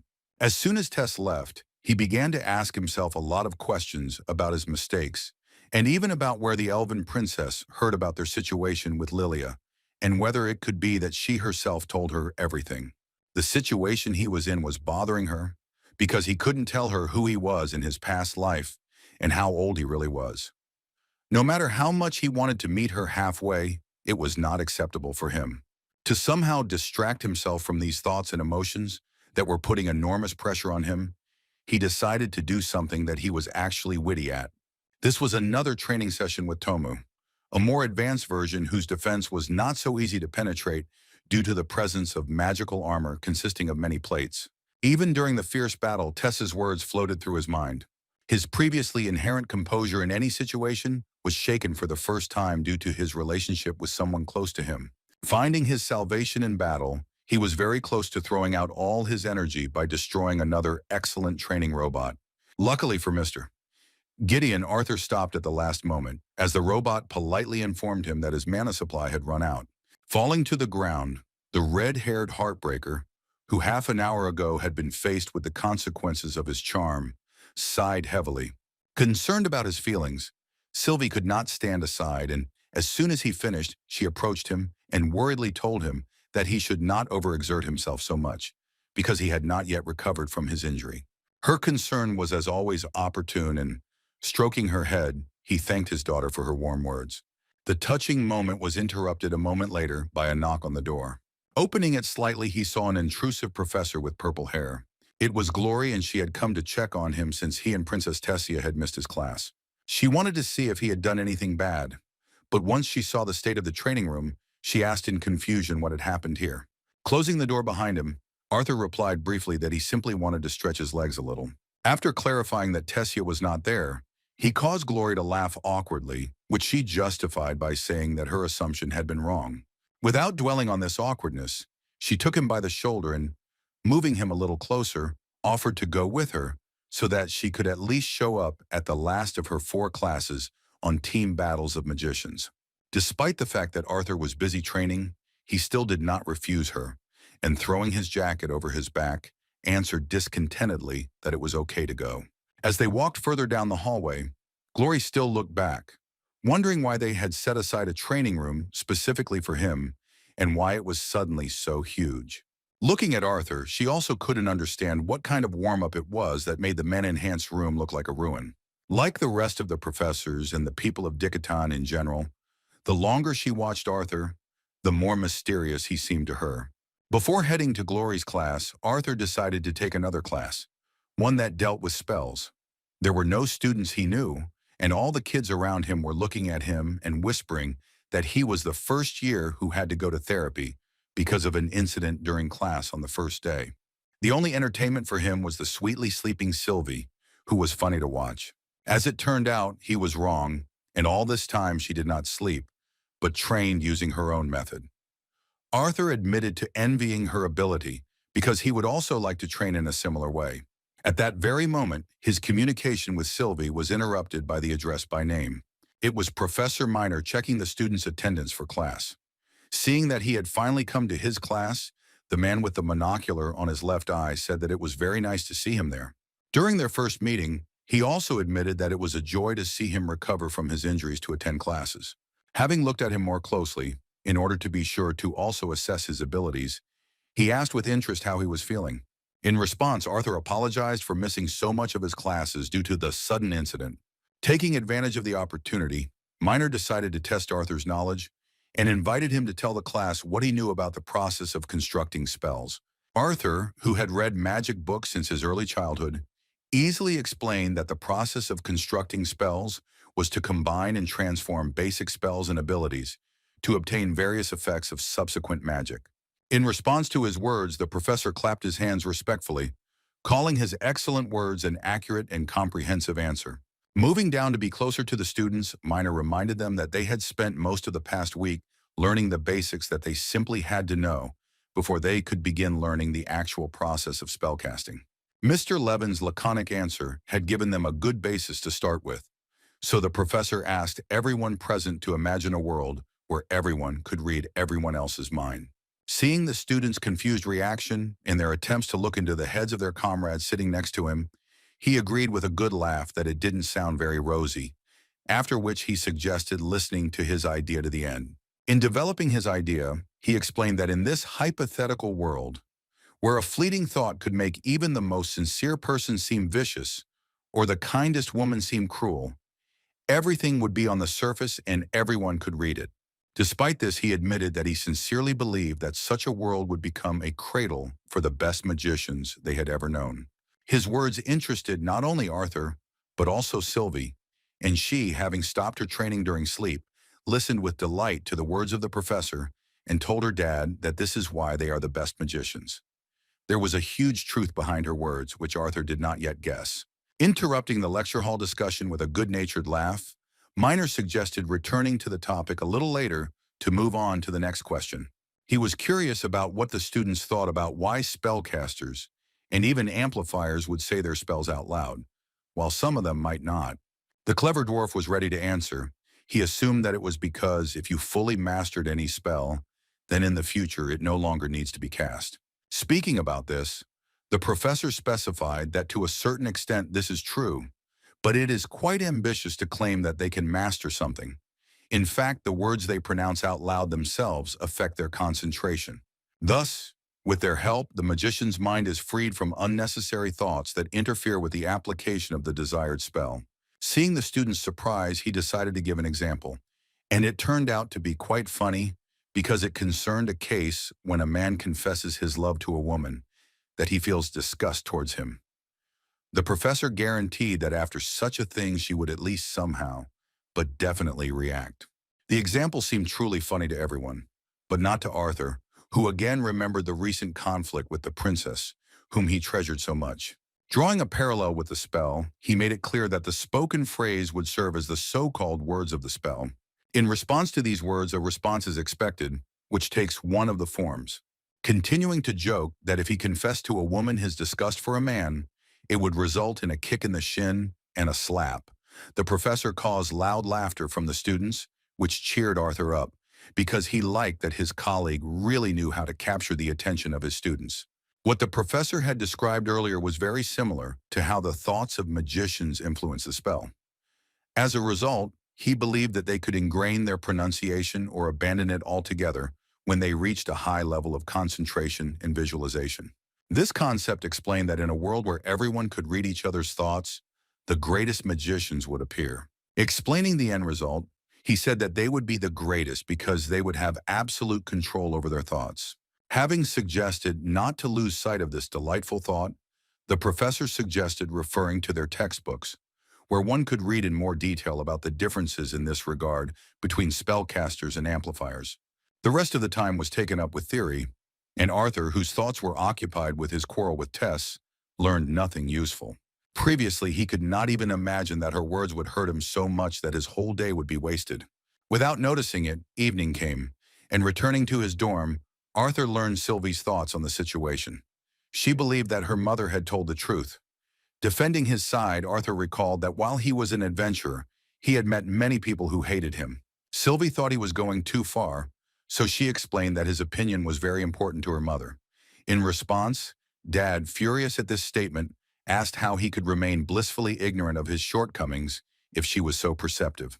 As he continued walking, Arthur realized that 3 students were slowly walking behind him, who were probably following him. By stopping and beginning to flex his arms, he let them know that he was not as stupid as they thought. Addressing the guys behind him, he explained that even though he was distracted, they should have at least tried to hide their presence, especially Lucas, whom he could sense a mile away.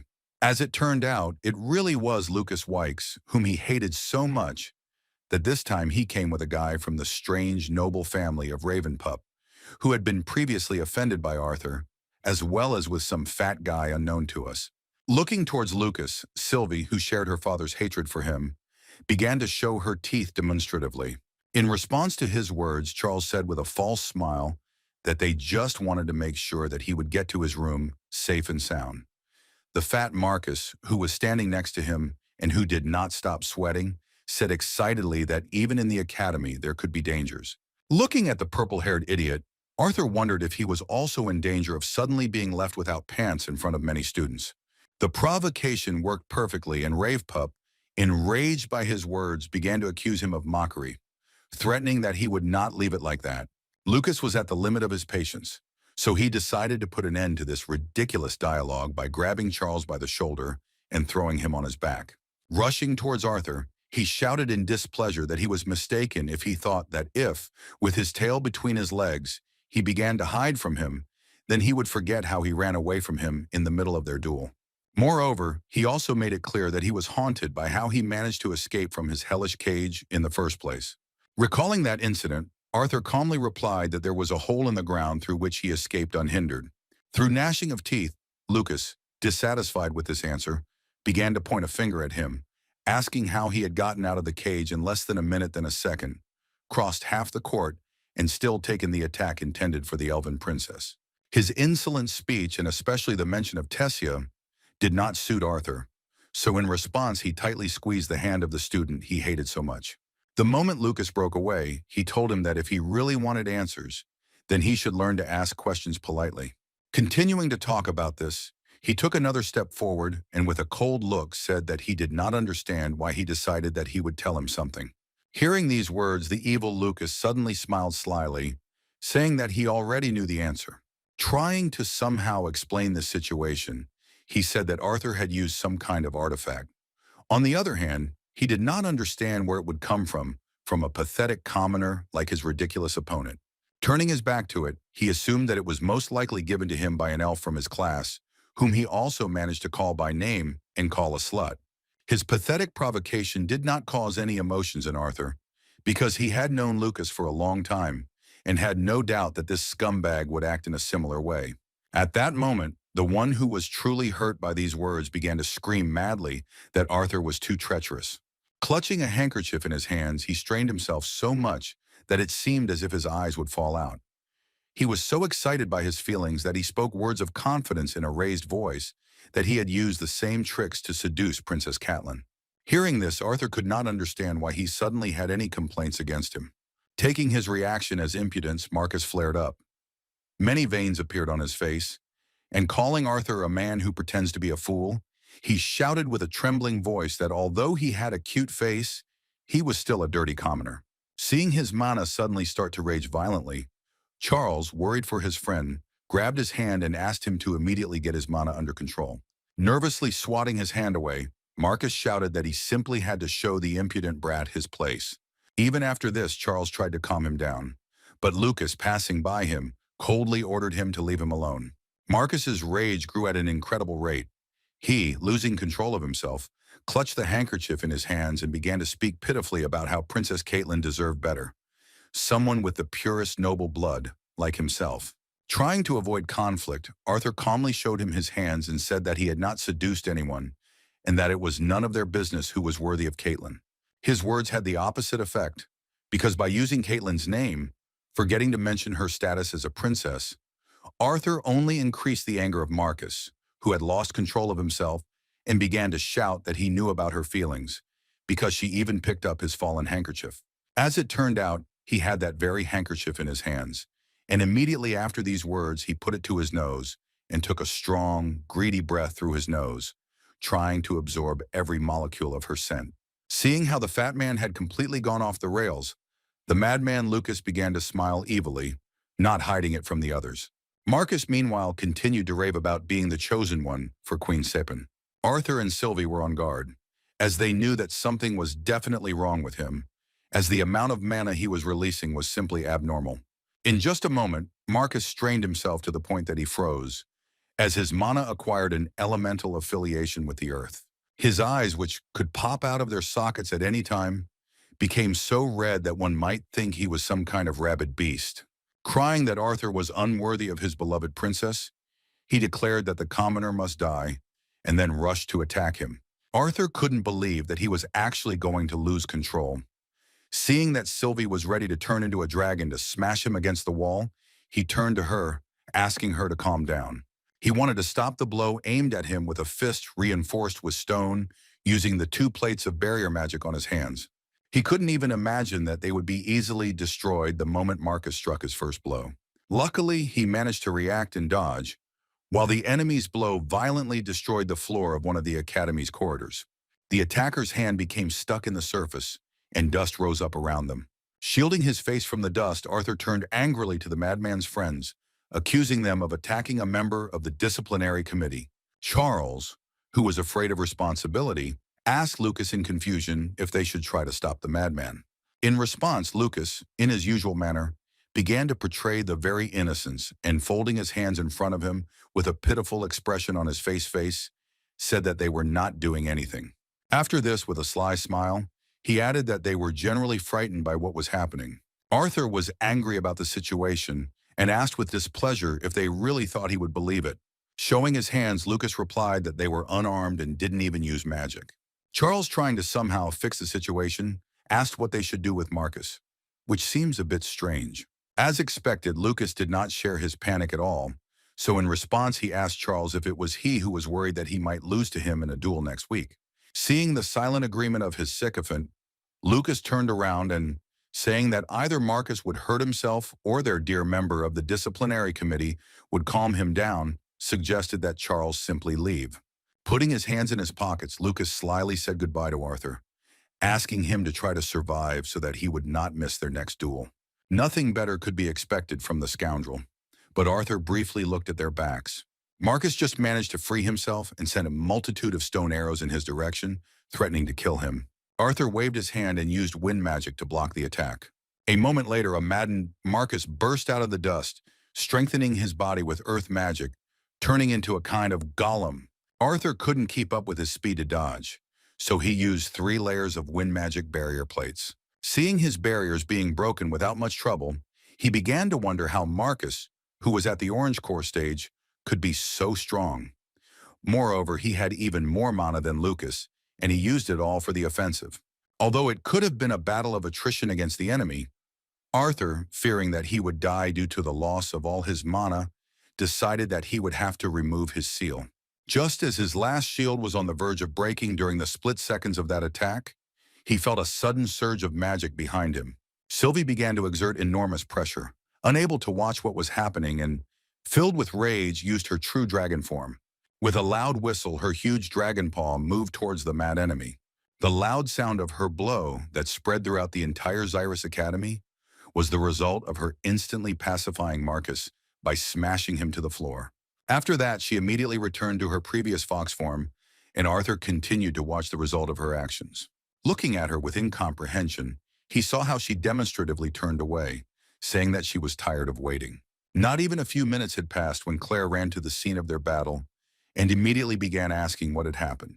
She was patrolling the area when she suddenly felt a huge surge of mana, followed by a loud and powerful bang that shook the entire academy. Looking at Marcus, Arthur replied that he himself did not know why, but he was unbalanced and suddenly lost control of his mana. After these words, the red-haired student sat down next to Marcus and lifted his shirt, looking at his back, on which there were some runes. As it turned out, this was not the first student who lost control of himself due to this kind of spell.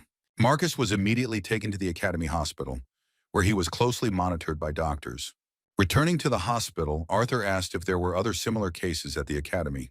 Claire replied that there was only one, and that was while he was still undergoing treatment at the hospital. Hearing this, Arthur asked if they had managed to figure out what had happened, and then clarified the detail that Marcus had used up an absurd amount of mana, which was probably due to the symbols on his back.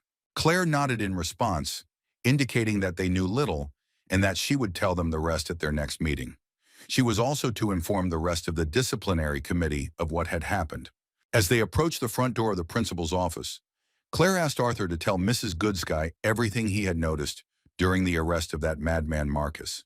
When they were allowed to enter, Claire carefully opened the door. Looking toward the director, they both froze in place. Before her stood those who were known as the Spears of Decathlon. Arthur didn't expect anything like this, and couldn't even imagine that he would have the opportunity to see them in person anytime soon. At that moment, Claire began to shake him madly, screaming that in front of them were the spears of Byron and Alea in the flesh. Seeing their reactions, Miss Cynthia decided to introduce two members of the disciplinary committee who were also among the most promising mages of their generation. Taking the opportunity, Claire said with incredible sincerity that it was an honor for her to meet them in person, and then declared her ambition to become a spear in the future. As expected, Byron was quite cool and did not react to their appearance in any way, returning to his conversation with Goodsky, repeating his words to her that she should take appropriate measures as soon as possible. In response, Mrs. Cynthia nodded her head in agreement. Having finished their conversation, Alea and Byron began to slowly walk towards the exit. Arthur tried not to show any particular emotion, but he and Sylvie watched Lucas's older brother with particular interest. As Byron passed by, he couldn't help but feel that Sylvie was no ordinary fox. In turn, one of the two elves among the spears, Alea, passed by and put her hand on Claire's shoulder and said that she believed that she would succeed. The joy she felt at that moment was beyond words. Arthur and Sylvie looked at each other because they were thinking about the same thing. The overwhelming power of these two mages was simply incredible, and it was clearly felt. When they finally disappeared around the corner of the corridor, Arthur and Claire returned to their conversation with the headmaster and Mrs. Goodsky, calling the red-haired student her secretary, asked what such an emergency could have happened. Arthur was not against it, but before he began his story, he asked if something important had happened, because he had no doubt that the two most powerful magicians of Decathlon were clearly not here to just say hello. Sitting down opposite, the principal replied with a smile that nothing had happened that they should worry about now. Speaking of Byron, she mentioned that he was their former student, and now his brother was studying here, so he decided to personally convey the news. At that moment, Claire noted with incredible delight that she had not even hoped to see them in person. Sighing heavily, the director replied sadly that she only wanted them to bring better news. Waving her hand, she decided to change the subject of the conversation and offered to tell what had happened on the academy grounds. Arthur then went on to recount everything that had happened during the incident, starting with Lucas, Charles, and Marcus, following him after class and picking a fight with him. He especially noticed Marcus's strange behavior and the erratic fluctuations of his mana, as well as the abnormal power of his spells. Nodding her head after each of his words, the director once again became convinced that he really did have some bloody symbols on his back. After these words, Mrs. Cynthia Goodsky made a serious, thoughtful face and briefly replied that she understood everything. Seeing such a reaction for the first time, Arthur had no doubt that she definitely knew something about this. Sighing heavily, she confirmed Claire's words that Marcus was not the first to suffer, and most likely not the last. Interrupting her answer, Arthur decided to ask her if she had any thoughts about what could have happened to him. The director shook her head, answering that neither the doctors nor the creators of the artifacts knew what it could be. They had asked the Mages Guild to send some researchers to try and get to the bottom of this, along with Gideon and a couple of their other employees, so there was hope that they would figure it all out pretty soon. Arthur thought hard, because he suspected that the matter was so serious that she would probably have to hide it not only from them, but perhaps from most of the professors. Addressing the head of the disciplinary committee, Claire asked for orders for the remaining members to continue patrolling the academy grounds between classes and promised that she would try to assign several staff members to participate in night patrols. Having settled this issue, she looked at Arthur with a smile and suddenly noted that it was very good that he had recovered. She was counting on him and said that the members of the disciplinary committee would need all the help they could get from him. After these words, the director said goodbye to the children and they left. As soon as the boys turned into another corridor, the principal closed the door on the other side and heard a question from her mana beast regarding whether it was wise to involve the students in all of this, fearing that this might be what they had been afraid of the most for a long time. In response, Miss Cynthia said that if the worst-case scenario was approaching, there would be casualties in any case. With the words that they had already gone too far, she began to wonder why those people had already made their move, despite her assumption that it should have happened much later. As they said goodbye, Claire and Arthur agreed to see each other the next morning at a disciplinary committee meeting. As soon as they had walked a few meters to the next turn, they suddenly saw Byron from behind. Seeing the eldest son of the Wykes family talking to Lucas, they decided to hide around the corner and observe for a while, completely hiding their presence. They were never able to hear what they were talking about. Despite this, Arthur noticed that even this arrogant bastard stood with his head down in front of his older brother. Based on this, he only confirmed Caspian's words to himself that as long as his brother covered him, he would not be able to do anything to Lucas. And yet he had no doubt that the moment would come when he would surpass Byron and the opportunity for revenge would become real. A moment later, Sylvie jumped off his shoulder in fright. Arthur managed to get his sword out of the teleportation spear in an instant, but Alea's sharp sword, created by plant magic, was already at his neck. Being next to him, she clarified with a smile that she felt a very strong thirst for blood, and even directed at one of the spears. After these strange words, the amazing elf nevertheless stopped the action of her magic and removed her dagger from his neck. After demonstrating her power, she said that one of the disadvantages of storing weapons in a spatial ring is that it takes too long to retrieve them. Sylvie returned to Arthur's shoulder, and the young man himself, looking at his blade, agreed with her.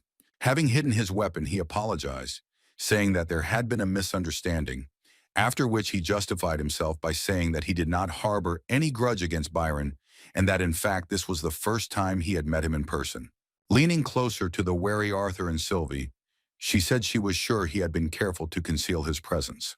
Moreover, she even felt that he had an affinity with the thought elements, which she admitted, adding that even so he would not have touched Byron with the tip of his finger. Trying to play along with her obvious words, Arthur asked with great interest how strong he was. In response, Alea confidently stated that he was so strong that it was frightening.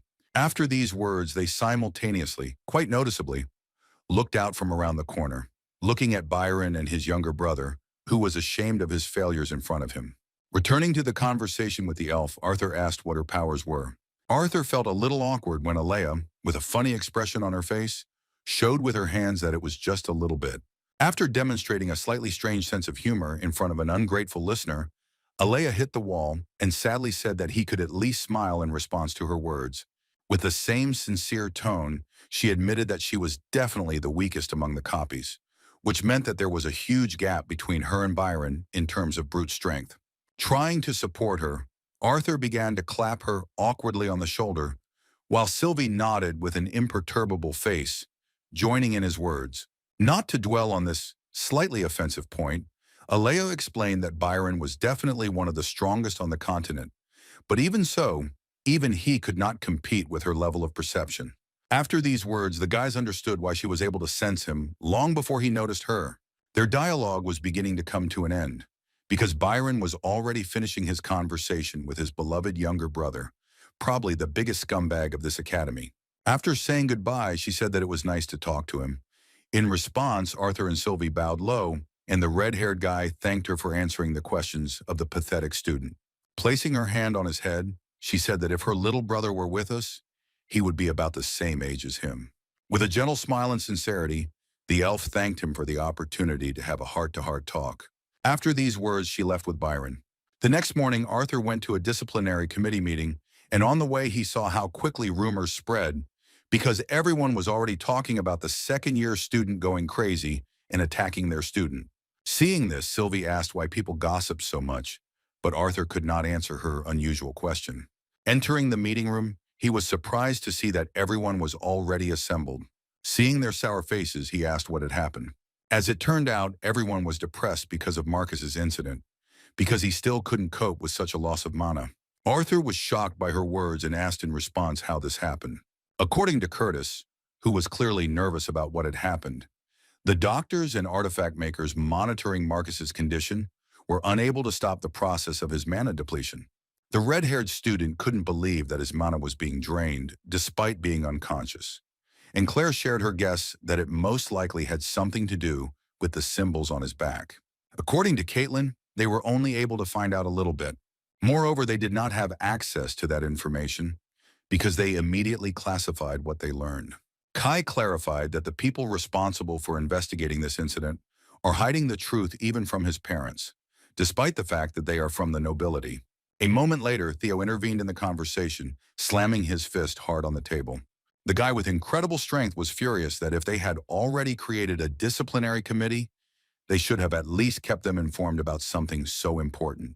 Clutching her head, Claire, who was no less puzzled by this problem, asked him to put his feelings aside. With Arthur finally joining their meeting, she suggested increasing patrols and changing their schedule. After the ferry meeting, Caitlin and Arthur went in the same direction, and the elf asked his rival if he was against being on night patrol with Theo, despite the fact that they did not start their acquaintance on a good note. A little embarrassed, he emotionally justified himself by saying that he really didn't care at all. Ferret stared at him in surprise as he replied that the schedule was flexible enough that he would be able to attend both junior and senior classes. The only thing that bothered him was the need for such late-night patrols. Looking at his dagger, Ferret changed the subject and said with delight that he was quite surprised when he learned that these daggers were means of communication. Looking at his own dagger, Arthur agreed with him, because he had previously thought that they were purely for show. In turn, Caitlin noted that she was more surprised by the fact that Kai volunteered to patrol alone, and moreover took a fairly large section of the campus for himself. Hearing her words, the boys asked in confusion if she was really surprised, although her face said otherwise. Back on topic, Ferret recalled Curtis saying that Kai was notorious for slacking off on work. In response, Arthur suggested that it might be because he was simply tired of patrolling with Theodore. Looking at his favorite student, the villain continued to play with the princess's feelings and said that he was sorry that they couldn't be on patrol together. When he expressed surprise that her brother was so against it, Caitlin replied that she had only told him that they had become friends after they had touched each other. Hearing this, Arthur understood the reason for the prince's behavior, while Faye looked at him with distrust, suspecting something was wrong. After this conversation, the heartthrob went first to the entrance of the classroom and, looking around with a smile, suggested to his students to get ready for the next best lesson in their lives. As they entered the hall, Arthur remained in his professor's seat while Faye and Caitlin rose to their regular student seats. Beginning his lesson, Arthur, who was a more impressive teacher this time due to the lack of a cane, asked if everyone had had time to think about the question he had asked them in the last lesson. The question in question is the interest in whether the color of the core is truly the most accurate way to determine a mage's level. Students who tried to solve this issue and even discussed it with their parents were still not determined enough to try to give an answer. The only one who found the courage to do so was Fired, who jumped up and said that he was sure that it was possible to very accurately determine the level of a mage's power. Despite the primitiveness of his answer, the other students began to whisper that the professor had probably told him the answer. Continuing his speech, Ferret went a little wild and said that this knowledge not only made it clear how much effort and time the mage had spent on refining his core, but also spoke volumes about his potential. The poor guy's speech was interrupted by the professor himself, and after denying his opinion, he explained that if they judged strength based only on the color of a mage's mana core, then all other skills would be devalued. While some quietly laughed at the failure of the elf from the disciplinary committee, who was so confident in his answer, Arthur continued his lecture, saying that the color of the core cannot tell anything about his resourcefulness, reaction speed, combat skills, the number of spells learned, and so on. He folded his hands in front of him and said that it was akin to them judging a warrior's fighting ability by his muscles, although it would be fair to say that he was simply strong. When he made this parallel, he explained that despite his muscles, it cannot be said with certainty that he as a fighter is stronger than someone with less muscle. Naturally, even a clearly superior force can yield to the technique of performing movements, which the guys have already been convinced of more than once during their training battles. With difficulty containing his interest, one of the students nevertheless asked how best to evaluate the opponent's magical abilities. In response, Arthur said with a satisfied smile that it was easy. Instead of asking this question, he suggested simply not doing it. His words sounded somehow strange, and the kids began to look around with distrust at the professor and the reactions of the other students. Arthur's addition gave them a little food for thought, as he stated that it was better to immediately assume that their opponent was stronger. After asking them to think about his words again, he began to give an example that if they could fairly accurately assess someone's combat power based on their mana core level, then they would act extremely recklessly if they thought that they were already stronger than their opponent. Naturally, it is unlikely that anyone will take someone weaker too seriously. Some will even start to mock them in order to feel superior. Addressing all those present, he explained his speech by saying that if they had to accept a fight and they had decided in advance that they were weaker than their opponent, then in that case they would be more careful during the battle. After these words, Arthur charged those present with enthusiasm with his proposal to practice the exercise that they had learned in the previous lesson. With a kind smile, he expressed his hope that they had all practiced before the lesson.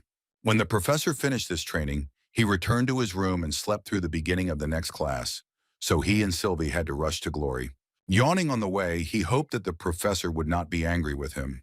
His appearance surprised Glory a little, and when he apologized and said that he was going to change, she decided to stop him.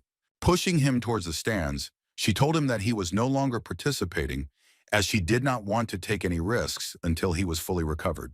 Even though Arthur was sent to the stands, he wasn't too sad, because at least then Lucas wouldn't bother him with his duel. As soon as they reached the top of the stairs, Sylvie jumped up and said that she saw her mother.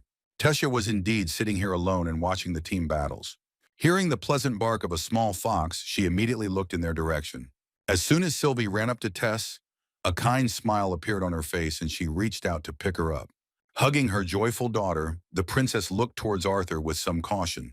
Seeing her gaze, he nevertheless sat down next to her and began to look down with a feeling of guilt. The silence around them was broken only by Sylvie's joyful barking, wanting them to talk after all. Arthur wanted to start a conversation, but the princess interrupted him and said that he did not need to explain himself.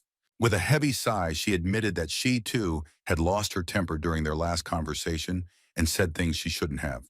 Awkwardly scratching his face, Arthur replied that she was not entirely right, because among what she said, there was quite a lot of truth about him that he had not previously paid attention to. Continuing the conversation, he admitted that to a certain extent, he thought he had always guessed about her feelings, but was simply afraid to meet them face to face. Looking into the distance, he called emotions a more complicated thing than magic or battles, and therefore he could not understand them better through simple training. Speaking for herself, Tessia said that this was true for her too, because she lost control of her emotions and blurted out something that Lilia asked her to never tell anyone. Arthur didn't fully agree with her words, so he replied that in fact she was much better at managing her emotions than he was. In speaking of this, he said what he should have said earlier. His running away from her all this time, he called behavior on his part that she did not deserve. Plucking up his courage, Arthur finally looked into her eyes and apologized, saying that he would not be able to date her. As expected, these words touched not only the princess, but also Sylvie, who considered her her mother. Looking away, she tried not to show how much these words hurt her feelings. But a moment later, she had hope again, because Arthur clarified that at least he could not meet with her at this moment. The girl, surprised by his answer, looked in his direction, and he, looking away, embarrassedly adjusted his hair and confirmed his words. He suggested postponing this issue until they were a little older. Although this eased the problem, the princess, offended by his words, hit him right in the heart with hers, asking if he had really decided that she would wait all this time for his final decision. With a little panic, he sincerely clarified that he hadn't thought about it. Looking away again, he acknowledged how popular she was, and also expressed that he had no idea how long it would take him to prepare for their relationship.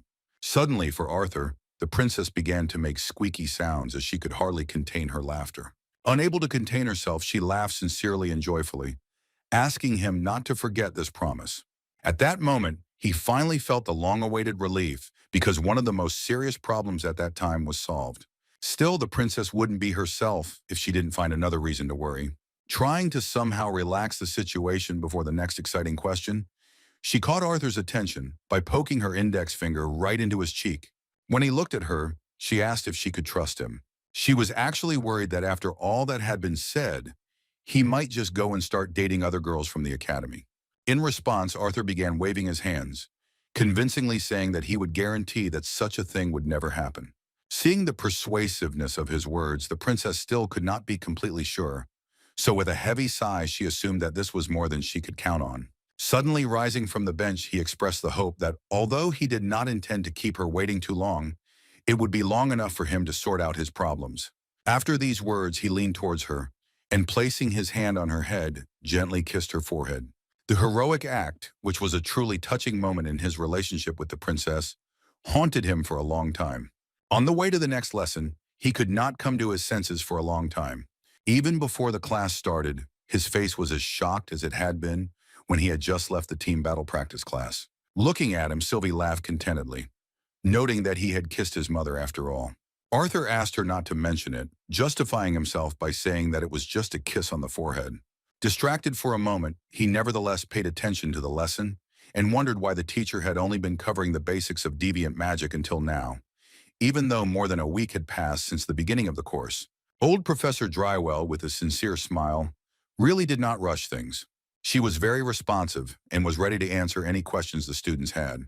One of the students was a bit confused, saying that sound, lightning, gravity, ice, plants, metal, and magma were all elements that relate to things that naturally exist in nature. Based on this, he wondered why there were no such types of mana. It was indeed a great question, so Miss Drywell happily explained that although many researchers in the field of magic had studied this question and even conducted countless experiments, no one had yet found the correct answer. According to her, some researchers are sure that for the manifestation of deviant forms of elements, a number of conditions must be met, and therefore mana directly associated with them cannot exist. However, there is an exception, and this is fire, because the mana of this element does not just appear. Therefore, many mages believe that fire is the highest form of basic magic, because its properties are so close to being considered a deviant form. Returning to the previous topic, Miss Drywell continued the story about the second theory of mana. Seeing how easily her attention wandered, Arthur was convinced why these lectures were lagging so far behind. When he wondered how Tess was feeling after their recent conversation, the sly Sylvie put a paw on his shoulder and reminded him that it was probably more than just the conversation that had touched her feelings. This question was indeed very relevant. Sitting in front of the mirror, Tessia was embarrassed by the look of her face alone at the thought that Arthur had kissed her. Even though it was just a kiss on the forehead, it was still a reciprocation of her first kiss, which is why she was so excited. Looking at herself in the mirror in every possible way, she began to think about whether this could be considered the beginning of their relationship. Putting her hands to her cheeks, she justified herself by saying that she did not want to get ahead of herself, and even thought about what their children would look like. At that moment, the appearance of their daughter with hair like Arthur's, as well as her elven ears, and also their son, who looked even more like him, but his hair was the same as hers, appeared in her head. Thinking about children, she remembered that in order to have them, she needed that very closeness with Arthur, the mere thought of which made the teenager's hormones boil to the limit. Feeling incredibly embarrassed, she turned away from the mirror again, trying to hide from herself. While the student council president was thinking about creating a full-fledged family with Arthur, two vandals began to operate on the academy grounds. Using red paint, they painted racist graffiti on the wall of one of the school buildings with evil grins, calling on people to mock gnomes and elves. This was happening in the area that Arthur was monitoring, so he couldn't leave their funny drawing without due attention. His appearance really scared the red-haired guy, and he started running away screaming that a member of the disciplinary committee was approaching them. The less agile girl with short blonde hair didn't have time to escape, and was angry that they hadn't managed to complete the task. Enraged at Arthur, she immediately began to create a spell from water magic. Being an amplifier, she thus strengthened her fist and, asking him to go away, rushed to attack.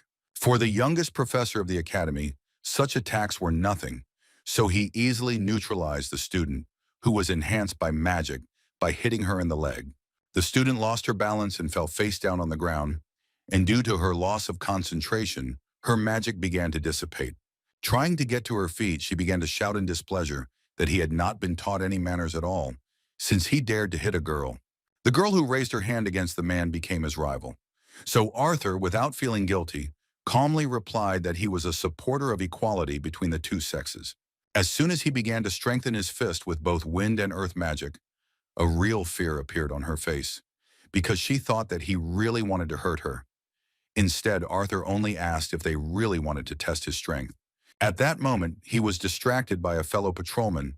Theo had just caught the escaped youth with red hair, and holding this trembling intruder with one hand, clarified that there were no symbols on his back. Sylvie checked the student herself, so neither of them came across anything interesting. Having dealt with these ridiculous rebels, the boys agreed that Arthur would be left alone for the time being, while Theo took the two to the Academy's administrative building for further clarification of their vandalism. The patrol seemed rather boring, and Sylvie complained of wanting to sleep. Understanding her feelings, Arthur gave her some encouragement by telling her that they were almost done with their rounds and would soon have something tasty to eat. They didn't even notice how they found themselves next to the territory that Kai patrols. Just as he was thinking about returning to their territory, Sylvie suddenly reported that she felt a strange mana. Arthur noticed this too, and a moment later he picked her up in his arms and ran behind one of the columns of the nearest building. From this place, he began to watch the strange guy who was in a hurry somewhere. He had a hooded cloak on his back, and it was obvious that he was trying to hide his identity. At one point, when he showed his back, it was only briefly noticeable that he had the same suspicious runes that were on Marcus's back. Stopping suddenly, he began to look around to make sure no one was following him. Arthur acted as carefully as possible, and therefore decided that it would be better to continue observation from the roofs of the buildings closest to the suspicious student. Sylvie urged him to rush after him faster, but Arthur asked her to be patient, clarifying that if they got too close, he would surely be able to sense them.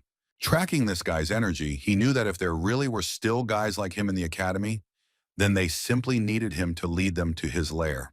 Slowly following this suspicious type, he suddenly heard a loud address addressed to him. He couldn't believe that someone had noticed him, so he looked around warily. As it turned out, it was Kai, and he, not noticing Arthur's request to be quieter, shouted his name again. Having asked Kai to be silent, Arthur hastily returned his gaze to the criminal. Unfortunately, at that moment he disappeared, and the presence of his mana could no longer be felt. Arthur was beside himself with anger, while Kai began to pester him with questions about what he was doing on his territory. In response to his words, he emotionally shouted that all this time before his appearance, he had been pursuing a man, which was possibly somehow connected with Marcus's case. When he said that he could have known where they were hiding if it weren't for Kai's actions, he began to scratch his head in displeasure, saying that even so, he still should have warned him as soon as the person he was pursuing showed up on his property. Looking around, Kai changed the subject to where his partner was. Arthur explained that they had caught a couple of students spray painting graffiti on the walls, so Theodore led them to the administration building. Given this, Kai concluded that this meant that no one was trespassing on their territory. Just as Arthur began to respond that it shouldn't have taken him long, their daggers began to glow yellow, indicating that Theo had activated his information transmitter. At this point, the red-haired mage began to get even more nervous, realizing that he had not only missed one suspect, but also left his partner in a dangerous situation. Considering his situation, Kai suddenly put his hand on his shoulder to take care of one of his problems. Speaking about the fact that they were on his territory, he promised that he would try to find the one who was mentioned earlier. After these words, he asked Arthur with a tense look to hurry to his partner in patrolling the academy. In response, Arthur nodded to him with a trusting smile and confirmation. Running towards his patrolled area, he gave instructions to his colleague to look for a guy wearing a brown robe with a hood, black pants, and high boots. In response, Kai waved at him with a smile. But as soon as Arthur disappeared from his field of vision, he began to look kinda sus, especially considering the fact that he had a bandage on his right hand with a fairly fresh wound that continued to bleed. Arthur was very late because Curtis and Doradrea, who were watching the neighboring area, had already come to Theo's aid. When he asked what had happened, the dwarf replied that someone had hit their strong comrade from behind on his thick skull, so hard that he had completely lost consciousness. Enraged by her words, Theo began to scream that it was none other than some really powerful amplifier that had hit him. The calmer and more polite Prince Curtis elaborated that someone had managed to waylay Theo while he was taking the two students to the administrative office. When they arrived, the two had already disappeared, but he assumed that they would be easy to find, since they were students after all. With a slightly thoughtful look, Arthur asked if they thought that they could have been friends of those offenders. Theo denied this possibility, saying that an ordinary student would not be able to knock him out with one blow. Based on this, it was logical for Arthur to assume that it was either a senior with truly impressive strength or someone similar to Marcus. Clutching his head, which continued to hum after such an unexpected blow, Theo confirmed his suspicions. Putting his hand on his wounded comrade's shoulder, Curtis asked him if he remembered any of the attacker's features. In response, Theo began shaking his head, saying that he didn't remember anything, although he was sure that he had managed to lightly touch him before passing out. Hearing this, Arthur remembered the fresh wound on Kai's arm, who was out of his territory at the time. When he asked Sylvie if this was true, she confirmed his words. Returning to this topic, Theo wanted to hear how things were going with Arthur and what he was doing on Kai's territory. He couldn't just tell them about the hooded guy right then and there, knowing that nothing good would come of it, especially for Theo. When he replied that nothing particularly suspicious had happened, the boys began to look at each other with a little distrust. Trying to lighten the mood a little, Theo turned to Arthur in a friendly manner and justified their comrade by saying that although he looked like he was always lazing around, he carried his load of responsibility very well. Dorothea joined in with a cheerful smile and explained that even if they thought Kai was up to something, he was actually a very reliable guy. In the end, they were unable to find Theodore's attacker, and the next day all members of the disciplinary committee, despite a sleepless night, went back to class. While in the artifact creation class, Arthur thoughtfully twirled the materials in his hands, not even noticing Gideon's intense gaze, because all his thoughts were about Kai not being able to track down and catch that strange guy in the hood. While he was wondering why Kai had called out to him so loudly, he didn't even notice how his chaotic actions towards the artifact on the table had attracted the attention of the teacher and Emily. While they looked thoughtfully at his desk, trying to guess what was on his mind, he tried to calm down, taking into account Theo's words about Kai being a reliable guy and being trustworthy. A moment later, Professor Gideon asked the scoundrel what he was doing, and Arthur flinched in fear so much that he accidentally hit Emily with his head.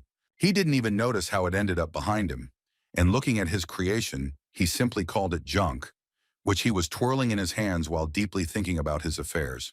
Hearing this, Professor Gideon turned around and left discontentedly, saying that he had time to think that he was again on the verge of some incredible discovery or something like that. Emily didn't know that Arthur was the real inventor of the steam engine. Looking at him as an ordinary student, she worried that he was a little out of touch with reality. Looking at his meaningless creation, he replied that there was no need to worry, as he was just a little tired from dealing with the disciplinary committee. Thinking back on the past few hours, Arthur couldn't help but agree with her. Both in the classes of the other professors and in his own class, he thought about the events of that night all the time. Realizing that thinking wouldn't solve anything, Arthur decided to focus on the task at hand. Otherwise, there was a risk of ending up in debt to Gideon again. Emily could see very well that his project was still in progress. She nudged him with her shoulder and cheerfully showed him several already completed light-producing artifacts, saying that he could count on her help. Seeing the easy solution to his problem, Arthur began to beam with happiness, while his daughter, who wanted him to do it with his own hands, covered her cute little face and began to shake her head from side to side. The next lesson was team battles. Teamwork on both sides was at an impressive level. The seniors already had a good division of duties between the amplifiers and the spellcasters. Glory constantly monitored what was happening and tried to adjust their strategies right during the battles, giving various advice. Arthur, who was an army of one, watched all this from the sidelines. Not only he, but also Lucas did not participate in the battles, because he had received a suspension of several days for associating with Marcus. When Sylvie began to worry that her mother was not around, her caring father asked her to stop whining, because they would see her in the training room that evening anyway. Sylvie seemed thrilled about this, as it also meant she wouldn't have to go on patrol, which she disliked so much. Right during her own lesson, Glory decided to step away from her students. It was obvious that she was tired of all this, and decided that it would be better to join Arthur and sit down next to him on a stone under a large tree. Arthur was surprised by this and asked what had happened. Sighing heavily, her colleague replied with displeasure that because of the investigation into the copies, the council had banned students from being taken into almost all of the dungeons where she usually conducted her excursions. Hearing this, Arthur thought that this meant that there would be no campaign under her command this year. In response, Glory explained that it would still be there, but compared to the places where she usually took students, the level of difficulty would be noticeably lower. With a slight laugh, she added that if he found it too easy, the council alone was to blame. Once Professor Glory's class was over, Arthur headed to the training room and quickly completed another stage of Tessia's beast will assimilation. After finishing another difficult training session using a lot of mana, he suggested that she cool down a bit next to the fountain. The water was very pleasant. Arthur and Sylvie decided to get their feet wet, while Sylvie and Tomu thoroughly enjoyed the moment, floating on their backs. After a minute of silence, Arthur nevertheless asked how her assimilation with the will of the beast was going, and whether there were any symptoms of rejection of this power. Tess looked at the water and replied that she hadn't had any more attacks since that team battle mechanics class.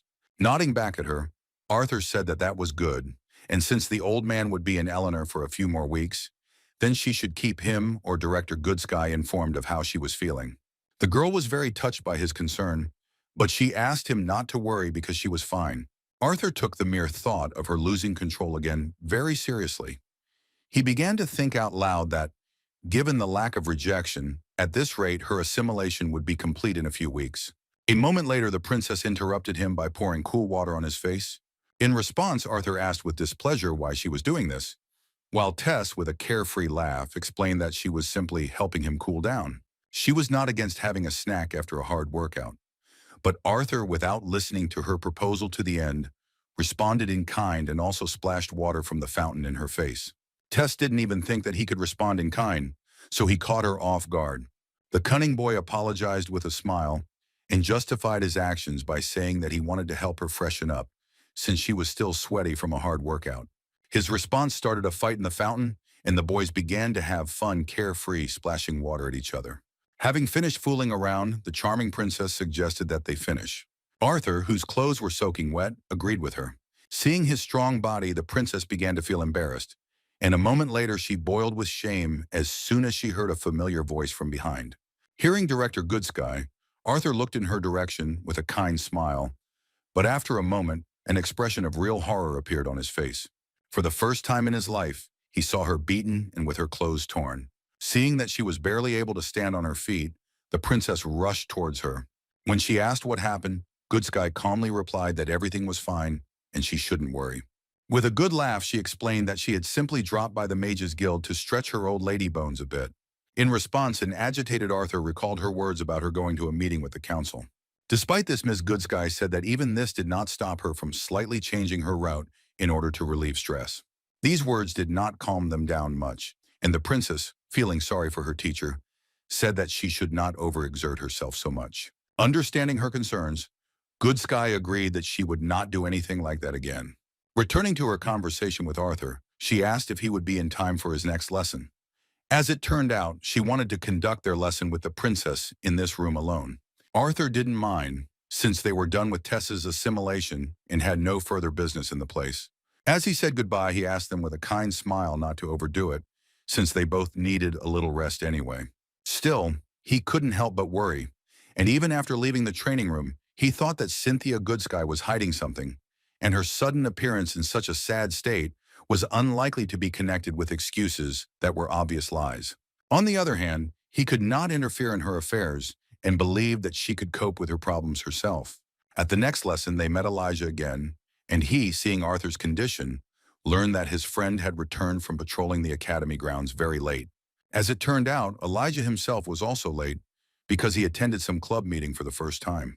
During the conversation, he shared with genuine delight the news that he had become a member of the Sequential Spell Research Club, which had a large number of attractive girls. With these words, he practically revealed the truth about the reason for his sudden joining the club, which even made Arthur a little horrified, assuming that his friend had been deprived of love in his past life.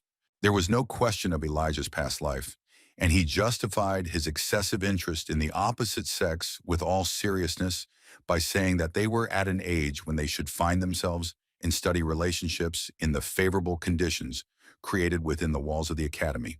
His speech was so loud that the entire lecture hall heard him, and the professor, who had entered rather quietly, remarked that although he would not mind hearing more about his youth, he would like to begin the lecture. As expected, all attention was focused on the poor guy. He was so awkward that he didn't know how to answer, and all the students started laughing, even Arthur. After a moment of laughter, the teacher, with a more serious expression on his face, decided to move on to talking about what had happened to their classmate a couple of days ago. Everyone listened attentively, because some of them were personally affected by this tragedy. The teacher felt that in light of these events, it was important to tell them about the other side of power, which many of those present took for granted. While the best mages and doctors worked together to find out the reason for Marcus's sudden death, the only thing that could be said for sure was that his body simply could not withstand the power of the magic he used. Students have heard many times about the dangers of overloading their mana core. Like any muscle in the body, too much stress can lead to injury, sometimes irreversible and even fatal.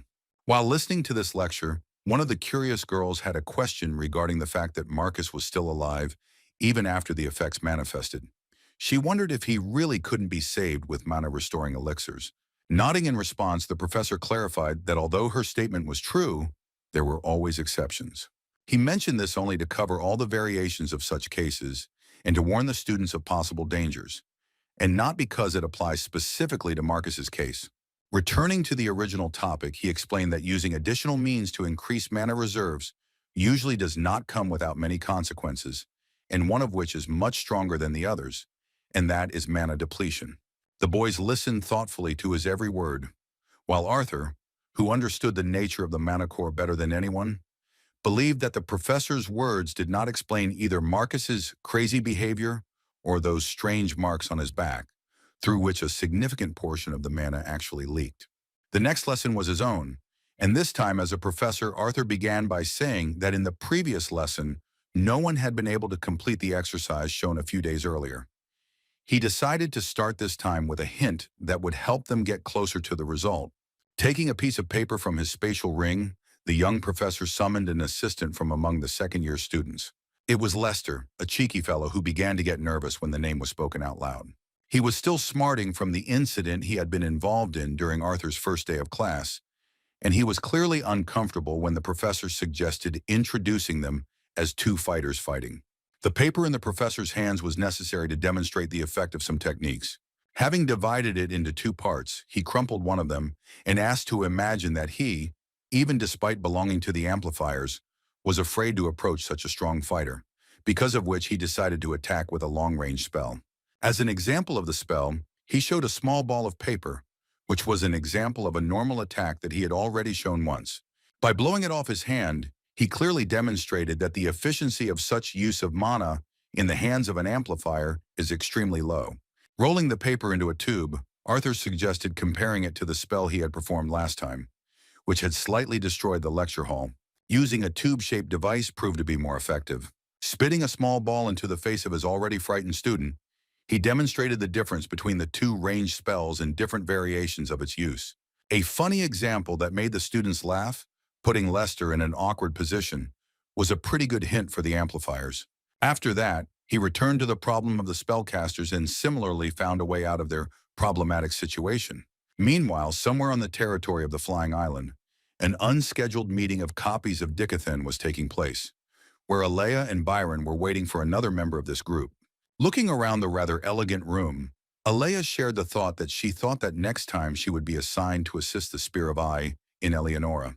She wondered if her colleague had any idea why the Spear of Vare had gathered them together so suddenly. Byron replied that it was most likely related to his discovery from the dungeon on the outskirts of the so-called especially dangerous territory of mana beasts. Hearing this, Alea was surprised because it was the first time she heard about his unusual find. At that moment, their dialogue was interrupted by the sound of clicking heels. It was Mrs. Vary, and she, as the head of the organization of their activities, took a seat in the middle of the oval table. Considering that their meeting was small, she suggested that they skip all formalities and get down to business. Looking at her elven colleague, she explained that there was a reason why she and the council had decided to recall her from the mission in Eleanor, and then told her the news that disturbing traces had been found in the deepest levels of some of the dungeons. As soon as Alea heard that the evidence found belonged to magicians from another continent, she jumped up in shock, realizing that this was the most accurate confirmation that had fallen into their hands at that moment. Seeing her excitement, Byron added that their discovery did not mean that strangers were in the same situation as they were. The piece of cloth that the Wykes family mage found was tested and found to be made of fibers from mana beasts, either of which were unknown to them or were not found in the territory of Dicathin. Based on this, Byron also clarified that he felt that the cloth was infused with mana after which he asked if the council was able to find out anything else about this. Their common misfortune was the fact that whatever spell had been enchanted on the clothes, it disappeared immediately after they were torn. However, Spear Varai made this meeting to inform that Alea was here for an entirely different reason. Showing her determination, the elf said that she was ready to do whatever it took to achieve their common goal for the sake of the continent and its people. Miss Varai did not doubt her sincerity for a second, and so she immediately showed a map of the area, sharing reports from adventurers about unusual clusters of titanic bloodworms in various corners of the mana beast territory. Although titanic bloodworms were thought to not be such rare mana beasts, the news of their swarms seemed quite unusual. Varay explained that in fact it is not so scary at first glance, but by combining all the data received from the researchers of mana beasts about the places of their appearance, one can notice that they have deviated greatly from the routes that they usually take. Although it might be far-fetched, it was impossible not to connect the recent appearances of the rampaging mana beasts with the possibility that they had settled somewhere deep underground. Byron had already conducted an investigation in the mana beast territory, but it was still not enough. The boys came to the conclusion that, thanks to her sensory magic, Alea would be able to explore a much larger area, which would give them a more accurate picture of what was happening. It was Vary's decision to let her work alone, because even though it could be dangerous, it wouldn't limit her speed of working as a team. In turn, Byron decided to continue exploring the deepest areas. Although he did not hide his excitement about the fact that the worms would gradually approach the lower levels of the dungeons located near Sapin.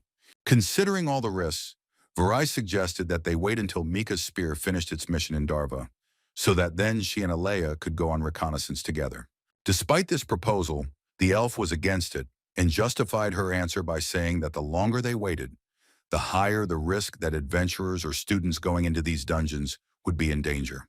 Showing her determination, she said that she could handle it alone and would begin the investigation immediately. The next morning, Arthur, who as usual had not slept well, yawned and went first to the disciplinary committee room. As soon as he opened the door, he felt the concentration of mana in that place more clearly, and one of the committee members flew next to him with a tense expression on his face. It was Prince Curtis, and the stop to his flight was not the softest because his sister came to the rescue using ice magic. Having hit his back against the icy wall, he exhausted all the inertia of his flight and fell like a stone onto the cold tiles of this room. As soon as he got to his feet, he began to shout furiously towards Caitlin, saying that only she could have thought that it would have hurt him more if he had crashed into the wall instead of the ice. Looking at the princess shrugging her shoulders, Arthur still did not understand whether they were fighting together with their brother or against each other. Everything became clear the moment Theo rushed towards them with a scream. Urging them to not lose concentration, he directed his gravity magic towards Curtis, using a non-eruption spell. The powerful pressure pushed the prince back against the ice wall. He was forced to defend himself, unable to move to the side. Even though he saw such power being used, Arthur still couldn't fully understand how it worked in such situations. Curtis already had some experience fighting against Theo, and he did not lose his nerve after another successful attack from his opponent. Throwing his cane towards his opponent, he shouted that his standard trick wouldn't work this time. This was the first time his opponent had found himself in such a situation. Since being in the air, he had no way to dodge the prince's sudden attack. A moment later, a powerful explosion occurred, and the entire stream of fire magic was directed at Theo. The rather powerful attack sent the gravity magic user flying backwards, and he barely managed to avoid being injured by using his mana defense. The prince was serious and began to rejoice at his successful attack. In fact, his clever trick even encouraged Theo, who, recognizing his opponent's success, suggested finding out who would be the winner in the next fifth round of their fight. However, this was not destined to happen, because a moment later both participants in the duel were stopped by the magic of some strings that bound them in place. It was Kai, and he apologized with a sly smile for his interruption, clarifying that it was not his decision to interrupt their fun, but Claire's order. His sudden intervention and demonstration of this power caused Arthur genuine confusion, because he did not know whether these strings were metal magic or sound magic. He could not sense his mana, and could not understand how he controlled these strings. While Curtis smiled as he declared that he was closer to winning than ever, Claire thanked the boys for getting ready on time and taking their new schedule seriously. During this meeting, the first thing she brought up was that she, Arthur, and Curtis We're going on a training trip to the Manabeast territory in a couple of weeks. Speaking of which, she said that they would be gone for a few days, so they would have to reorganize their patrols and routes to accommodate that time. Kai wasn't against taking on a few extra hours of patrolling, since he was bored anyway. Joining the conversation, Ferret, with a pride that was incomprehensible in this case, stated that he also had no friends, and therefore he was also not against increasing the workload in terms of patrolling the Academy's territory. While everyone was actively demonstrating their interest in increasing their presence in the new patrol schedule, Dronzer, resting her face on her hand, watched the proceedings with boredom. Kai decided to help her show her best side, and using his mysterious strings, he suddenly raised her hand, causing everyone to think that she was also showing a desire to help in this matter. Despite the cunning, it was too late to justify herself, and Claire, who understood perfectly well that this was Kai's doing, played along with him and complimented Dronzer, saying that she did not expect that she herself would volunteer to help. As it turned out, he just wanted the honor of patrolling with her. Although Dronzer wasn't happy with what he decided for her, in exchange she said that he had to treat her after their patrol. The problem was solved, and Claire happily declared that their meeting was over. As the boys began to leave the disciplinary committee meeting room, Faye stopped Arthur and respectfully called him his rival, giving him advice that despite his great knowledge of mana theory, when he found himself in the wild, he would have to be more careful. By bragging to an A-rank adventurer that he was happy to tell him about all the hardships he had to endure during one of his trips to the Manabeast territory, he earned Caitlin's ridicule, as she had already seen a tree rodent steal his lunch from under his nose. By interrupting his moment of glory, Caitlin caused deep discontent on the part of Ferret, and Arthur, not wanting to watch this funny spectacle, suggested that Sylve leave quickly. Taking a few steps forward, he caught up with Claire and suddenly noticed Kai, who was telling something to his new partner on patrol. Remembering how he had surprised him with his strings, Arthur asked Claire if she could sense what type of magic he was using. In response, the head of the disciplinary committee merely shook her head, saying that he was not talking about that. The only thing she knew for sure was that his metal strings were not as simple as they might seem at first glance. In response to her guess, Arthur asked if they could somehow hide which element his spell belonged to. At that moment, their conversation was interrupted, and the cunning Kai said that he noticed that he had greatly interested their no less secretive newcomer. When the red-haired mage had the chance to ask directly, he did so, and asked if his colleague would be willing to explain how he controlled these mysterious strings. Kai was not against it, but with a sly grin and a serious, piercing gaze, he clarified that if he revealed his secret, then he would have to kill the one who learned this secret. Arthur was surprised by his words and in response asked if he was really threatening him. At the most interesting moment, Kaller pushed them apart, asking them not to linger in the disciplinary committee room at a time when everyone had classes they were required to attend. Whether it was a bluff or not, Arthur was never able to find out. So after classes, as usual, he returned to the training room, which was already occupied by his close friend. Thanks to his battles with Tomu, he quickly and noticeably increased his level of earth magic and came closer to more perfect mastery of it. Despite this, his opponent was not so simple, and he, unlike Arthur, had difficulty resisting his strength. He was able to hold off such a robot of impressive level thanks to long-range combat, where he could control the enemy with spells. Even though Tomu used a mana shield, it didn't always save him from the massive amount of rock fragments aimed at him. By using the terrain to maximum effect, Elijah could gain an advantage by cornering his opponent and immobilizing them with well-placed shots. The feeling of superiority often caused him a real triumph, and this time, approaching the enemy, he strengthened the magic of the earth with a metal spike, and directing it at Toma, shouted that now he would feel the fury of the dwarves. Elijah's overconfidence came back to haunt him, and his opponent was able to take advantage of the moment to launch a truly serious attack on him. Using a newly developed development, he directed a powerful blast of fire magic towards the confused youth. It was the first time he had seen something like this at his disposal, and he froze in place, not having taken any protective measures in advance. Luckily, Arthur was watching his fight and was prepared for such an outcome, so at the last moment he saved him by moving Tomu out of the trajectory of his spell. Through heavy breathing, an excited Elijah began to wonder since when Tom had learned to use such spells. Arthur himself had no idea, but he explained that in an attempt to shock him, Gideon simply loved to sneak into this training room and add new functions to their robot. Despite the dangerous situation, after the training was over, Elijah admitted that it was quite interesting and expressed hope that one day he would be able to see Professor Gideon improve Toma in real life. When Arthur was surprised at how long his friend had been interested in artifacts, he, adjusting his glasses, proudly said that since he could remember.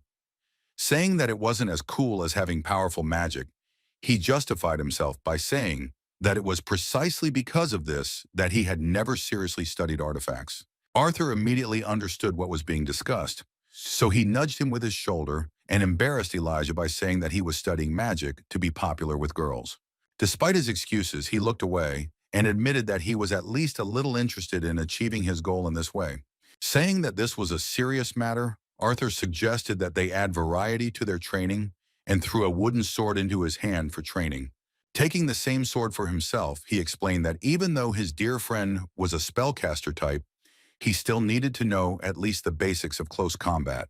Seeing that Elijah didn't show much interest in his proposal, he clarified that it was worth trying for the girl's sake. Despite the fact that he understood perfectly well that this was a mockery, the loving gnome still rushed to the attack. After fending off a series of attacks, Arthur admitted that he was quite good with a sword in his hands. Seeing his good technique, he assumed that he had been trained in swordsmanship as a child. Otherwise, he wouldn't have been so good at it. Despite his compliments, Elijah responded that his words were a little hard to believe, considering how easily he was deflecting all of his blows. Even despite these words, Arthur understood perfectly well that he was right in his assumption, because Elijah uses a minimum of unnecessary movements and constantly maintains balance, working his legs perfectly. He had no doubt that with some training, he could indeed become a pretty good swordsman, coupled with his unique metal magic. Even with such skills, Elijah still made mistakes. His temper and haste during another attack gave Arthur the opportunity to get behind him and deliver a rather painful blow to his ass. Elijah lost his balance and fell to the ground like a stick, hitting his forehead on the hard surface. As he tried to soothe his itch in his rear from the punch he'd taken, Arthur explained that he'd lost his temper and swung too wide.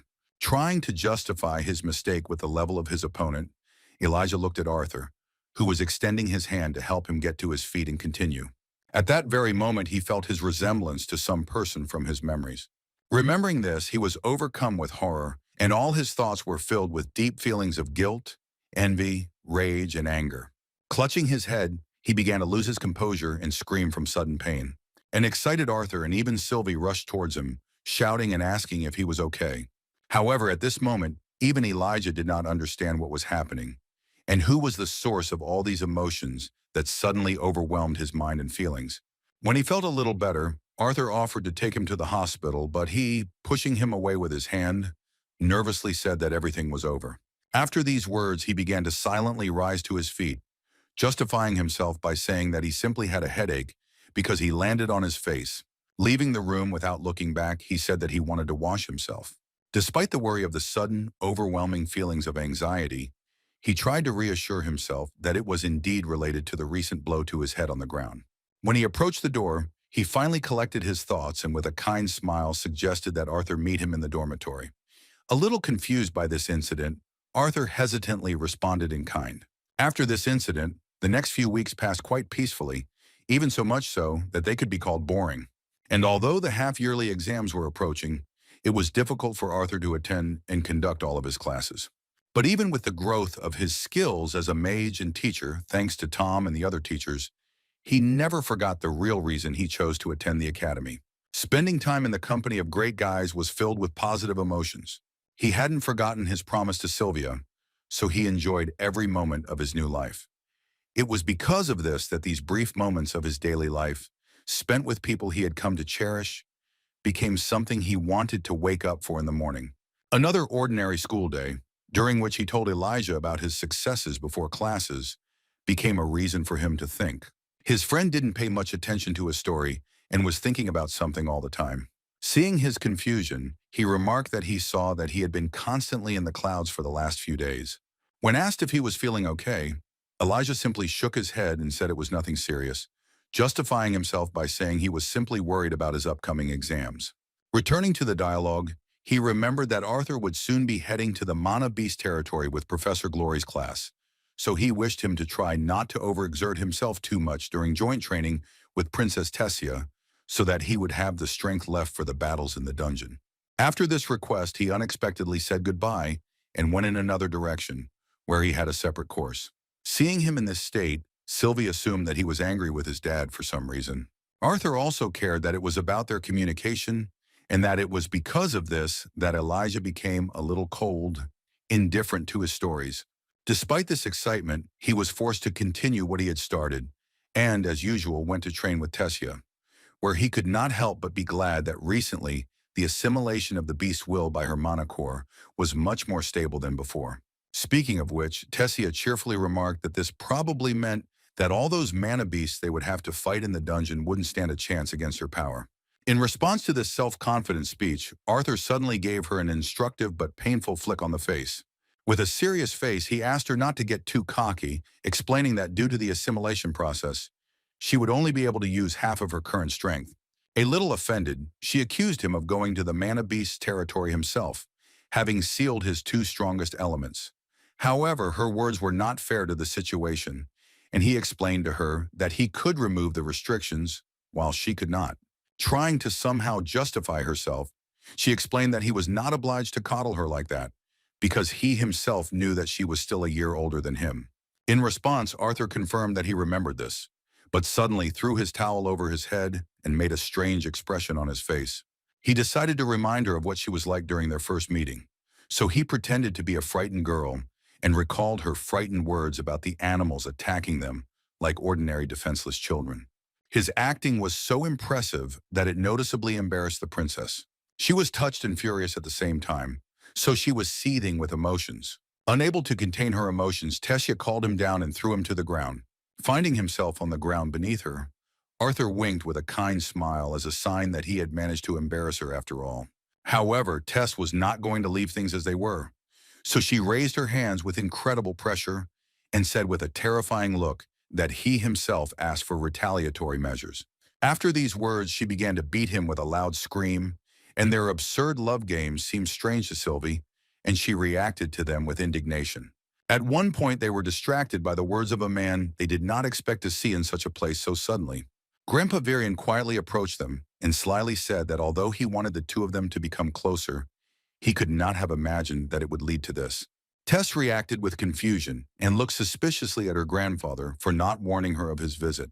Within a moment, the realization of what was happening gave her the answer to her own question. She began to seethe with embarrassment from the realization that she was sitting on top of Arthur, which from the outside might look a little indecent. Jumping to the side with a scream, she began to squeal in embarrassment about how Grandpa had misunderstood everything. Despite the truly awkward situation, Arthur was still calm, and having regained his stern and calm look, he asked Mr. Varian when he returned to Xyrus, remembering that recently he had not been able to escape from important meetings with the council. With a slightly thoughtful look, he replied that he had managed to get away for a while to visit his precious granddaughter, who, by all appearances, had become quite an adult. These words made Tess reach a new level of embarrassment, and she wanted to sink into the ground to escape the shame. Grabbing him by the beard, she began to shout that he was speaking too ambiguously, which made her feel awkward in front of Arthur. Ignoring his beloved granddaughter's resentment, Varian, adjusting his beard, admitted that he was a little worried about their excursion to the dungeon. Initially, he wanted to ask Cynthia to keep an eye on his granddaughter in case something happened to her core, but she was not at the academy right now. Despite this, he wasn't too worried, because he knew that Arthur would be able to look after Tess until their trip to the Mana Beast territory began. With some uncertainty evident in his demeanor, the red-haired mage looked at the princess and admitted that while it wouldn't normally be a problem, he had promised his parents that he would return home to spend some time with his family. Varian reacted to these words with unexpected delight because he saw an opportunity to let his granddaughter spend time with them. Tess became even more excited after his proposal, but Arthur was categorical and made it clear that he would not fall for his grandfather's cunning trick, no matter what he had in mind. Sighing heavily, he explained that he could already imagine how his parents would react if he brought Tess to their home. Looking up, he said again that he would under no circumstances take her with him. In the end, his words did not change Grandpa Varian's sudden plan, and he still went home with Tess, which also could not affect the situation. Approaching the front door of the mansion where their family lived, he still admitted that, until the very end, he could not believe that he took her with him. As soon as they reached the door, the joyful mother opened it and without hesitation said that they had been waiting for the two of them. Tess began to feel embarrassed by her sincere words, while Arthur was openly surprised that they already knew about their joint visit. Opening the door wider and looking toward the stairs, she made it clear that they had received news of the princess's arrival in advance. Ray, standing next to an impressive number of unexpected gifts, explained with a smile that these were the very prerequisites hinting at the princess's visit. The boys stood there embarrassed, and Alice, taking matters into her own hands, suggested that they hurry up before their dinner got cold. At that moment, Ellie grabbed her new friend by the hand and excitedly pulled her along with her, saying that she wanted to show her how well she had learned to handle the bow that their family had given her for her birthday. Every time the twin horns came to visit, Helen trained her, so she was eager to show off the results of her training. Despite the unexpectedness of such a meeting, Arthur still experienced many warm and pleasant emotions, because the joyful looks of his family were what brought him the most pleasure in this life. While they were enjoying a pleasant time together, Dickethan's intelligence was checking one of the suspicious dungeons. This was what Alea was doing because she was the best scout among the spears, thanks to her abilities in advanced sense. But every time she found clues, the tracks constantly diverged. She was convinced that Vere's spear was right, for it seemed insane that the titanic worms could move in such a way at will. Based on the way their tunnels were laid out, she could tell for sure that they all converged in this area of the Mana Beast's territory and then continued further down to the east. Realizing that this could pose huge risks to Dickethan, she rushed forward again to find out even more valuable information.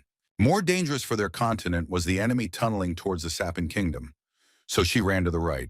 In just a moment, she felt a cold gust of wind, as well as the beast's impressive mana. She had to stop because it was only at the last moment that she noticed that she had reached a sharp cliff. At the bottom of the huge chasm was a huge mana beast that was ready to attack her. She was still safe at that altitude, but even the fact that she had encountered such a monster in such a place was already a worrying sign. Looking closely, she recognized the snake of Hades. But what was strange was that it had horns, and its color was not typical of its species, because the records described that it should have a gray color with a blue flame along its entire back. Finding her in such a place seemed too suspicious, because usually the snake of Hades is close to its offspring, and there is no obvious reason for it to guard something like a tunnel. Before deciding what to do next, she immediately reported to the Spear of Vare that she had observed an abnormal Hades snake guarding a tunnel from which a huge amount of mana was emanating. Miss Vare did not know the exact reason for the mana beast's strange behavior, so she used a magical artifact to answer that she would rely on Alea's judgment. In asking for support in return, the elf, based on the appearance, behavior, and mana nature of this snake, stated that it was definitely a species that had not been here before. Alea could not retreat, understanding the risks that such actions by unfamiliar inhabitants of another continent carried, so she was determined to continue reconnaissance with further instructions from the Spear of Vare, supported by 50 battle mages who were sent to help her. Meanwhile, the feast in Helstia's mansion was coming to an end. While the table was being cleared, Mr. Vincent, who was again shocked by the conversation with the younger generation, with the help of Arthur and Tabitha, tried to get to the sofa, as he was so drunk that he could not even maintain an adequate conversation. Seeing him in such a state, she almost threatened that if he continued to get completely drunk every time she returned home, then she would have to stay at the academy forever. In response to her threats, her mother said that if she really stopped coming, her father would almost certainly burst into tears, since he was already beginning to regret sending her to Xyrus Academy. As it turned out, Lilia was so radical in her statements because her drunken father made her feel enormous shame the moment he started telling stories from her childhood. Having lost her temper, she even started yelling at him, because it was hard for her to cope with the feelings caused by telling such personal things in front of the student council president. Remembering the princess, Lily noticed that she had suddenly disappeared. A yawning and tired Arthur explained that she just wanted to get some fresh air, and his mother went with her so that she wouldn't get lost. His answer made her think, and she briefly replied that now everything was clear. Ellie was already just as sleepy, so Ray picked her up and suddenly carried her towards Arthur. Having handed him his sleeping daughter, He said with a sly smile that he would entrust her loving older brother with putting her to bed upstairs. He also did not forget to mention that she was indeed looking forward to his return, as she asked him at least once a day when he would arrive home. While on the street, Alice approached the princess and joined her tea party, thanking her for the unexpected but very pleasant visit. Tess, with a smile on her face, thanked her for the warm welcome and for the opportunity to have a very pleasant time. She admitted that she was very pleased to observe the relaxed behavior of Lilia and Arthur's father. With a sly grin, Alice noted that she most likely wanted to admit that it was even somewhat of an embarrassing sight. Acknowledging that she was right, the princess admitted with a sincere laugh that this was indeed the case. Continuing to drink tea, after a short pause in the conversation, she found the courage to ask how the young magician's mother felt about Arthur going down into the dungeon in the territory of the mana beasts. Her question did not make her mother nervous, because similar thoughts constantly haunted her. In response, she admitted without hesitation, with a thoughtful look, that she was worried as before. This genuinely surprised the princess, and she asked if Mrs. Alice was really worried, even considering how strong her son already was. As a caring mother, the woman, touched by this question, answered that even if Arthur were stronger than all the spears put together, she would still worry about him during every such campaign, with the risks of sudden battles. Considering how unpredictable and dangerous even the most explored dungeon could be, the mother continued to worry about her son, even knowing what a monster he was among his peers. Lost in her own feelings, she realized that she could have upset the young princess as well, so she apologized for her last words, saying that she did not intend to frighten him before their journey. Shaking her head, the princess replied that everything was fine. She also added that she shouldn't worry either, because just as Arthur had saved her twice already, she herself would do everything to protect him in return if necessary. Despite her bold words, Alice reacted quite unexpectedly, because she noted that although it was very nice of her, she and Ray preferred that she not do it.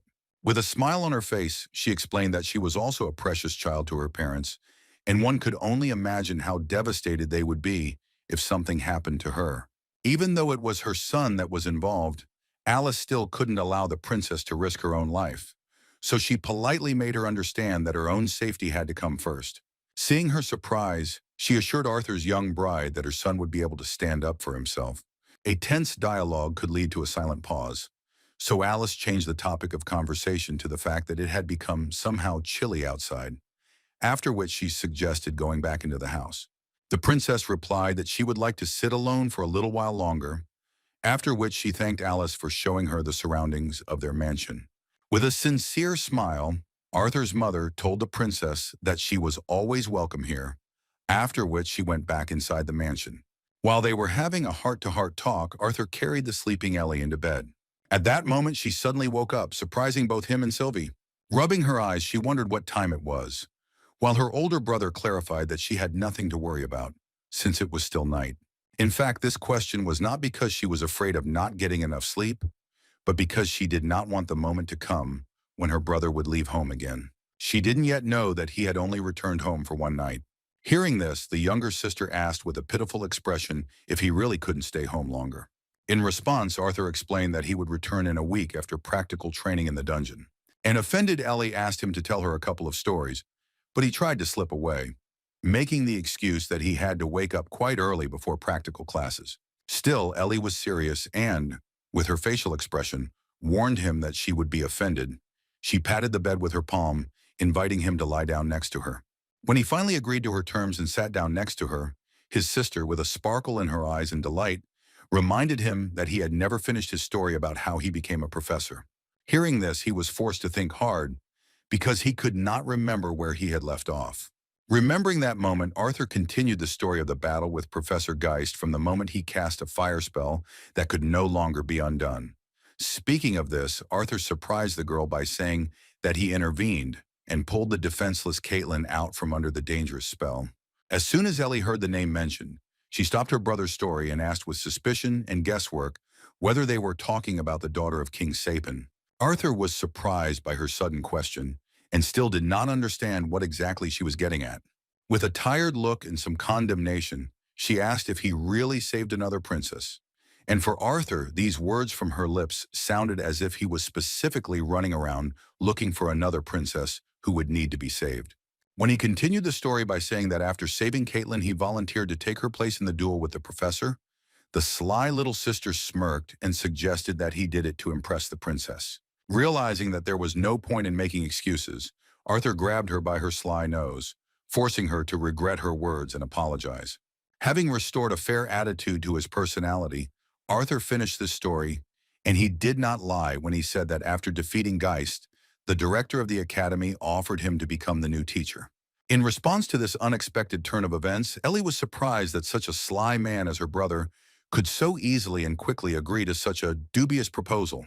Arthur did not let her intuition down, and of course replied that he was not the kind of person from whom one could so easily get sudden benefits.